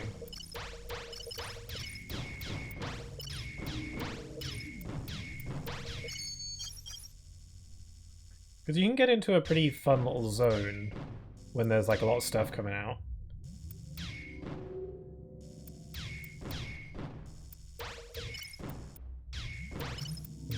These the blue barriers are just kind of annoying and just slow things down even more. Like, what's the point of them, really?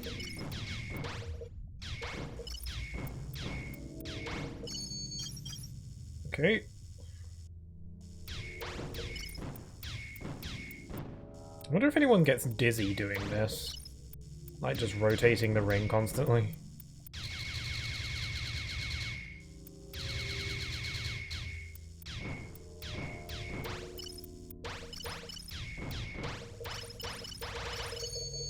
Sweet.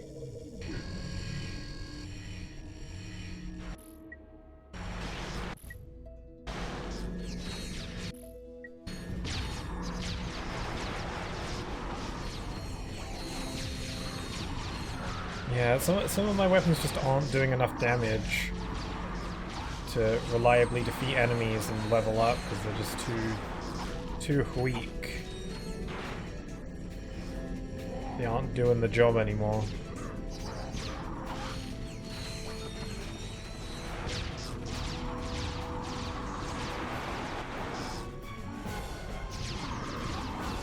Should I hurry up and kill it? God, all that for just one Tyrannoid.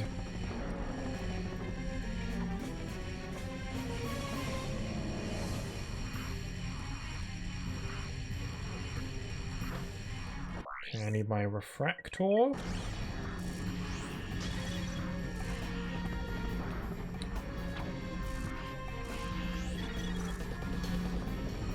I feel like I'm playing very frantically right now, but I have plenty of time. It's still not that late. I mean, it's kind of late, but... What's the time right now? Oh, it's nearly 11. Okay, so I guess it's kind of late, but, you know. I've got plenty of time.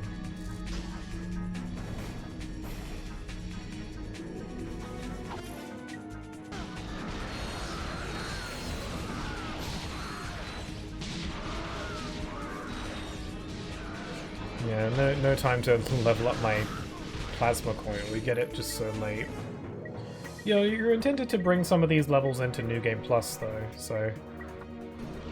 There's a good part of the game that doesn't really expect you to max out everything. It's a game that you're encouraged to play multiple times to do everything. Also, I just died a bunch because of the frickin' level up. Whoa! Are you for reals? There are no checkpoints. Are you serious with that? That was baloney. They said, hopefully I don't have to do like the hacker and stuff again. That is some bullcrap.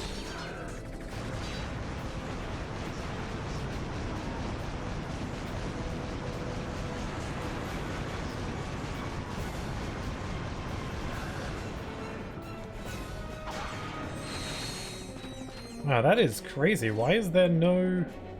Do I have to do like the Tyrannoid, Simon Says whatever crap again? Hopefully not.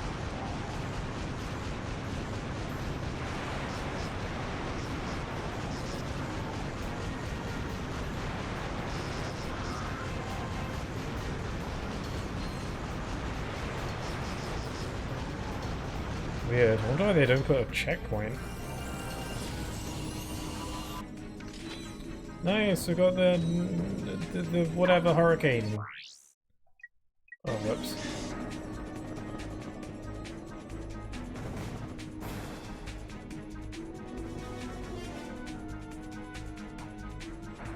Okay, Tira guys.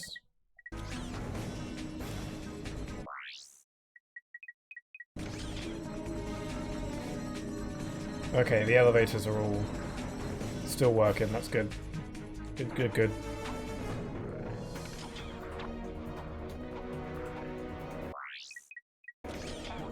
Honestly, still surprised there's just no checkpoint before. I guess when you're like going through it like this, it's not that long, but still. I feel like the game is usually more generous than that with checkpoints. I guess this is the final level of the game, so I feel like no checkpoints is, for the most part, artificial difficulty. Well, I don't know, it depends on the game, I guess.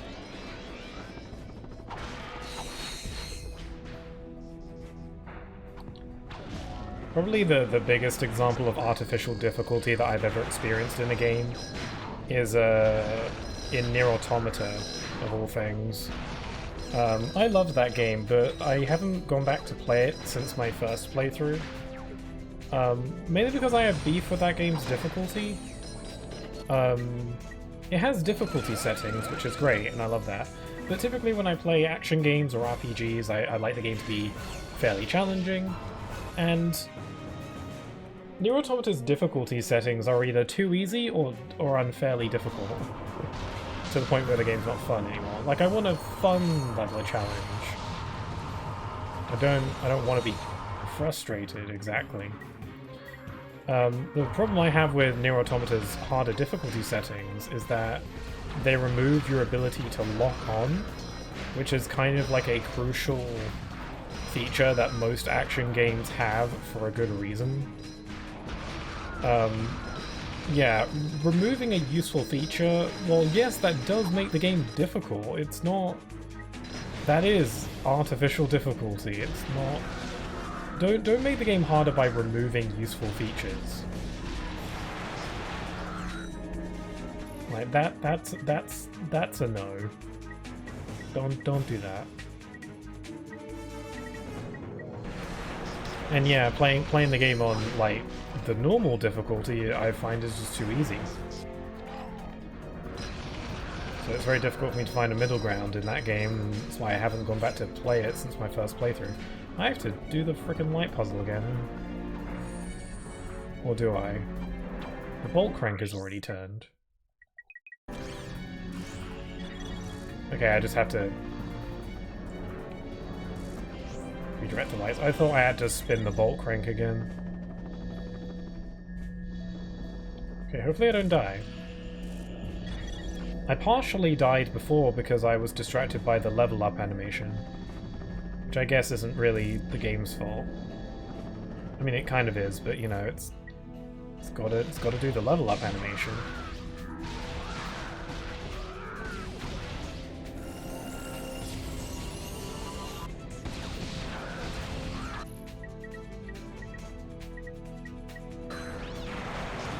I haven't been using the bouncer as much.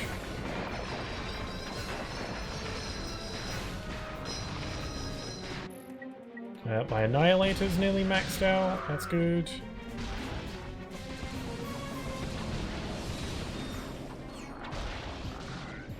Okay, you're difficult to hit.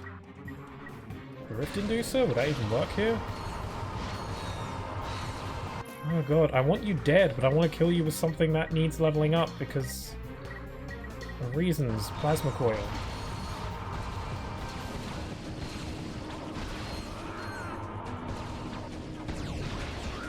There we go.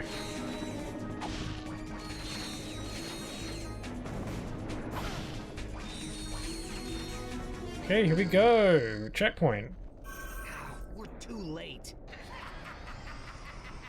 Kind of felt like he was just waiting.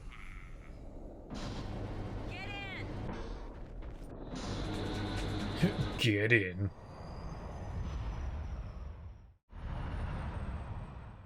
Okay, this is it. This is the final stretch. I think we got to fight some waves of enemies and then the boss man himself. There it is. Nefarious has already initiated the launch sequence. If that Why are Clank's arms out? Veldin won't have a chance. That's not gonna happen. Clank's eyes were closed as well. He was just in sleep mode.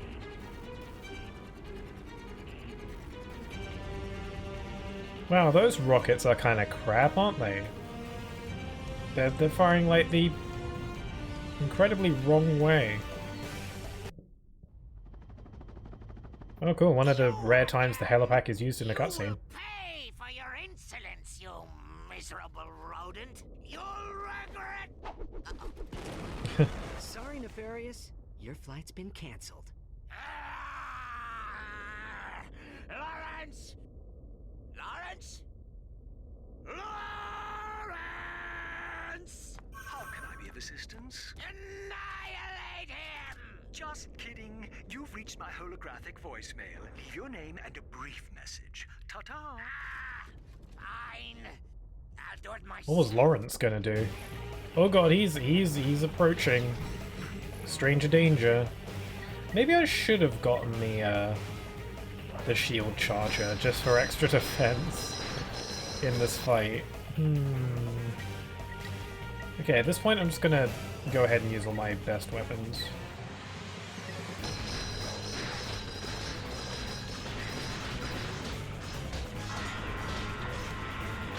He's got some like crazy robot magic or something. Oh wait, no, are those laser guns he's using? Oh no, he's using guns. I never noticed that. I thought he was just shooting like beams out of his hands or whatever. No, he's got some guns.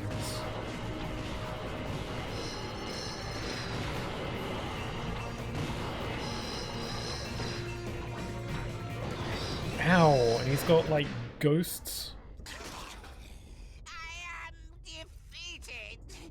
I have no choice but to throw myself on your mercy. Really? It's quite the actor. I mean, Oh god, that's my right, voice. Nefarious. Actor. Your reign of terror is finally...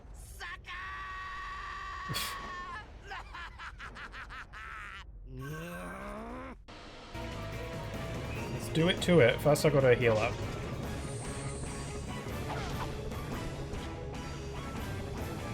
Okay, my health is maxed out. Actually my health is almost at 100. That's neat. Oh my.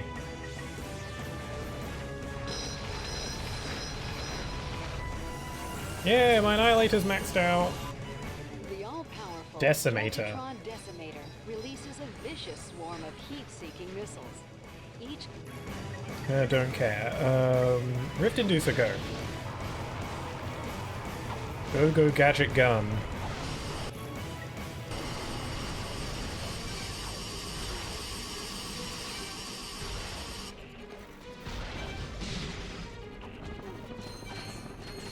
Okay, I should try and avoid damage a little bit more.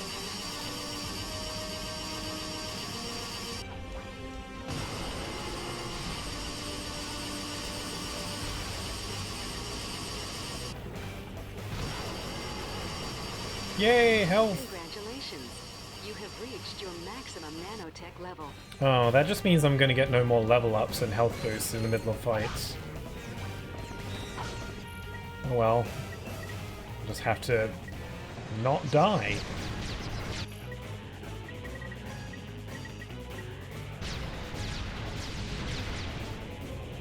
Oh, the plasma coil does like a lot of damage.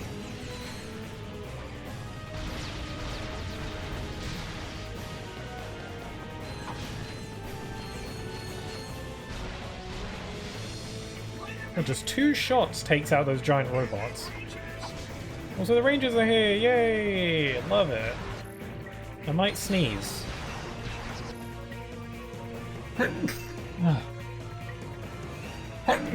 Oh, jeez. Excuse me. Sneeze was unexpected.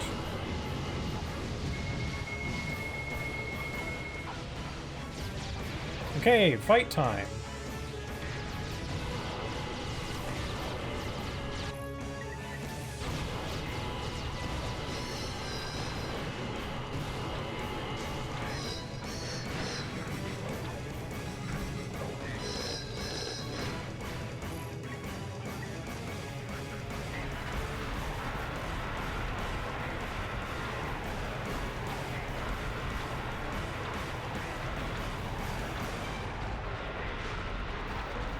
Man, he can't reach very far with that. What's he doing? He's gonna... Oh, boy. I thought he was gonna leap at me or something.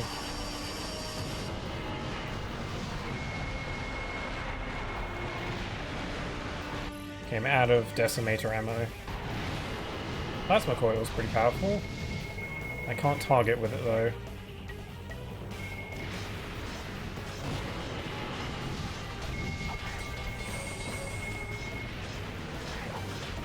Man, he's got a lot of health.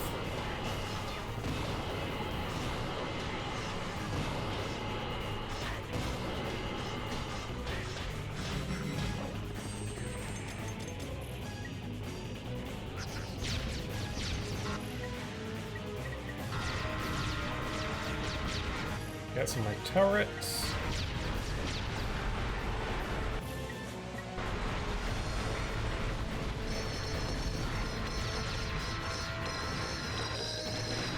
I think I got this. I think I can do it.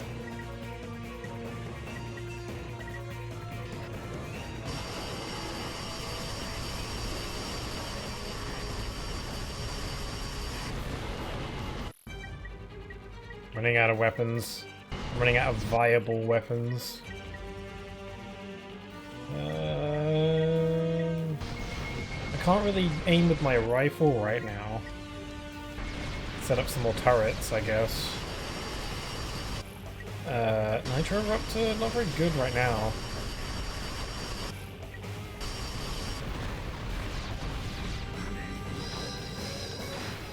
Hard for me to use the bouncer. Oh, no mind, I want. Whoa. Is this important, sir? Oh, I forgot about Lawrence's guitar skills. I call it Bass Odyssey. Lawrence is such a vibe, though. You want to be friends with that guy. As it turns into a transformer. If only we had a ship segment to save the day.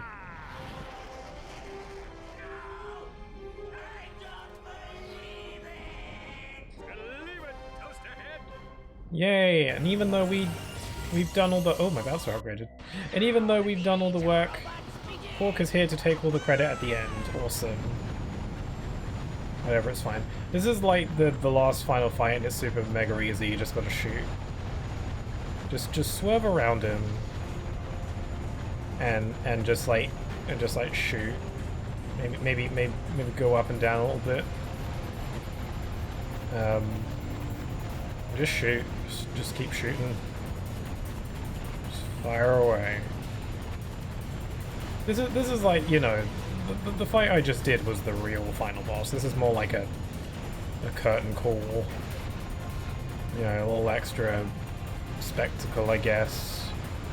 I wouldn't exactly want to fight this giant robot without a ship. Exactly. It looks super big.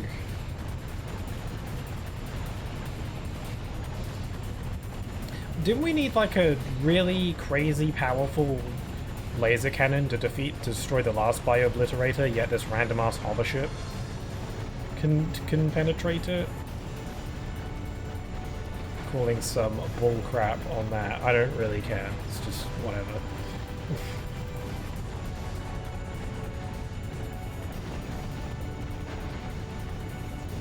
Got him! Hey! And there it is!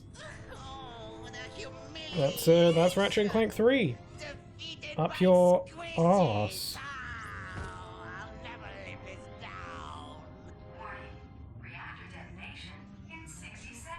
Lawrence, engage the teleporter. Would you care to specify a destination, sir? Who cares? Just get us out of here. What? That wasn't even close to 60 seconds! I think that's not the only time where Nefarious's computer AI is sass-tastic. The atmosphere is positively electric as thousands of fanatical fans. Wow, look at those background character alien guys. Are they used at any other point in the game? Also, wow, cameos all over the place. Check that out.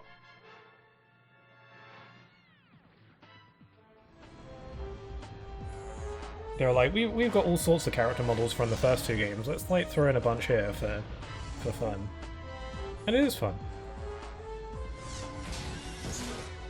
I'm pretty sure what we're seeing here is ends up becoming a level that you can play in the Secret Agent Clank game. Which I'm kind of looking forward to playing, even though I've heard it's not good at all. I'll be the judge of that. It seems your luck has finally run out. The time has come to say goodbye. Your tricks won't do you any good this time. Banana gun. Clank. I have been waiting for this moment a long time, and now I am going to blow you into a million pieces. It definitely feels like the kind of day-saving solution that would be in a spy movie. Well, he got that monkey off his back. Ba-dum-bum.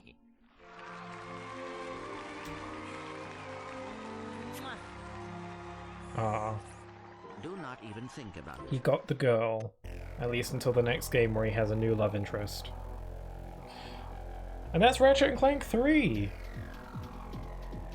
Excellent! Alright, that's three of the Ratchet & Clank games down. And I guess this is I'll be wrapping up in a bit. There's nothing else I want to do. So yeah, thank you for joining me. If you did so, if you're watching this on the VOD, thank you thank you for tuning in there. I appreciate it. Yeah, I don't think there's any post-credit scenes, so I'll just let the credits roll for a little bit. Yeah, I love this game a lot. It's my favorite of the original trilogy. Its flaws have grown more apparent to me in recent years, but it's still a really fun game, and if you have a PS3 or a PS2 or emulator or whatever, give it a shot. You might like it. But I guess the next Ratchet & Clank game on my list is not even a Ratchet & Clank game, it's Ratchet Deadlocked. Clank is not in that game's title, even though he's still in the game just as much as the others. He's just not a part of the gameplay in any way. I don't know when I'll get to that. I'm not really doing this in like a marathon kind of way. I'm just kind of playing the games in order just whenever I feel like I want to get to the next one, you know? So yeah, I don't know when I'll get to Deadlocked, but sometime in the nearish future. But since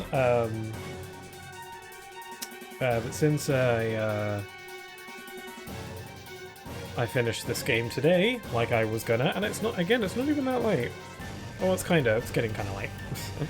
It is now, anyway. So I guess I finished at a good time. But, I gotta think of another playthrough I want to do for Fridays. I have a few ideas, so we'll get to that. But I'll be streaming next on Sunday for some more Final Fantasy VII Rebirth. Right. My autocorrect keeps on autocorrecting it to Rebirth.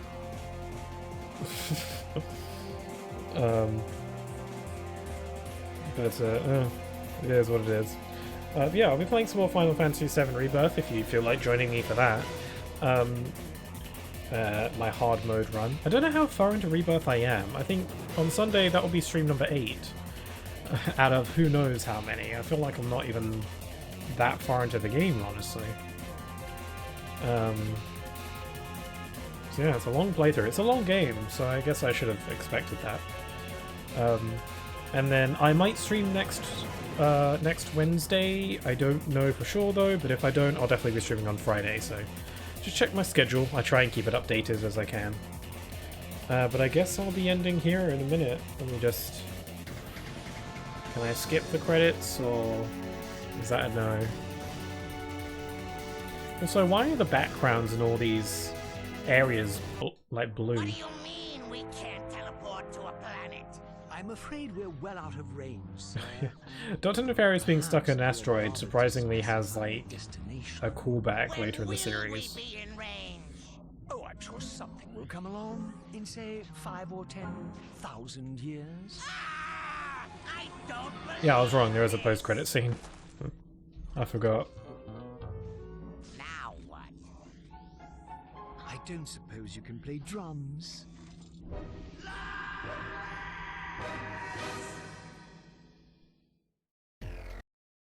Congratulations, Ratchet! I'm Jason. I'm not Ratchet personally, but I'll take it as a compliment.